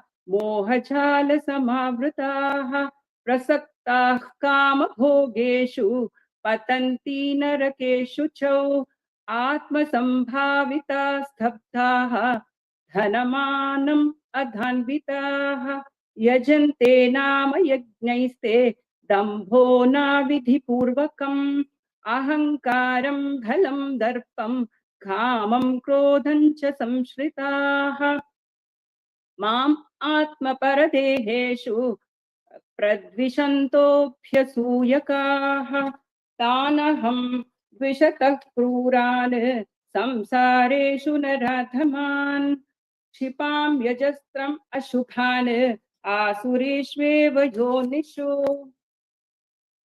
आसुरीं योनिमापन्ना मूढा जन्मनि जन्मनि माम् अप्राप्यैव कौन्तेय ततो यान्त्यधमां गतिम् त्रिविधं नरकस्येधं द्वारं नाशनम् आत्मनः कामः क्रोधस्तथा लोभः तस्मादेतत्त्रयं त्यजेत् एतैर्विमुक्तः कौन्तेय तमोद्वारैस्त्रिभिर्नरः आचारत्यामनः श्रेयः ततो याति परां गतिम् यः शास्त्रविधिमुत्सृज्य वर्तते कामकारतः न स सिद्धिम् अवाप्नोति न सुखं न परां गतिम् तस्मात् शास्त्रं प्रमाणं ते कार्याकार्यव्यवस्थितौ ज्ञात्वा शास्त्रविधानोक्तं कर्म कर्तुम् इहार्हसि। ओम तत्सत् इति श्री भगवद्गीतासु उपनिषत्सु ब्रह्मविद्यायां योगशास्त्रे श्री कृष्णार्जुन संवादे दैवासुर संपत् विभाग योगो नाम षोडशोऽध्यायः। ओम श्री हरये नमः। ओम श्री हरये नमः। ओम श्री हरये नमः। धन्यवाद।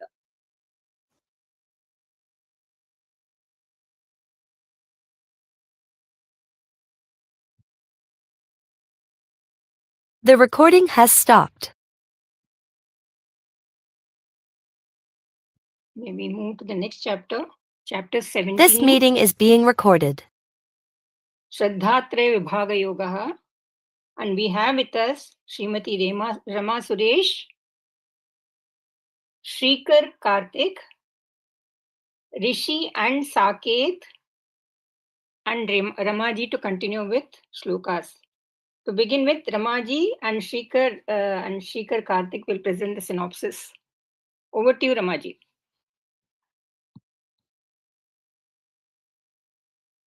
Rama Bhagini. Sarvebhyo namo namaha. Shri Gurabhyo namaha. First of all, I wish to convey my sincere thanks to SRIMAD PHAGAVAD for giving this opportunity, and Mrs. Usharani Shanka Mahodaya, who has been my mentor. In the chapter of 17th chapter, Shraddha Traya Vibhaga Yoga. In this, even though Gunatraya Vibhaga, he has already, Lord Krishna has already covered all the three gunas. Here he is talking about the Shraddha. In this, I have taken the importance of doing tapasya without any desire and attachment. I want to give my synopsis only up to this. Ashastra vihitam ghoram tapyante ye tapo janaha dambha hankara sanyuktaha kamaraga balanvitaha. Some people perform stern austerities that are not enjoined by the scriptures, but rather motivated by show-off and egotism and impelled by desire and attachment. Even tapas, if done with attachment, will result in destruction only. This can be seen from the story of Hiranyakashyap. After his brother Hiranyaksh was killed by Lord Hari, he wanted to kill Sri Hari. He did severe penance to obtain power and get the boon of immortality. When Lord Brahma appeared before him, he asked for the same.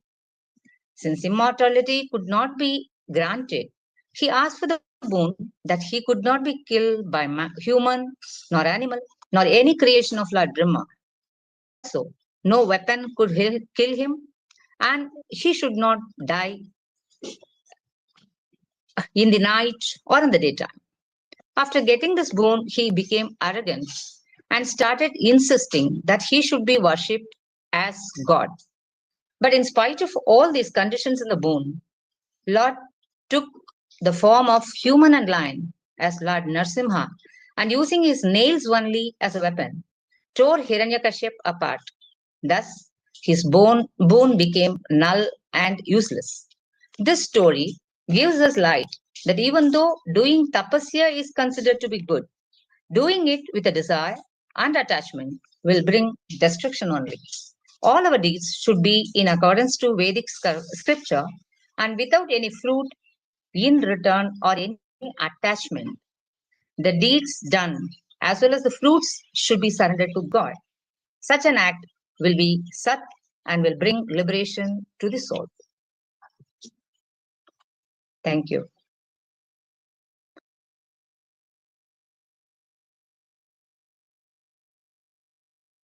Another synopsis will be given, or shall I continue reading? Yeah. Shrikar ji, Shrikar, are you there? Namaskara. Namaskara. योऽन्तः प्रविश्य मम वाचमिमां प्रसुप्तां सञ्जीवयति अखिलशक्तिधरः स्वधाम्नाम् अन्यांश हस्तचरणश्रवणत्वगादीन् प्राणान् नमो भगवते पुरुषाय तुभ्यम्. So let us start with one question that we all have. So everyone, we all do dhanam, like Rema just said, there is many of Sattvika Yajna, Rajasika Yajna, Tamasika Yajna. Like that, there is also Sattvika Dana, Rajasika Dana, Tamasika Dana. So we all do Dana to our Guru or Brahmana, but here Krishna is telling us what type of Dana, when Dana, to whom which Dana you give, and how that will affect you, and which, is it Sattvik or is it Rajasic. So not just Dana, in this chapter, Paramatma also talks about Yajna, Ahara, Puja. So I took the Dana one because that is what we all want to do for Moksha or Svarga. So for firstly, so he says, दातव्यमिति यद्दानं दीयते अनुपकारणे देशे काले च पात्रे च तद्दानं सात्विकं स्मृतम्. So this dana has to be given to the person. So you are not doing it so another person will give it back, will give something back to you. You are doing it willingly, and you are doing it to a person who cannot give anything back. Diyate anupakarane deshe kale cha patre cha taddanam satvikam smritam. This dana also has to happen to be this dana also has to be given to the person who deserves it, and the one who can do, and the one who can't do anything, and it also has to be deshe kale, in the correct time. Rajasika dana he talks about now Paramatma talks about Rajasika dana. Yattu pratyupakarartham phalamuddishya va punaha diyate cha pariklishtam taddanam rajasam smritam. He says the dana done for an exchange and for a fruit, and so you are giving someone danam, so they will give you something back. That is the Rajasika dana. Or you are doing it because you are forced. Pariklishtam has two meanings. You are forced to do it. And then another one, I can give an example for the other one. So you have something very close to yours and you want to give it to you, and then the other person asks it. You want to give it, and at the same time you think it's yours and you don't. So that is a Rajasika dana. And then Tamasika dana, Paramatma talks about is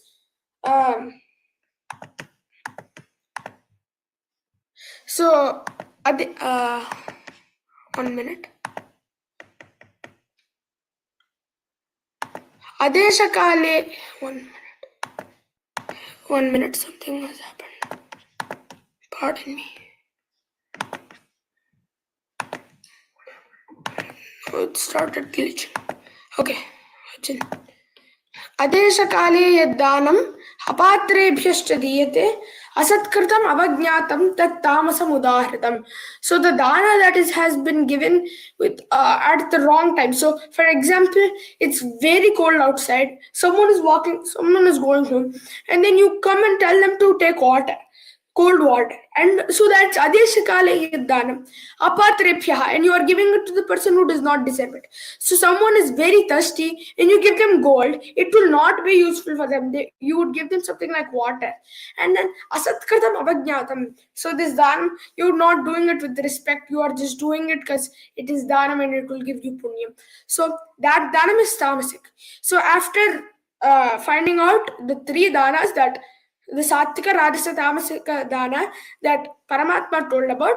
We should all, when we are doing danam, we should, as he said in Sattvika danam, we should do it in the right time to the right person with a lot of respect and without even leshamatra api in your mind of it is mine, why should I give it to him? But I had it for a long time. We should not even have a little bit of that. So we should always be with a great manas, and we should, and with doing great karyas like this, we will get moksha. Shri Guru Bhyo Namaha. Dhanyavadaha. Shikaraha. May I call upon Rishi and Saket? Yes, hello. Yes. So today we'll be reciting the 1 to 15 of 17th chapter. So let's start. Arjuna vacha yesha sarvedimustrejya yajante shraddhayanvitaha tesha nishtatu ka Krishna sarvamaho rajastamaha.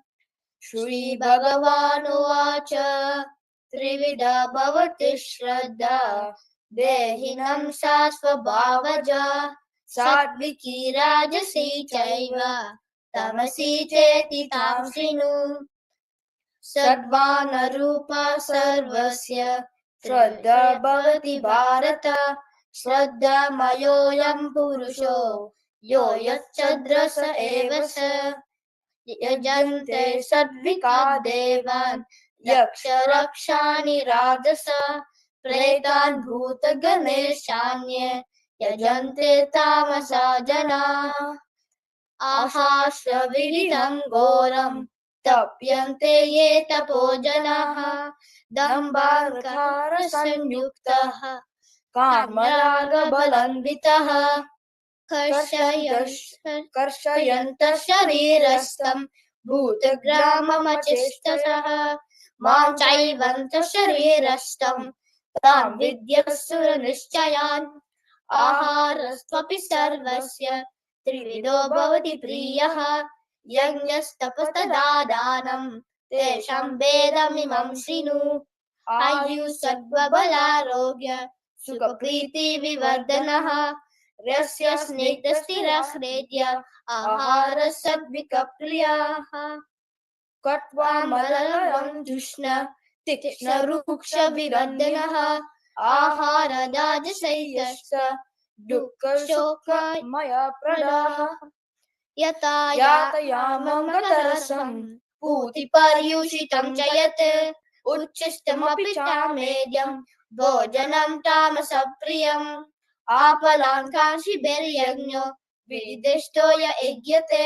yastavyameveti manaha samadaya satvikaha abhisandaya tupalam dambhartamachayayate egyabharata shestas tam yajñam virirajasam virihinamashishtanam mantrahinamarikshinam shraddha virhitam yanyam tamasam vyachakshate devadveja guru pranya pujanam saucham arjavam brahmacharyam ahisnacha shariram tapa uchyate. Thank you. Anudvegakaram vakyam satyam priyahitam च यत् स्वाध्यायाभ्यसनं चैव वाङ्मयं तप उच्यते मनः प्रसादः सौम्यत्वं मौनम् आत्मविनिग्रहः भावसंशुद्धिरित्येतत् तपोमानसमुच्यते श्रद्धया परया तप्तं तपस्तत्त्रिविधं नरैः अफलाकाङ्क्षिभिर्युक्तैः सात्विकं परिचक्षते सत्कारमानपूजार्थं तपोदम्भेन चैव यत् क्रियते तदिह प्रोक्तं राजसं चलम् अध्रुवं मूढग्राहेणात्मनो यत्पीडया क्रियते तपः परस्योत्सादनार्थं वा तत्तामससमुदाहृतं दातव्यम् इति यद्दानं दीयतेनुपकारिणे देशे काले च पात्रे च तद्दानं सात्विकं स्मृतम् यत्तु प्रत्युपकारार्थं फलम् उद्दिश्य वा पुनः दीयते च परिक्लिष्टं तद्दानं राजसंस्मृतम् आदेशकाले यद्दानम् अपात्रेभ्यश्च दीयते असत्कृतम् अवज्ञातं तत्तामसमुदाहृतम् ॐ तत्सदिति निर्देशो ब्रह्मणस्त्रिविधः स्मृतः ब्राह्मणास्तेन वेदाश्च यज्ञाश्च विहिताः पुरा तस्मात् ॐ इत्युदाहृत्य यज्ञदानतपःक्रियाः प्रवर्तन्ते विधानोक्ताः सततं ब्रह्मवादिनां अनभिसन्धाय फलं यज्ञतपःक्रियाः दानक्रियाश्च विविधाः क्रियन्ते मोक्षकाङ्क्षिभिः सद्भावे साधुभावे च सदित्येतत् प्रयुज्यते प्रशस्ते कर्मणि तथा सच्छब्दः पार्थ युज्यते यज्ञे तपसि दाने च स्थितिः सदिति चोच्यते कर्म चैव तदर्थीयं सदित्येवाभिधीयते अश्रद्धया हुतं दत्तं तपस्तप्तं कृतं च यत् असित्युच्यते पार्थ न च तत्प्रेत्य नो इह ओम तत्सदिति श्रीमद्भगवद्गीतासु उपनिषत्सु ब्रह्मविद्यायां योगशास्त्रे श्रीकृष्ण अर्जुन संवादे श्रद्धात्रय विभाग योगो नाम सप्तदशोऽध्यायः हरिः ओम कृष्णार्पणमस्तु। The recording has stopped. Now we are moving to the last chapter of Bhagavad This meeting is being recorded. Chapter 18, Moksha Sannyasa Yoga. May I invite Srimati Janaki Ramanan and Sri Kurapati Satya to present the synopsis, followed by Srimati Vijaya Chakrapani, Srimati Meenakshi Premanand, Bharat Mahesh and Mahati Joshi to chant the slokas. Over to Janaki Ramanan. Is it visible, Priyaji? Yes, yes, yes. Okay. 1 minute. 1 minute now. Sairam.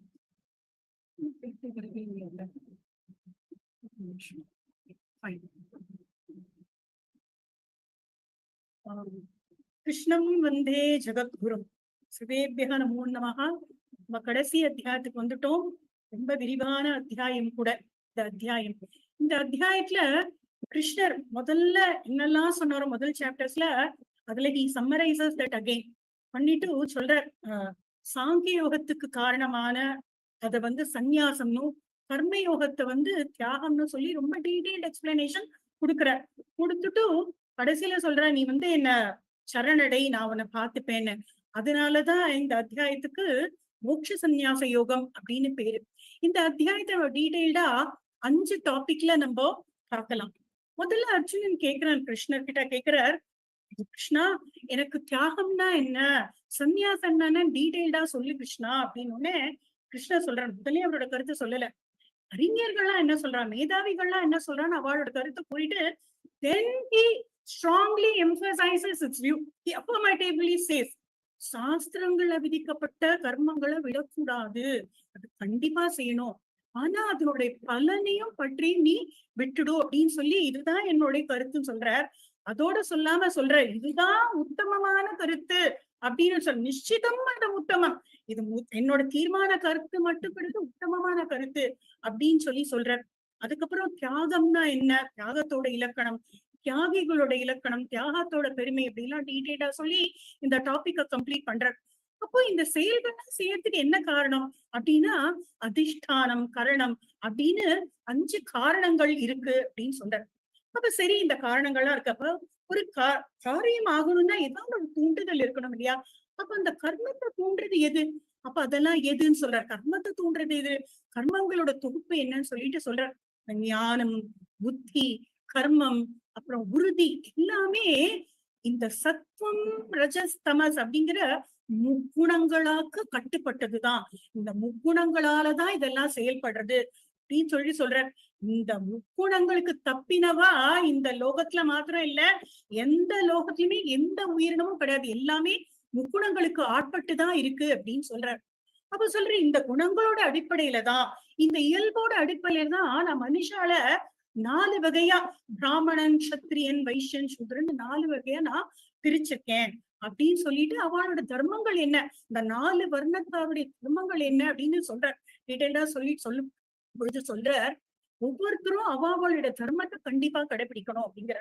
அப்படி சொல்லிச்சு அவர் சொல்றாரு, எந்த காரணம் செஞ்சாலும் அர்ஜுனா சதோஷமே நாத்தியா செய்து, எந்த காரணம் செஞ்சாலும் குறை இருக்கும், ஆனாலும் பரவாயில்ல, உன்னோட கர்மத்தை நீ செய், ஸ்வதர்மம் தான் சிறந்தது, மத்தவாளோட கர்மி நீ ரொம்ப எக்ஸெப்ஷனலா ஃபர்ஸ்ட் கிளாஸா செய்யறதை விட உன்னோட கடமையை நீ சிறப்பா செய், அதுல தோஷம் இருந்தாலும் பாவம் இல்ல, அந்த மாதிரி உன்னோட கடமையை நீ செஞ்சுட்டே பக்தி செலுத்து, அந்த மாதிரி பக்தி செலுத்தும் பொழுது என்ன ஆகுறது, நீ என்ன அறிவ, முக்கியமாவபி ஜானாதி, என்ன நான் யாரு, நான் எப்படிப்பட்டவன், என்னோட விபூதி என்னன்னு தெரிஞ்சுட்டு நீ என்கிட்டயே ஐக்கியம் ஆயிடுவ அர்ஜுனா அப்படின்னு சொல்ற.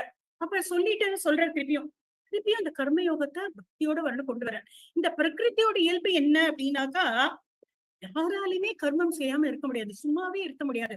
அந்த கர்மத்தோட பக்தியோட செய்யணும் அப்படின்னு சொல்லிட்டு ரொம்ப அன்பா சொல்றாரு. அதனால அர்ஜுனா நீ எல்லாத்தையும் என்கிட்டயே சமர்ப்பிச்சிடும். 6வது அத்தியாயத்துல சொல்றாரு பாருங்க, எக்கரோஷி எதஜ்ஞாசி எஜ்ஜோஷி ததாசியது தத்தபிஷ்யசி கௌந்தையே தற்குருஷ்வம் அதர்ப்பணம். அந்த மாதிரி எல்லாத்தையுமே நீ எது செஞ்சாலும் என்கிட்டே சமர்ப்பிச்சிடும், நான் தான் சர்வாந்தர்யாமி, நான் தான் எல்லாத்தையும் ஆட்டி படைக்கிறவன், I am omniscient, I am omnipresent, I am omnipresent அப்படிங்கறத உணர்ந்துட்டு எல்லாத்தையுமே நீ கிட்ட சரணடைஞ்சிடும் ரொம்ப அன்பா சொல்லிட்டு சொல்றார். கடைசியில சொல்லி முடிக்கிற அந்த பக்தி யோகத்துக்கு பெருமையா, எல்லாத்தையுமே நீ கிட்ட சரண்டர் பண்ணிடும், சர்வ தர்மான் பரித்யஜ்ய மாமேகம் சரணம் பிரஜ அப்படிங்கிற, எல்லாத்தையும் விட்டுடும். அப்படின்னு தான் என்ன பண்ணுவேன் நானு, அஹம் த்வா சர்வ பாபேப்யஹ மோக்ஷயிஷ்யாமி மா சுச்சஹ, உறுதிங்கிற உன்னை எல்லா பாவத்திலேருந்து விடுவிச்சுவேன், அதனால நீ எல்லாத்தையுமே என்கிட்ட ஒப்படைச்சிடுங்கிற. இதுதான் இந்த அத்தியாயத்தோட சாராம்சம் மாத்திரம் இல்ல, பகவத்கீதையோட சாராம்சமே இந்த ஸ்லோகம் தான். அப்ப சரணடைதல்னா என்ன, தர்மத்தை உடனே என்ன சும்மா இருக்கதா, எதுவுமே செய்யாம சும்மா இருக்கதா, சரணடைதெல்லாம் என்ன பலவீனமா அப்படின்னா கிடையாது. நம்மளோட கடமைய ஈகோ இல்லாம, ஒரு அகங்காரம் இல்லாம, ஒரு பக்தி பாவனையோட, இந்த சுவாமி தான் எல்லாம், நான் வெறும் ஒரு கருவிதான், நான் வெறும் ஐ எம் எ டூயர், கருவி அவர் தான் எல்லாமே ஆட்டி வைப்பார் அப்படின்னு நினைச்சு அந்த பக்தியோட செய்யும் பொழுது என்னாகும், இந்த மோட்சம் நம்மளுக்கு சாஸ்வதமாகும். அப்ப இந்த சரணாகதி பண்றச்சு, அப்ப நான் சொல்றேன் எனக்கு அப்போ வலி இருக்காதா, சரணாகதி பண்றேன், அப்ப சுவாமி கிட்ட எல்லாத்தையும் நான் விட்டுட்டேன், அப்ப எனக்கு பிரச்சனையே வராதா, எனக்கு வலி இருக்காதா, நான் எந்த ரிலேஷன்ஷிப்பை வச்சுக்க வேண்டாமான்னு இல்ல, எனக்கு பிரச்சனை வரும், வலி வரும், ஆனா நம்ம என்ன பண்ணுவோம், இந்த டோட்டல் சரண்டர்னால என்ன ஆகும், நம்மளுக்குள்ள அந்த வலி ஏற்படாது, நம்ம ரொம்ப தெளிவா இருக்கும், நம்மளுக்குள்ள ஒரு ஆழ்ந்த அனுமதி இருக்கும், நம்ம ஃபுல்லா சரண்டர் பண்ணிட்டோம்னா நம்மளுக்குள்ள ஒரு ஆழ்ந்த அமைதி நம்மளுக்குள்ள இருக்கும். அப்ப இந்த சரணாகதி அப்படிங்கிறது என்ன அப்படின்னாக்கா, இது ஒரு என்ன ஒரு என்னைக்கோ ஒரு நாள் நிகழ்ச்சியா அப்படின்னு பார்த்தா கிடையாது. என்னைக்கோ கிருஷ்ணா நான் உங்ககிட்ட சரண்டர் பண்ணிட்டேன் எனக்கு பகவத்துனா கிடையாது. இது ஒரு டெய்லி பிராக்டிஸ், டெய்லி இது ஒரு நம்பிக்கை, ஒரு தேங்க்ஃபுல்னஸ், சுவாமி கிட்ட நன்றியோட பண்ணிட்டு நான் எல்லாமே பண்றேன், சர்வம் கிருஷ்ணார்ப்பணம் சொல்லி ஒவ்வொரு செயலையோடையும் அந்த பூரண அர்ப்பணிப்போட செய்யும் பொழுது நம்ம we will rise our gunas, நம்மளோட ஆன்மீக பாதையில ஸ்பிரிச்சுவல் பாத்துல நம்ம முன்னேற்றம் அடைவோம். சோ நம்ம இதுல பார்த்தோம்னா சுகபிரம்மம், ரமண மகரிஷி, ஆஞ்சநேயர், மீரா இவாள்லாம் நான் அப்படிங்கிற தன்மை விட்டுட்டு கடவுள்கிட்ட சுத்தமா சரணடைஞ்சா அவளோட கதைகள்லாம் இருக்கு. இவாள்லாம் நம்மள ஒரு உதாரணமா எடுத்துக்கலாம், இந்த ஸ்லோகத்துக்கும் சரணாகதிக்கும் உதாரணமா எடுத்துக்கலாம். சோ நம்ம டீடைலா பார்த்தோம் இந்த ஸ்லோகத்தை. கடைசியில திருப்பி கிருஷ்ணர் வர, இந்த பகவத்கீதையை யாரெல்லாம் படிக்கிறாளோ, யாரெல்லாம் கேட்கிறாளோ, இந்த ரகசியத்தை யாருக்கெல்லாம் சொல்றாளோ அவள்லாம் எனக்கு பிரியமானவன், அவனுக்கு என்ன பண்றான், அவன் என்கிட்டே அடையிறான், அவன் இந்த பாவத்திலேருந்து விடுபட்டு புண்ணிய லோகத்தை அடையிறான் அப்படின்னு சொல்லி சொல்லிட்டு கடைசியில அர்ஜுனன்ட்ட கேக்குற, அர்ஜுனா நீ உருமுகப்படுத்தவனோடு கேட்டியா, உனக்கு எல்லாம் புரிஞ்சுதா, உன்னோட மோகம் அழிஞ்சுதா அர்ஜுனா அப்படின்னு ரொம்ப அன்பா கேக்குற. அர்ஜுனன் சொல்றான், சுவாமி என்னோட மோட்சம் அழிஞ்சது, என்னுடைய மோகம் அழிஞ்சது சுவாமி, எனக்கு எல்லாம் நன்னா புரிஞ்சுது, நீயே சரணாகதி அப்படின்னு சரணாகதி அடையிறான். இதை நினைச்சுட்டு சஞ்சய் தானே இதெல்லாம் பார்த்து சொல்லிட்டு இருக்காரு திருதராஷ்டிரனுக்கு. இப்போ அதை நினைச்சுட்டு இந்த கீத ரகசியம், சுவாமியோட விஸ்வரூபம் எல்லாத்தையும் நினைச்சுட்டு ரொம்ப பார்த்துட்டு திருதராஷ்டிர சஞ்சயன் சொல்றார், எத்திர யோகேஸ்வர கிருஷ்ணோ, எங்கெல்லாம் அந்த சத்தியமான கிருஷ்ணன் இருக்கின்றாரோ, எத்திர பார்த்தோ தனுட்ர ரைட்டியஸ்னஸ், உண்மை அர்ஜுனன் எங்கெல்லாம் இருக்கிறதோ அங்க தத்ர ஸ்ரீ விஜயோ பூதிகி, அங்கெல்லாம் மகாலட்சுமி தர்மம் நீதி இருக்கும்னு என்னோட திடமான கருத்துங்கிற. எத்திர யோகேஸ்வர கிருஷ்ணோ எத்திர பார்த்தோ தனுர்தரஹ தத்ர ஸ்ரீ விஜயோ பூதிகி தர்வாணி தெர்ம தெர்மமா அப்படின்னு சொல்லி முடிக்கிறார். இதுதான் என்னோட திடமான கருத்து அப்படின்னு சொல்லி சொல்றார். அப்போ ஒரே லைன்ல சாராம்சம் நம்ம என்ன சொல்லணும், நம்ம கடமை செய்யணும், பற்று இல்லாம செய்யணும், அகங்காரம் இல்லாம செய்யணும், எல்லாத்தையுமே அவங்க கிட்ட சரணடைஞ்சு செஞ்சுட்டு கிருஷ்ணாதான் எல்லாம் அப்படின்னு சர்வம் கிருஷ்ணார்ப்பணம் சொல்லி செஞ்சு நம்ம அதனால we will rise our gunas, நம்ம spiritual pathல let us improve slowly we will improve and கிருஷ்ணரை சரணடைவோம். சர்வம் கிருஷ்ணார்ப்பணம். ஸ்ரீ குருப்யோ நமஹ. Thanks to all. Hare Krishna.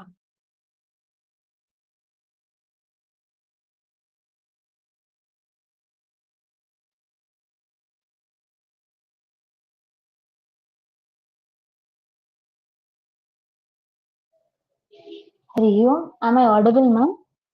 Yes, please carry on. Hari Om. Namaskaram, everyone. I am Kurapati Satyalohita. Today, I am here to speak about a small topic from the Moksha Sannyasa Yoga, a summary of all the 17 chapters. In this chapter, it takes the key concepts from the earlier ones and repeats, reorganizes, and deepens them. There are many concepts mentioned in this chapter, starting from the difference between sannyasa and tyaga and to the concept of ultimate sharanagati. Today, I want to speak about Swadharma, an important but mostly misunderstood topic. As said in whole Gita, Krishna never says stop doing karma, but instead he says to do niswardha karma without any phalapeksha. Even here he says, Sweswe karmanyabhirataha sansiddhim labhate naraha. That is, by fulfilling their duties, born of their innate qualities, human being can attain perfection. He continues, Yatah pravrittir bhutanam yena sarvam idam tatam swakarmana tamabhyarchya siddhim nandati manavaha. That is, by performing swakarma, the person can worship Parabrahman and can easily attain siddhi or perfection. Success follows when our karma, our work, is in harmony with our nature. This is not just in spiritual aspect, but also in our day-to-day life. Here Paramatma says, Shreyan swadharmo vigunaha paradharmat swanushchitat swabhava niyatam karma kurvannapnoti kilbisham sahajam karma kaunteya sadoshamapi natyajet sarvarambha hi doshena bhumenagni rivavrataha. Paradharma, even though it looks more attractive, will not align with our nature, so it will lead to confusion and harm. He also continues telling, every karma has some doshas, but we should not leave our duties. Krishna explains that doing swadharma will never be a sin. This reason is better understood from the Shankara Bhashyam. Just as a poisonous substance does not injure the worm born in that substance, so he who does the duty according to his own nature incurs no sin. So coming to the next question, how is this dharma decided? It is based on the trigunas, satvika, rajasa and tamasa. Based on these, people are divided into brahmana, kshatriya, vaishyas and shudras. This is different from today's birth-based classification. So, people who have predominance of sattva-guna are called brahmanas, and kshatriyas are those who have predominance of rajasa-guna supported by sattva-guna. Vaishyas have rajasa-guna predominance and supported by tamasa-guna. In shudras, tamasa-guna is predominant and rajasa is supporting. But it is important to remember that everyone will have all these three gunas, but this is just based on predominance. No one is superior nor inferior here. All are equal in the society, as every organ of our body is equally important for our body's function. Everyone in the society is important. This classification is a way of self-discovery, self-acceptance and expression. So, our swadharma and to which varna we belong to depends on our innate gunas and our duties, as mentioned by Lord Krishna himself in Jnana Yoga. चातुर्वर्ण्यं मया सृष्टं गुणकर्म विभागशः. The qualities of Chaturvarnas are also mentioned here. Shamo damas tapashaucham shantirajyavam evacha jnanam vijnanam astikyam brahmakarma svabhavajam shauryam tejo dhruti dhyaksham yuddhe chapya palayanam danam ishvara bhavashta kshatram karma svabhavajam कृषि गौरक्ष्य वाणिज्यम वैश्य कर्म स्वभावजम परिचर्यात्मकम कर्म शूद्रस्यापि स्वभावजम. Following a swadharma, even though looks simple, but is a type of karma yoga which prepares and qualifies a person for jnana nishtha. So next, Bhagavan moves on to the concept of jnanam. But here I want to chant this sloka. Sarvadharman parityajya mamekam sharanam vraja aham tva sarvapapebhyo mokshayishyami ma suchaha. That is, Sarvadharman parityajya, giving up the idea that kartavya karmas can produce moksha, not to stop the duties or abandon the responsibilities.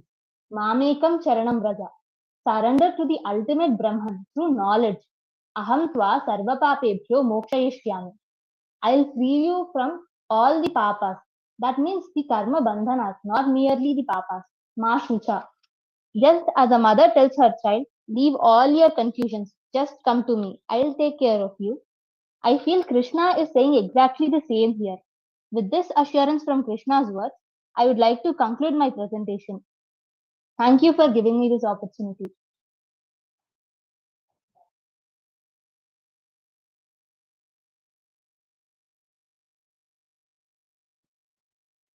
Shrimati Vijaya Chakrapani जी, नमस्ते. ओम श्री परमात्मने नमः. अथ अष्टादशोऽध्यायः मोक्षसंन्यासयोगः. अर्जुन उवाच संन्यासस्य महाबाहो तत्त्वमिच्छामि वेदितुं त्यागस्य च हृषीकेश पृथक् केशिनिषूदन. श्रीभगवानुवाच काम्यानां कर्मणां न्यासं संन्यासं कवयो विदुः सर्वकर्मफलत्यागं प्राहुस्त्यागं विचक्षणाः. त्याज्यं दोषवदित्येके कर्म प्राहुर्मनीषिणः.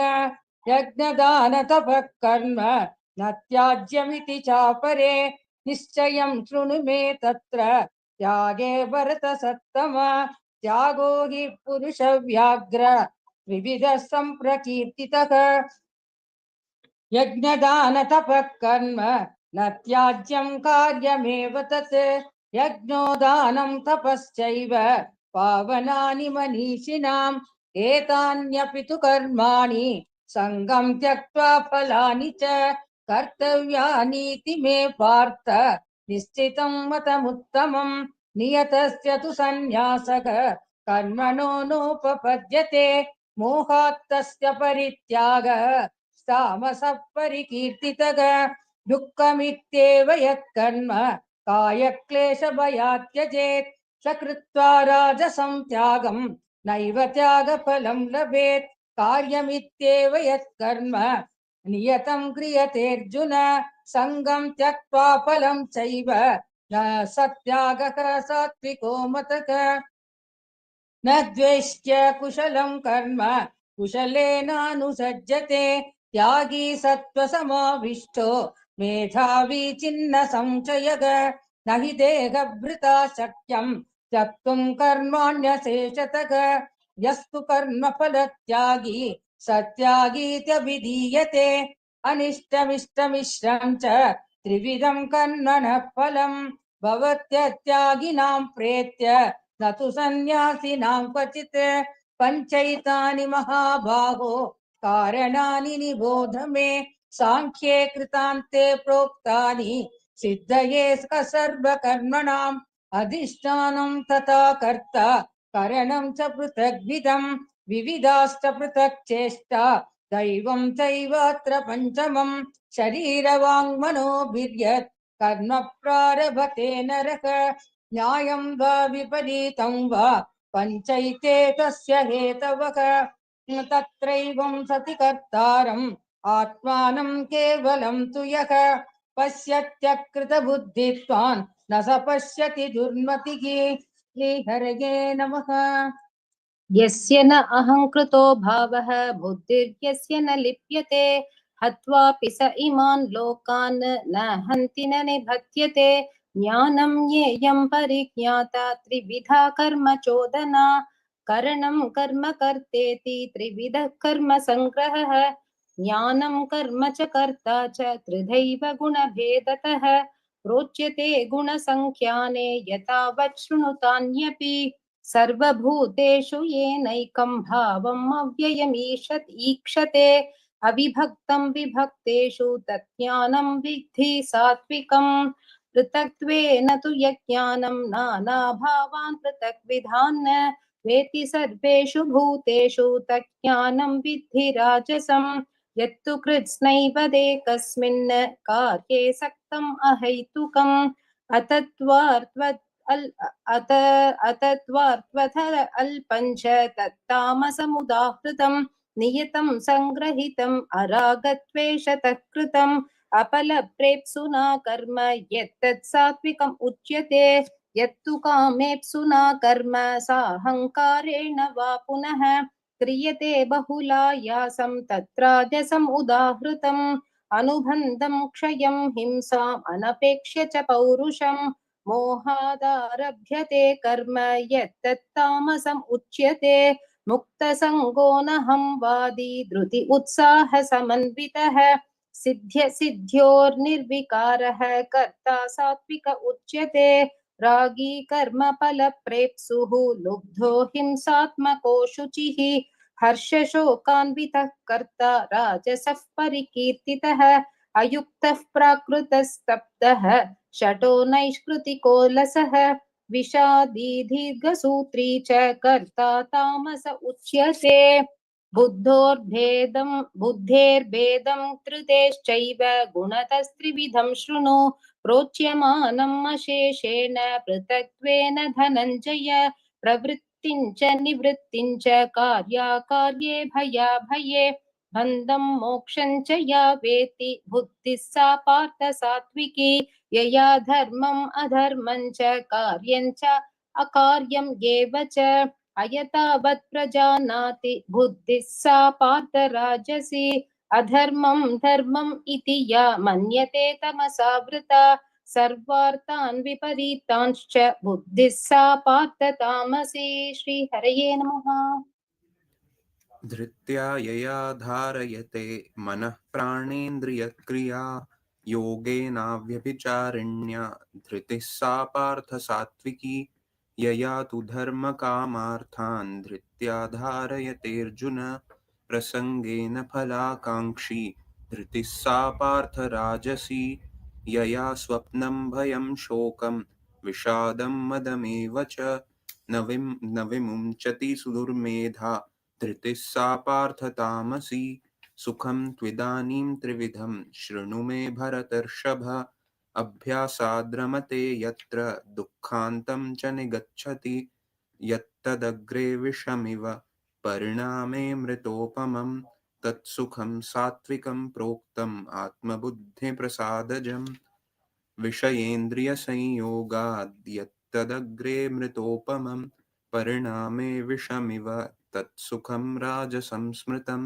यदग्रे चानुबन्धे च सुखं मोहनमात्मनः निद्रालस्य प्रमादोत्थं तत्तामसमुदाहृतं न तदस्ति पृथिव्यां वा दिवि देवेषु वा पुनः सत्वं प्रकृतिजैर्मुक्तं यदेभिः स्यात्त्रिभिर्गुणैः ब्राह्मणक्षत्रियविशां शूद्राणां च परन्तप कर्माणि प्रविभक्तानि स्वभावप्रभवैर्गुणैः शमोदमस्तपः शौचं क्षान्तिरार्जवमेव च ज्ञानं विज्ञानमास्तिक्यं ब्रह्मकर्म स्वभावजं शौर्यं तेजो धृतिर्दाक्ष्यं युद्धे चाप्यपलायनं दानमीश्वरभावश्च क्षात्रं कर्म स्वभावजं कृषिगौरक्ष्यवाणिज्यं वैश्यकर्म स्वभावजं परिचर्यात्मकं कर्म शूद्रस्यापि स्वभावजं स्वे स्वे कर्मण्यभिरतः संसिद्धिं लभते नरः स्वकर्मनिरतः सिद्धिं यथा विन्दति तच्छृणु यतः प्रवृत्तिर्भूतानां येन सर्वमिदं ततं स्वकर्मणा तमभ्यर्च्य सिद्धिं विन्दति मानवः श्रेयान् स्वधर्मो विगुणः परधर्मात् स्वनुष्ठितात् स्वभावनियतं कर्म कुर्वन्नाप्नोति किल्बिषम् सहजं कर्म कौन्तेय सदोषमपि न त्यजेत् सर्वारम्भा हि दोषेण धूमेनाग्निरिवावृताः असक्तबुद्धिः सर्वत्र जितात्मा विगतस्पृहा नैष्कर्म्यसिद्धिं परमां सन्न्यासेनाधिगच्छति सिद्धिं प्राप्तो यथा ब्रह्म तथाप्नोति निबोध मे समासेनैव कौन्तेय निष्ठा ज्ञानस्य या परा बुद्ध्या विशुद्धया युक्तो धृत्यात्मानं नियम्य च शब्दादीन् विषयान् त्यक्त्वा रागद्वेषौ व्युदस्य च विविक्तसेवी लघ्वाशी यतवाक्कायमानस ध्यानयोगपरो नित्यं वैराग्यं समुपाश्रितः अहङ्कारं बलं दर्पं कामं क्रोधं परिग्रहं विमुच्य निर्ममः शान्तो ब्रह्मभूयाय कल्पते ब्रह्मभूतः प्रसन्नात्मा न शोचति न काङ्क्षति समः सर्वेषु भूतेषु मद्भक्तिं लभते पराम् भक्त्या मामभिजानाति यावान् यश्चास्मि तत्त्वतः ततो मां तत्त्वतो ज्ञात्वा विशते तदनन्तरं सर्वकर्माण्यपि सदा कुर्वाणो मद्व्यपाश्रयः मत्प्रसादादवाप्नोति शाश्वतं पदमव्ययं चेतसा सर्वकर्माणि मयि सन्न्यस्य मत्परः बुद्धियोगमुपाश्रित्य मच्चित्तः सततं भव मच्चित्तः सर्वदुर्गाणि मत्प्रसादात् तरिष्यसि अथ चेत्त्वमहङ्कारान् न श्रोष्यसि विनक्ष्यसि यदहङ्कारमाश्रित्य न योत्स्य इति मन्यसे मिथ्यैष व्यवसायास्ते प्रकृतिस्त्वां नियोक्ष्यति स्वभावजेन कौन्तेय निबद्धस्वेन कर्मणा कर्तुं नेच्छसि यन्मोहात् करिष्यस्यवशोऽपि तत् ईश्वरः सर्वभूतानां हृद्देशेऽर्जुन तिष्ठति भ्रामयन् सर्वभूतानि यन्त्रारूढानि मायया तमेव शरणं गच्छ सर्वभावेन भारत तत्प्रसादात् परां शान्तिं स्थानं प्राप्स्यसि शाश्वतम् इति मे ज्ञानमाख्यातं गुह्याद्गुह्यतरं मया विमृश्यैतदशेषेण यथेच्छसि तथा कुरु सर्वगुह्यतमं भूयः शृणु मे परमं वचः इष्टोऽसि मे दृढम् इति ततो वक्ष्यामि ते हितं हरि ओम्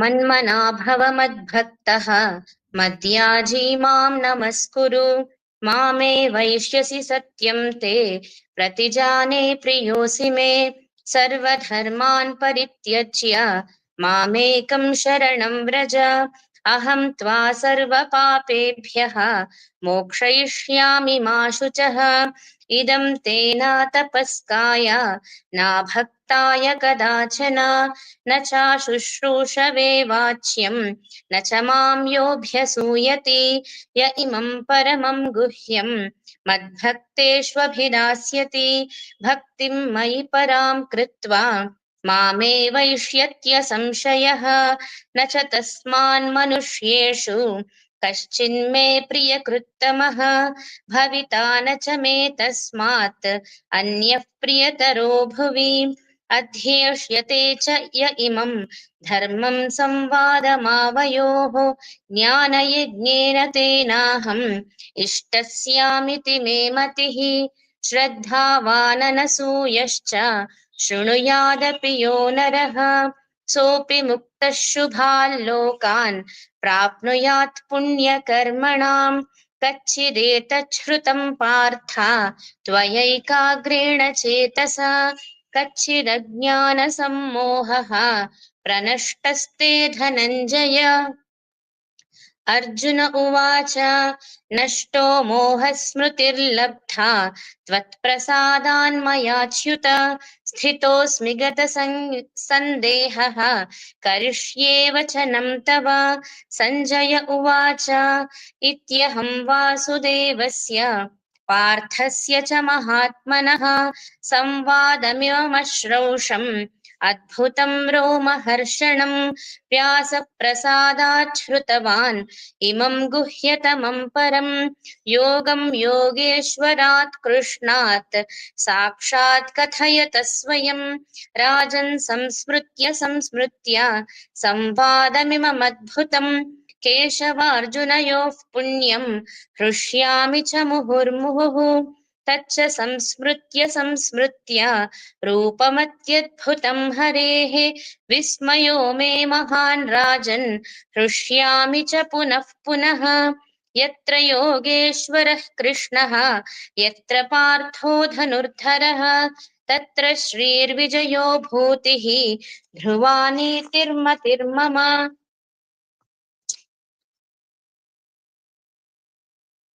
ॐ तत्सदिति श्रीमन्महाभारते शतसाहस्रिकायां संहितायां वैयासिक्यां श्रीमद्भीष्मपर्वणि श्रीमद्भगवद्गीतासु उपनिषत्सु ब्रह्मविद्यायां योगशास्त्रे श्रीकृष्णार्जुनसंवादे मोक्षसंन्यासयोगो नाम अष्टादशोऽध्यायः।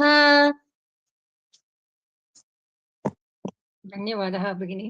धन्यवादः। The recording has stopped. This meeting is being recorded. Friends, we have very humbly concluded the Bhagavad Gita synopsis and presentation and chanting with lot of devotion. The atmosphere was so divine and uplifting that we hardly realized how the last 4 hours passed. As we come to the close of today's event, I invite Srimati Malati Shekhar and Lakshanya to present Gita Mahatmyam.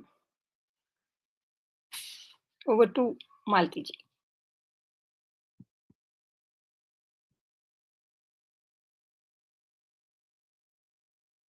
You are on mute. Sorry. Dhritarashtra उवाच धर्मक्षेत्रे कुरुक्षेत्रे समवेतायुयुत्सवः मामकाः पाण्डवश्चैव किमकुर्वत सञ्जय। ॐ श्रीपरमात्मने नमः। अथ श्रीमद्भगवद्गीता माहात्म्यम्। गीताशास्त्रमिदं पुण्यं यः पठेत् प्रयतः पुमान् विष्णोपदमवाप्नोति भयशोकादिवर्जितः। गीताध्ययनशीलस्य प्राणायामपरस्य च नैव सन्ति हि पापानि पूर्वजन्मकृतानि च। मलनिर्मोचनं पुंसां जलस्नानं दिने दिने सकृद्गीताम्बसी स्नानं संसारमलनाशनं। गीता सुनीता कर्तव्या किमन्यै शास्त्रविस्तरैः या स्वयं पद्मनाभस्य मुखपद्माद्विनिसृता। भारतामृत सर्वस्वं विष्णोर्वक्त्राद्विनिसृतं। गीता गङ्गोदकं पीत्वा पुनर्जन्म न विद्यते। सर्वोपनिषदो गावो प्रोक्ता गोपालनन्दनः। पार्थो वत्ससुधीर्भोक्ता दुग्धगीतामृतं महत्। एकं शास्त्रं देवकी पुत्रमीकम् एको देवो देवकी पुत्र एव। एको मन्त्रस्तस्य नामानि यानि कर्माप्येकं तस्य देवस्य सेवा। सर्वं श्रीकृष्णार्पणमस्तु। हरिः ओम्। धन्यवादः। The recording has stopped.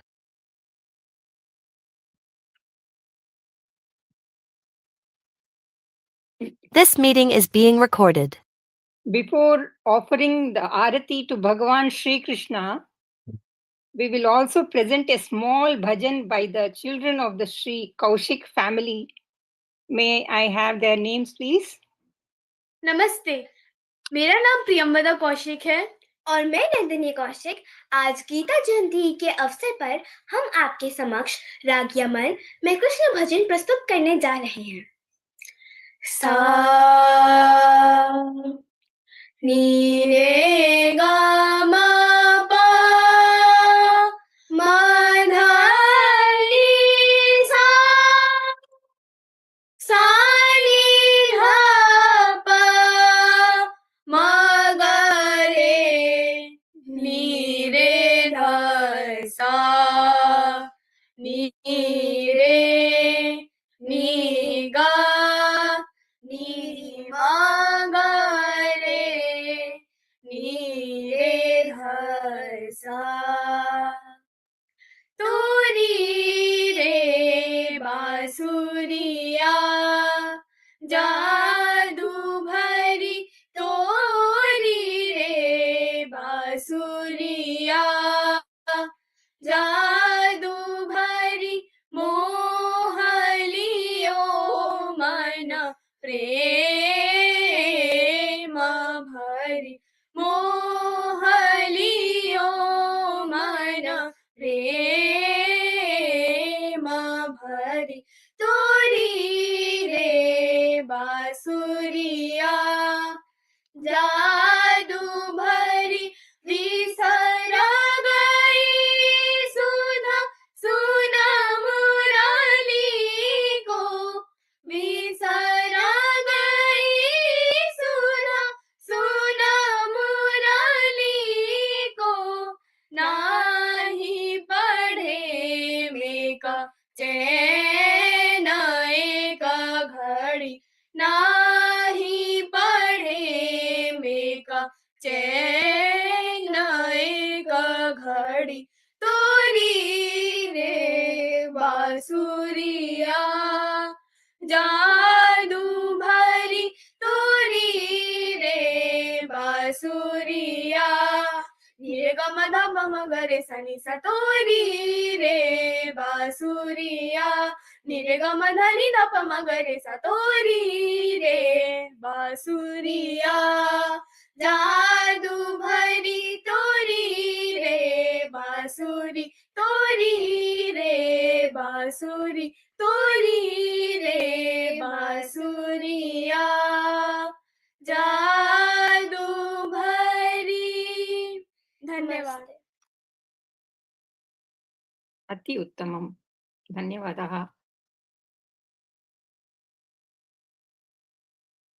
The recording has stopped. Now I request This meeting is being recorded. to join us in offering Shri Krishna Aharati. Before that, is there anyone who wants to do any shloka or any bhajan? Okay. Hanuman Chalisa चलो वेंडामा Okay, சொல்லுங்க ஸ்ரீ குரு ஒரு சின்ன ஒரே சின்ன गुरु चरण सरोज निज मुन मुकुर सुधारी वरणौ रघुवर विमल यश जो नायक फलचारी बुद्धिहीन तनु जानिकै सुमिरौ पवन कुमार बल बुद्धि विद्या देहु मोहि हरहु कलेश विकार जय हनुमान ज्ञान गुण सागर जय कपीशति गुलोक उजागर रामदूत अतुलित बलधाम अंजनी पुत्र पवन सुत नामा महावीर विक्रम बजरंगी कुमति निवार सुमति के संगे कंचन वरन विराज सुवेश कानन कुंडल कुंचित केश हाथ वज्र औध्वजा विराजे कांते मूंज जनेऊ जाजे शंकर सुवन केसरी नंदन तेज प्रताप महाजगवंदन विद्यावान गुणी अति चातुर प्रभु चरित्र जुनि में को रसिया, राम लखन सीता मन बसिया, सूक्ष्म रूप धरिसिया कावा, विकट रूप धरि लंक जरावा, भीम रूप धरि असुर संहारे, रामचंद्र के काज सवारे, लाय सजीवन लखन जियाये, श्री रघुवीर हर्षि उर लाये, रघुपति कीन्ही बहुत बड़ाई, तुम मम प्रिय भरत सहि समभाई, सहस वदन तुम्हरो यश गावै, अस कहि श्रीपति कंठ लगावै, सनकादिक ब्रह्मादि मुनीच, नारद शारद सहित अहीच, यम कुबेर दिगपाल जगाते, कवि को कहि सकै कहाते, तुम उपकार सुग्रीव ही कीन्हा, राम मिलाय राजपद दीन्हा, तुम्हारो मंत्र विभीषण माना, लंकेश्वर भय सब जग जाना, युग सहस्र योजन पर भानु, लील्योताहि मधुर फल जानु, प्रभु मुद्रिका मेलि मुख माहि, जल्दि लागे कये अचरज नागे, दुर्गम काज जगत के जेते, सुगम अनुग्रह तुम्हारे तेते, राम दुआरे तुम रखवारे, होत न आज्ञा बिनु पैसारे, सब सुख लहै तुम्हारी चरणा, तुम रक्षक काहू को डरना, आपन तेज संहारो आपै, तीनों लोक हांकते कांपै,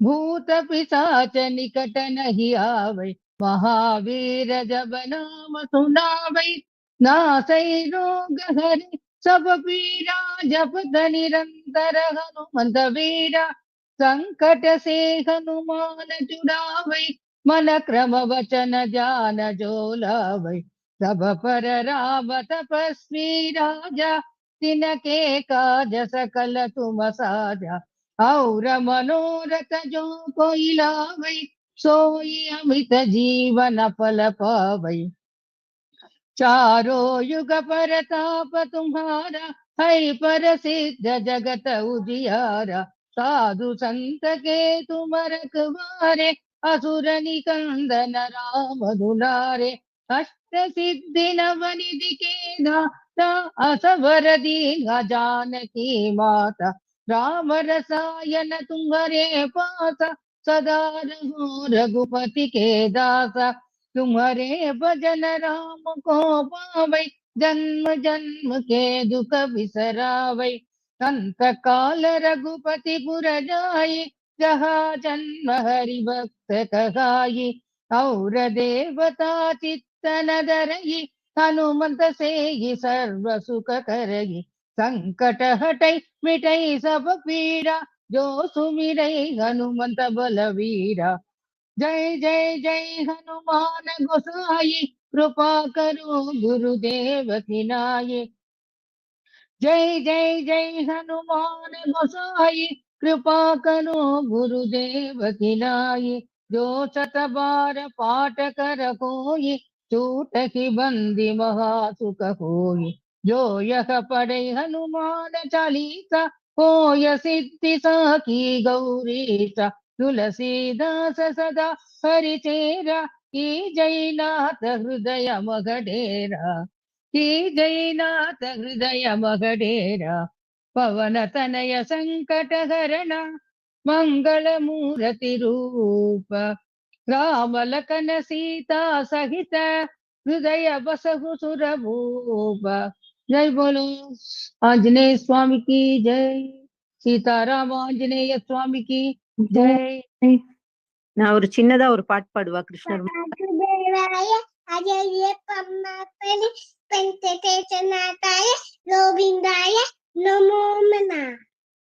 ஒரு சின்ன பாட்டு பாடுமா நானு, சின்னதா ஒரு பாட்டு பாடுவா. பாடுங்கம்மா பாடுங்க. Gopala ராதலோலா, Kindly come on the camera. Camera la vango. One second. ஒரே ஒரு நிமிஷம்.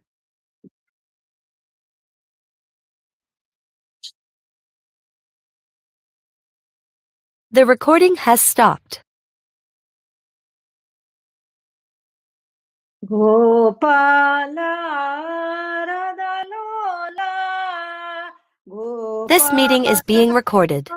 Radalola Murali Lola Nandalala Murali Lola Nandalala Keshava Madhava Janardana Keshava Madhava Janardana Vanabala Vrindavana Bala Vanabala Vrindavana Bala Murali Lola Nandalala Murali Lola Nandalala Gopala Radalola Gopala Radalola Murali Lola Nandalala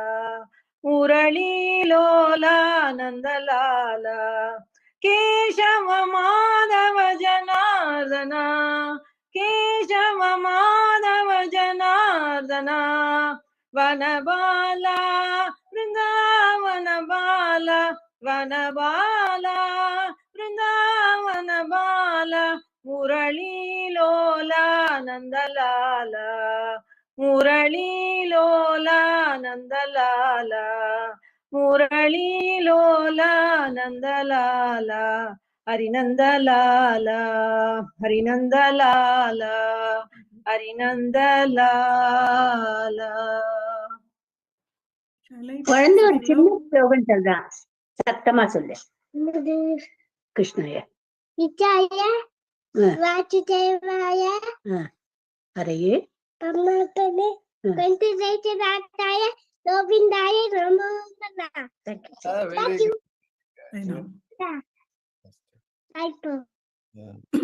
Shall I please, if allowed? Yes, Janaki Mahodaya, yes. Shri Gurubhyo Namaha.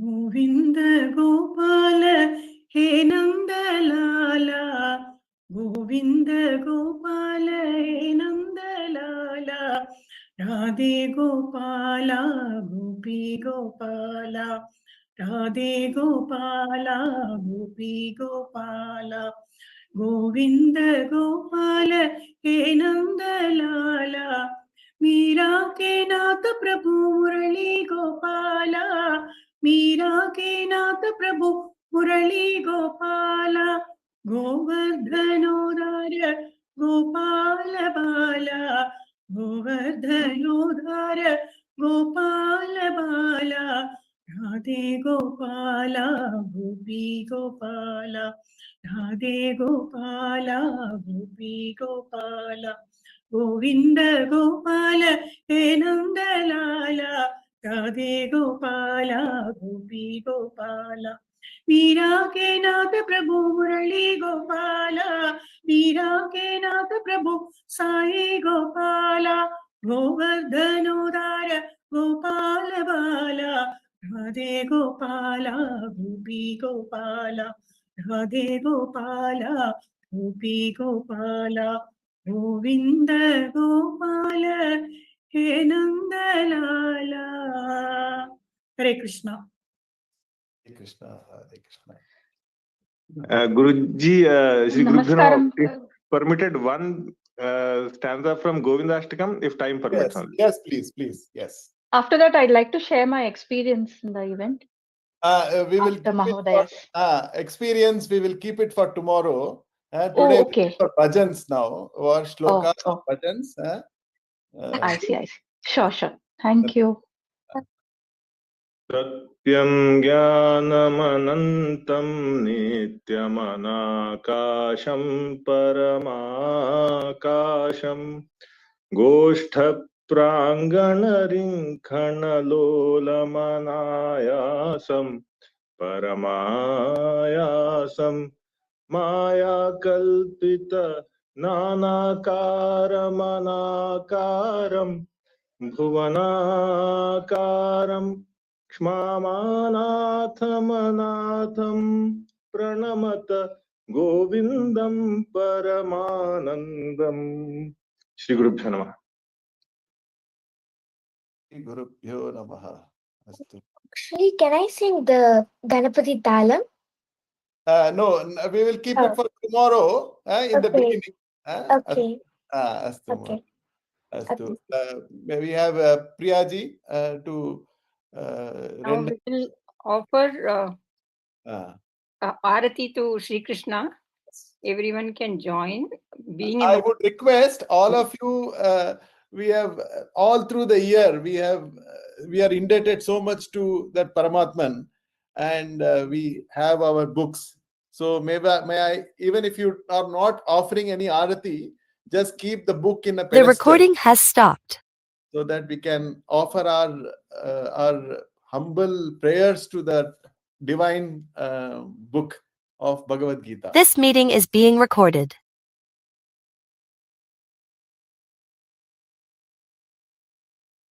Yes, Priya Mahodaya. Om Jai Bhagavad Gita. Om Jai Bhagavad Gita. Hariya Kamala Viharini. Hariya Kamala Viharini. Sundar Gite. Om Jai Bhagavad Gita. Prakashini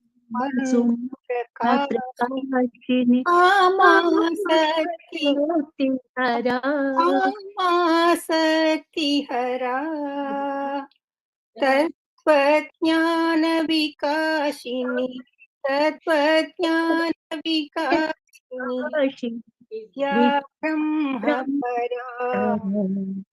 Om Jai Bhagavad Gita. Nishchala Bhakti Vidayini Nirmala Malahari Swami Nirmala Malahari Charana Rahasya Pradayini Charana Rahasya Pradayini Sabhi Sukhakari. Om Jai Bhagavad Gita. Ragadvesha Harini Muda Sada Swami Harini Muda Sada Bhava Bhaya Harini Harini Bhava Bhaya Harini Harini Ananda Prada. Om Jai Bhagavad Gita. Asura Nashini Tamarajini Swami Nashini Tamarajini Devi Sadgunadayini Devi Sadgunadayini Harirasika Sajani. Om Bhagavad Gita. मता त्याग सिखावनी हरिमुख की बानी स्वामी हरिमुख की बानी सकल शास्त्र की स्वामिनी सकल शास्त्र की स्वामिनी श्रुतियों की रानी। ओम भगवद गीता दया सुधा बरसावनी मातु कृपा की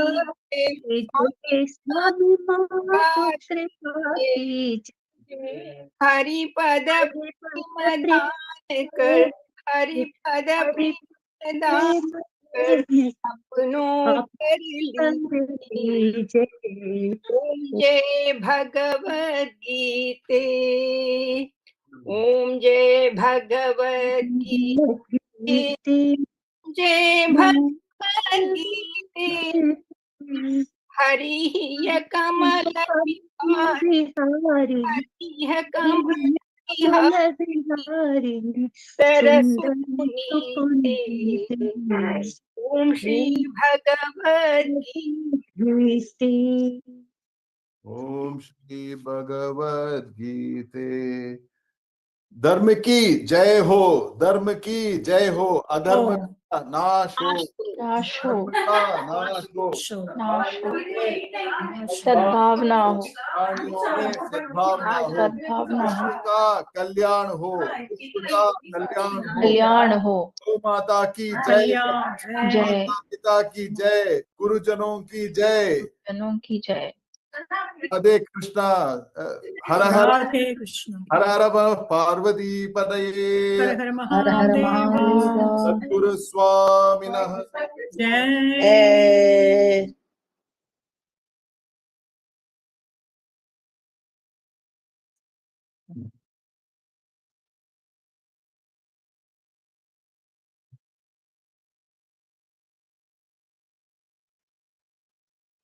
With this, we have concluded today's program. So I think we have just finished on time. So maybe have Rajshekhar ji, if he is there.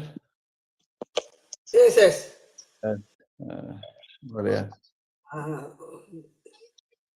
ओम कृष्णाय परमात्मने नमः, कृष्णाय परमात्मने नमः, कृष्णाय परमात्मने नमः, हरे नमः, जय श्री राम.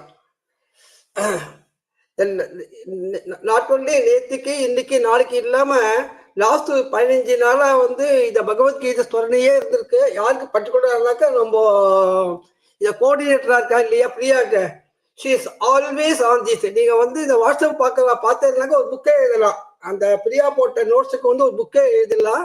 அந்த அளவு ஈடுபாடு இன்ட்ரெஸ்டோட இருந்திருக்கா. இதுல இந்த ஆஞ்சநேயர் போல எப்படி வந்து ஆஞ்சநேயர் வந்து வெளியில காமிக்காம அவரோட பவர் அவருக்கே தெரியாது அப்படின்பா, அது போல நம்ம பிரியாஜி வந்து did a wonderful job for this yagna, no doubt about that. ரெண்டாவது இந்த யக்னத்துக்கு வந்து கிருஷ்ணருடைய அவருடைய டோட்டல் பிளஸிங் இருக்கு. அப்படி எப்படி தெரியுதுன்னா ஒரே ஒரு ஸ்லோகம் 4வது அத்தியாயத்துல வந்து பார்த்தீங்கன்னா கிருஷ்ணன கர்ம சந்நியாச யோகம், கர்ம ஞான கர்ம சந்நியாச யோகம், அந்த 4வது சாப்டர்ல 32வது ஸ்லோகம் ஸ்பெசிஃபிக்கா கிருஷ்ணரே சொல்லுவார். எத்தனை நீங்க வந்து யஜ்யம் தானம் பண்ணுங்கோ, யஜ்யம் பண்ணுங்க, என்ன பண்ணுங்கோ, ஆனா ஞான யஜ்யம் போல வஸ்து எதுவுமே இல்லை. நீ himself has given சர்டிபிகேட் கொடுத்திருக்கேன்.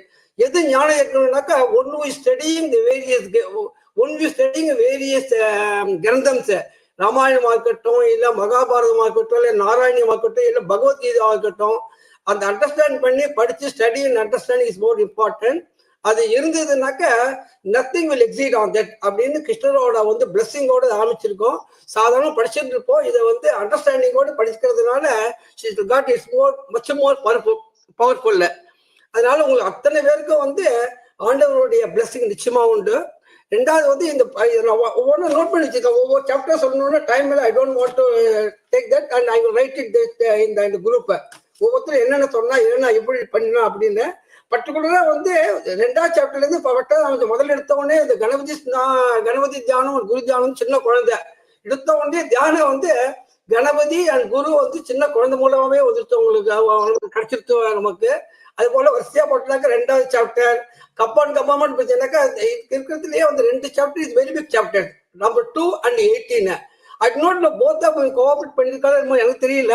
ஆனா 2 பேரும் வந்து கம்பேர்மெண்ட் பண்ணி சொல்லியிருக்காங்க. எப்படி அது 75 நாங்க வந்து 75 ஸ்லோகமா இருக்கட்டும், இல்ல 25 ஸ்லோகமா இருக்கட்டும், 20 ஸ்லோகமா இருக்கட்டும், time given is same time. ஆனா 75 நான் நினைச்சேன் எப்படி நம்ம வந்து கொஞ்சம் மாத்தி கொடுத்துக்கலாமோ அப்படின்னு எங்களுக்குள்ள ஒரு மைண்ட் இருந்தது. ஆனா அப்படியே 2 பேருமே சரி 18 சரி 2 சரி கம்பார்ட்மெண்டா பிரிச்சு அதுக்கு ஒரு தனியாக சப்மிட்டிங் கொடுத்தா சப்மிட்டிங்கை வந்து கிளீனா டிபெண்ட் பண்ணிட்டா, அழகா டிபெண்ட் பண்ணிட்டா, ரொம்ப எக்ஸலண்டா இருந்தது. அதுபோல வந்து 5வது சாப்டர்ல கூட அது மாமா ரொம்ப பெரியவா நல்ல ஒரு அழகா வந்து உதாரணம் கொடுத்தேன். இது ப்ராபபிலி பரத சக்கரவர்த்தி, ஆஞ்சநேயர் அண்ட் பெரியவா, ரமணர் இவரெல்லாம் சொன்னதுனால நம்ம கொஞ்சம் அட்டென்ஷன் கொஞ்சம் அதிகமா போயிடுது. இதே பரதனையும் வந்து 9வதுலயோ 8வதுலயோ நாகலட்சுமி மேடமும் வந்து ஸ்பெசிஃபிக்கா அனெக்டேட் பண்ணி சொன்னா ரொம்பவே நல்லா இருந்தது. 2வது இந்த 9வது சாப்டர் வந்து பேரே வந்து சீக்கிரட்டான ஸ்லோகம் சொல்லுவாங்க. அந்த சீக்கிரட்டான ஸ்லோகத்தை வந்து கோபாலன் சின்ன குழந்தை மூலமா அது வந்து டாக்டர் ஸ்பிரிட் ஆன நாகலட்சுமி மேடம் ரொம்ப பிரமாதமா அது ஒரே ஸ்லோகத்தை வச்சுட்டேன். அந்த 9வதுல ஒரே ஸ்லோகத்தை வச்சு totally broadcast secrets of that chapter ரொம்ப ரொம்ப பிரமாதமா இருந்தது. கடைசியில் ஒரு இந்த சினாப்சிஸ் எழுதுறவா மட்டும் இல்லை, அந்த பாடம் படிச்சா இருக்கா இல்லையா எல்லாரும் பின்னாடி ஸ்லோகம் எல்லாம் ரொம்ப அழகா படிச்சா ஒருத்தரும். எப்படி வந்து ஒரு கச்சேரிக்கு வந்து நாட் ஒன்லி மெயின் பாடகா இம்பார்ட்டன்ட், பட் பக்கவாத்தியம் ரொம்ப எத்தனை நல்லா இருந்தா தான் கச்சேரி எடுபடுமோ அது போல எல்லாருமே ரொம்ப ரொம்ப ஒருத்தர் வந்து குறை சொல்றாப்படியே ஒருத்தருமே இல்லை, ரொம்ப ரொம்ப அழகா வந்து எல்லாரும் பாராயணம் பண்ணினா. பட் 2 பசங்க பின்னாடி வந்தாங்க, ப்ராபப்ளி வந்து 17 நினைக்கிறேன். அந்த 2 குழந்தைகளும் வந்து ஒன்லி வேதத்துல தான் நம்ம கேட்டிருக்கோம். வேதத்துல வந்து 50 பேர் இருக்கட்டும் 100 பேர் இருக்கட்டும், முதல்ல வேதம் அமைச்சாக்க ஸ்வரம் அப்படியே மாறாது. அது போல வந்து இந்த 17 ஸ்லோகத்தை 2 பேர் சேர்ந்து சொல்றது ஈஸி இல்லை. சாதாரண வந்து ஒருத்தர் கொஞ்சம் முன்னாடினா போயிட்டு இருக்கோம். ஆனா 2 குழந்தைகளும் ப்ராபப்ளி போத் பிரதர்ஸ் நினைக்கிறேன் ரொம்ப அழகா வந்து ஒரே ரிதமா ரொம்ப அழகா சொன்னது வந்து ரொம்ப ஒரு மனசுக்கு வந்து ரொம்ப இனிமையா இருந்தது. அப்புறம் 18ஆம் ஸ்லோகத்துல வந்து அந்த ஜானகி மேடம் உபன்யாசமே பண்ணிட்டா. நாங்க வந்து சினாப்சிஸ் தான் எழுத சொன்னோம், அது மாதிரி உபன்யாசமே பண்ண ஆரம்பிச்சுட்டாங்க காரணம். அப்ப பின்னாடி வந்த ஒரு பொண்ணு வந்து ரொம்ப அதுவும் அழகா வந்து ஒரே ஒரு சொதர்மா பத்தி எடுத்துன்னு பண்ணிட்டு அது மோர் இம்பார்ட்டன்ட். ஏன்னாக்கா நம்ம வந்து எத்தனையோ படிக்கிறோம் போயிட்டு இருக்கோம் வந்துட்டு இருக்கோம், பட் அவ்வாவா சொதர்மாத்தை பண்ணி அந்த அனுஷ்டானம் அதை பண்ணினாலே போறோம் அப்படின்னு பகவத்கீதையில இருக்கிறத வந்து ரொம்ப அழகா எடுத்துக்காட்டி சொன்னா. இது போல ஒவ்வொருத்தரும் ஒவ்வொரு விஷயம் வந்து ரொம்ப அழகாவே சொல்லியிருக்கா. அது 15ஆவது ஸ்லோகம் கிடையாது. 15ஆவது அத்தியாயத்துல வந்து சோலி சிஸ்டம் எது வந்து இந்த உலகத்தில் கான்ஸ்டன்ட், சேஞ்சஸ் ஒன்லி கான்ஸ்டன்ட் அப்படின்னு அழகா சொன்னாங்க. பிடிச்ச இந்த வார்த்தை I like that word very much. எது நிலையா இருக்கிறதுனாக்க நிலை இல்லாத இருக்கிறதா நிலையா இருக்கு அப்படின்னு அந்த 15ஆவதுல வந்து ரொம்ப ரொம்ப அழகா இப்படி பார்த்தேன்னு வச்சுங்களேன்.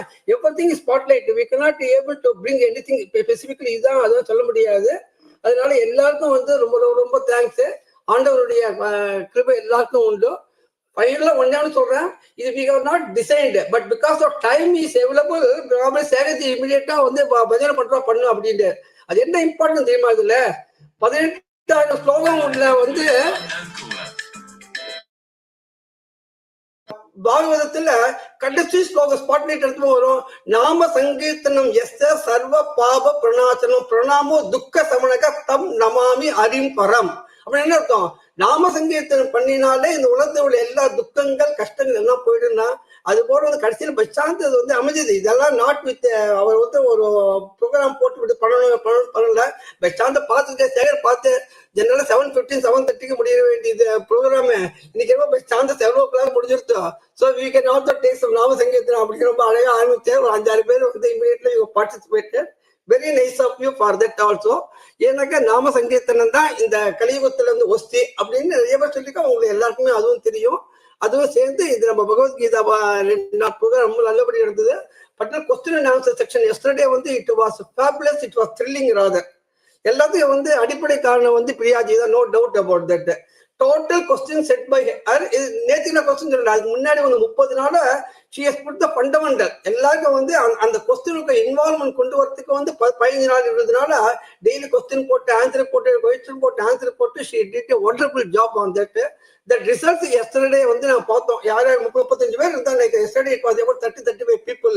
எல்லாரும் ரொம்ப பிரமாதமா சொன்னா, டக்குன்னு எப்படிதான் சொன்னான்னு தெரியல. நான் கொஸ்டின் அப்படி படிச்சுட்டு இருக்கேன், அதுக்குள்ள மேல் பேர் வந்துருத்தோம். என்னடா இது அப்படின்னு அது ஏதோ அடிச்சு விட்டாங்க. நம்மள 4 தான் அடிக்கணும், ஏதோ அடிச்சு விட்டோம் அப்படி. அது போல ரொம்ப நல்லா இருந்தது.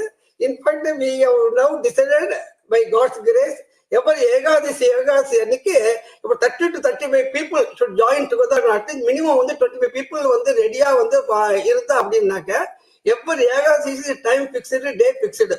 சாயந்தரம் வந்து 7 மணிக்கு 6 மணிக்கு 7 மணிக்கு அன்னைக்கு பார்த்துப்போம். அதை பார்த்துன்னு வந்து இந்த question section instead of going for 6 chapter வந்து maybe little difficult for you to read and understand.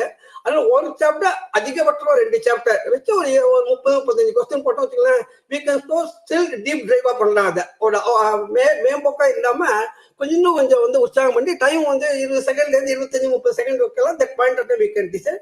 அதுக்காக கோஆப்ரேட் பண்ணேன்னாக்கா ரொம்ப ரொம்ப நல்லாவா இருக்கும் அப்படிங்கிறது எங்களோட ஒரு பெரிய அபிப்பிராயம். வந்து அத்தனை பேருக்கு 2 மணிலேருந்து உட்காந்துட்டு இருக்கேன். நீங்க 2 மணி நேரம் உட்காந்து பாராயணம் பண்ணி பாராயணம் கேட்டு இருக்கேன்.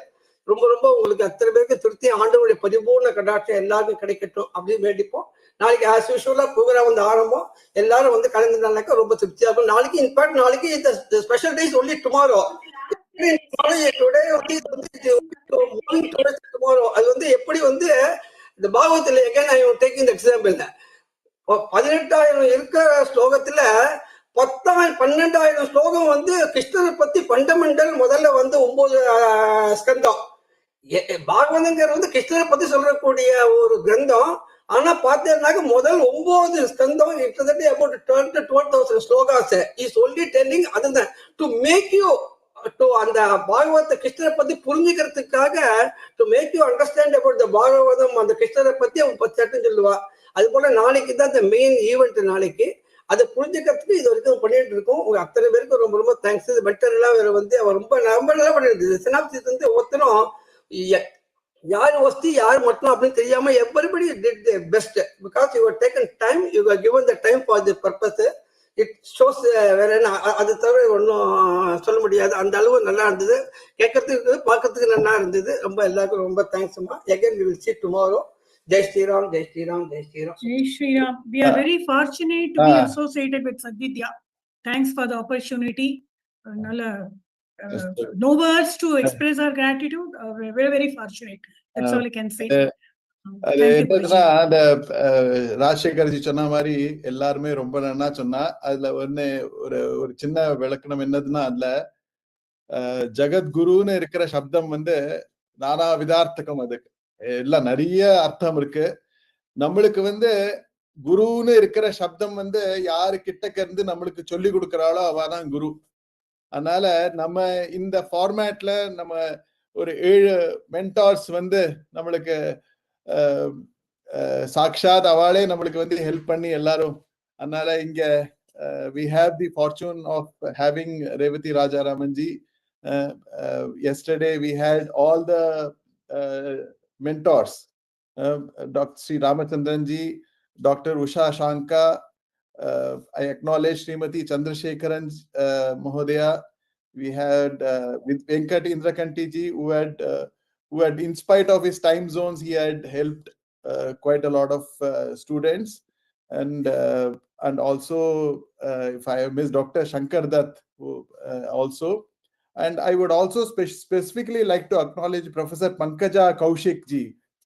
She is a Vidushi in herself, and she has उनका अच्छे विद्वानों का यही गुण होता है कि वह विनय से रहते हैं. वो ज्यादा ह्यूमिलिटी के साथ वो प्रोफेसर बेरा को पढ़ाई हैं. वो बहुत महान व्यक्तित्व है और बहुत पढ़े लिखे हैं.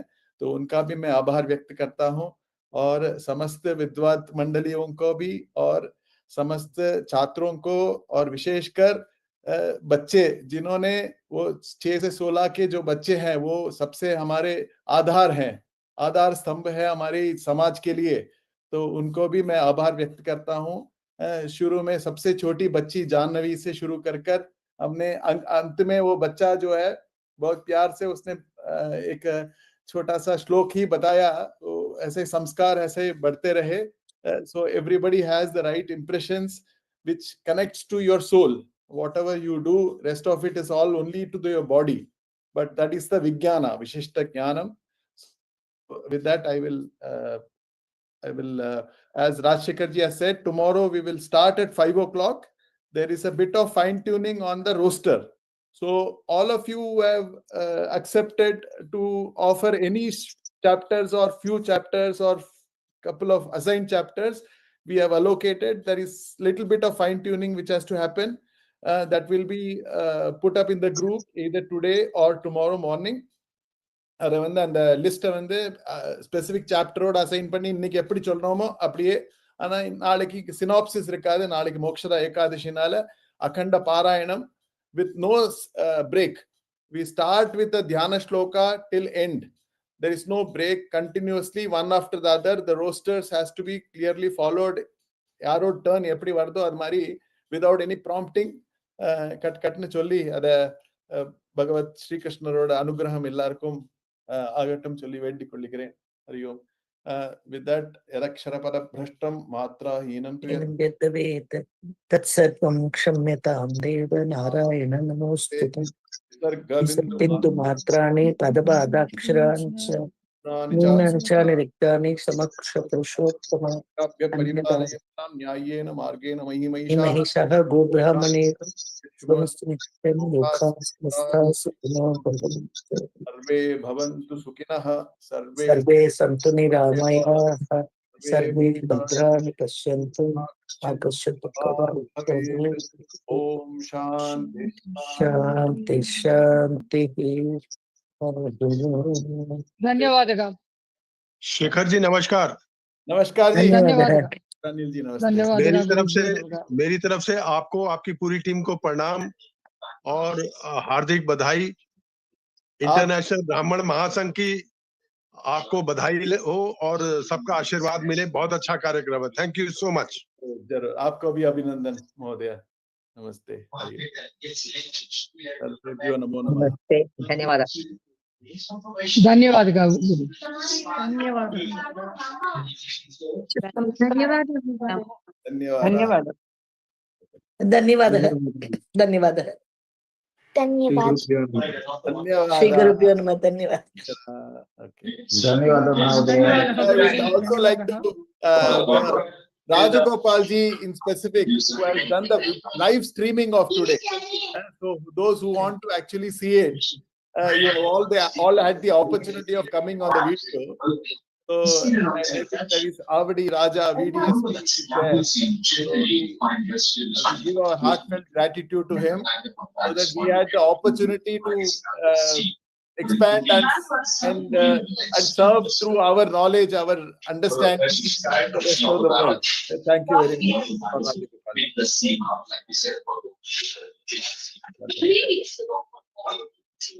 श्रीमती वर्या नमस्ते। धन्यवादाः। श्रीमती चंद्रशेखरन, थैंक यू। नमस्ते। हरि ओम।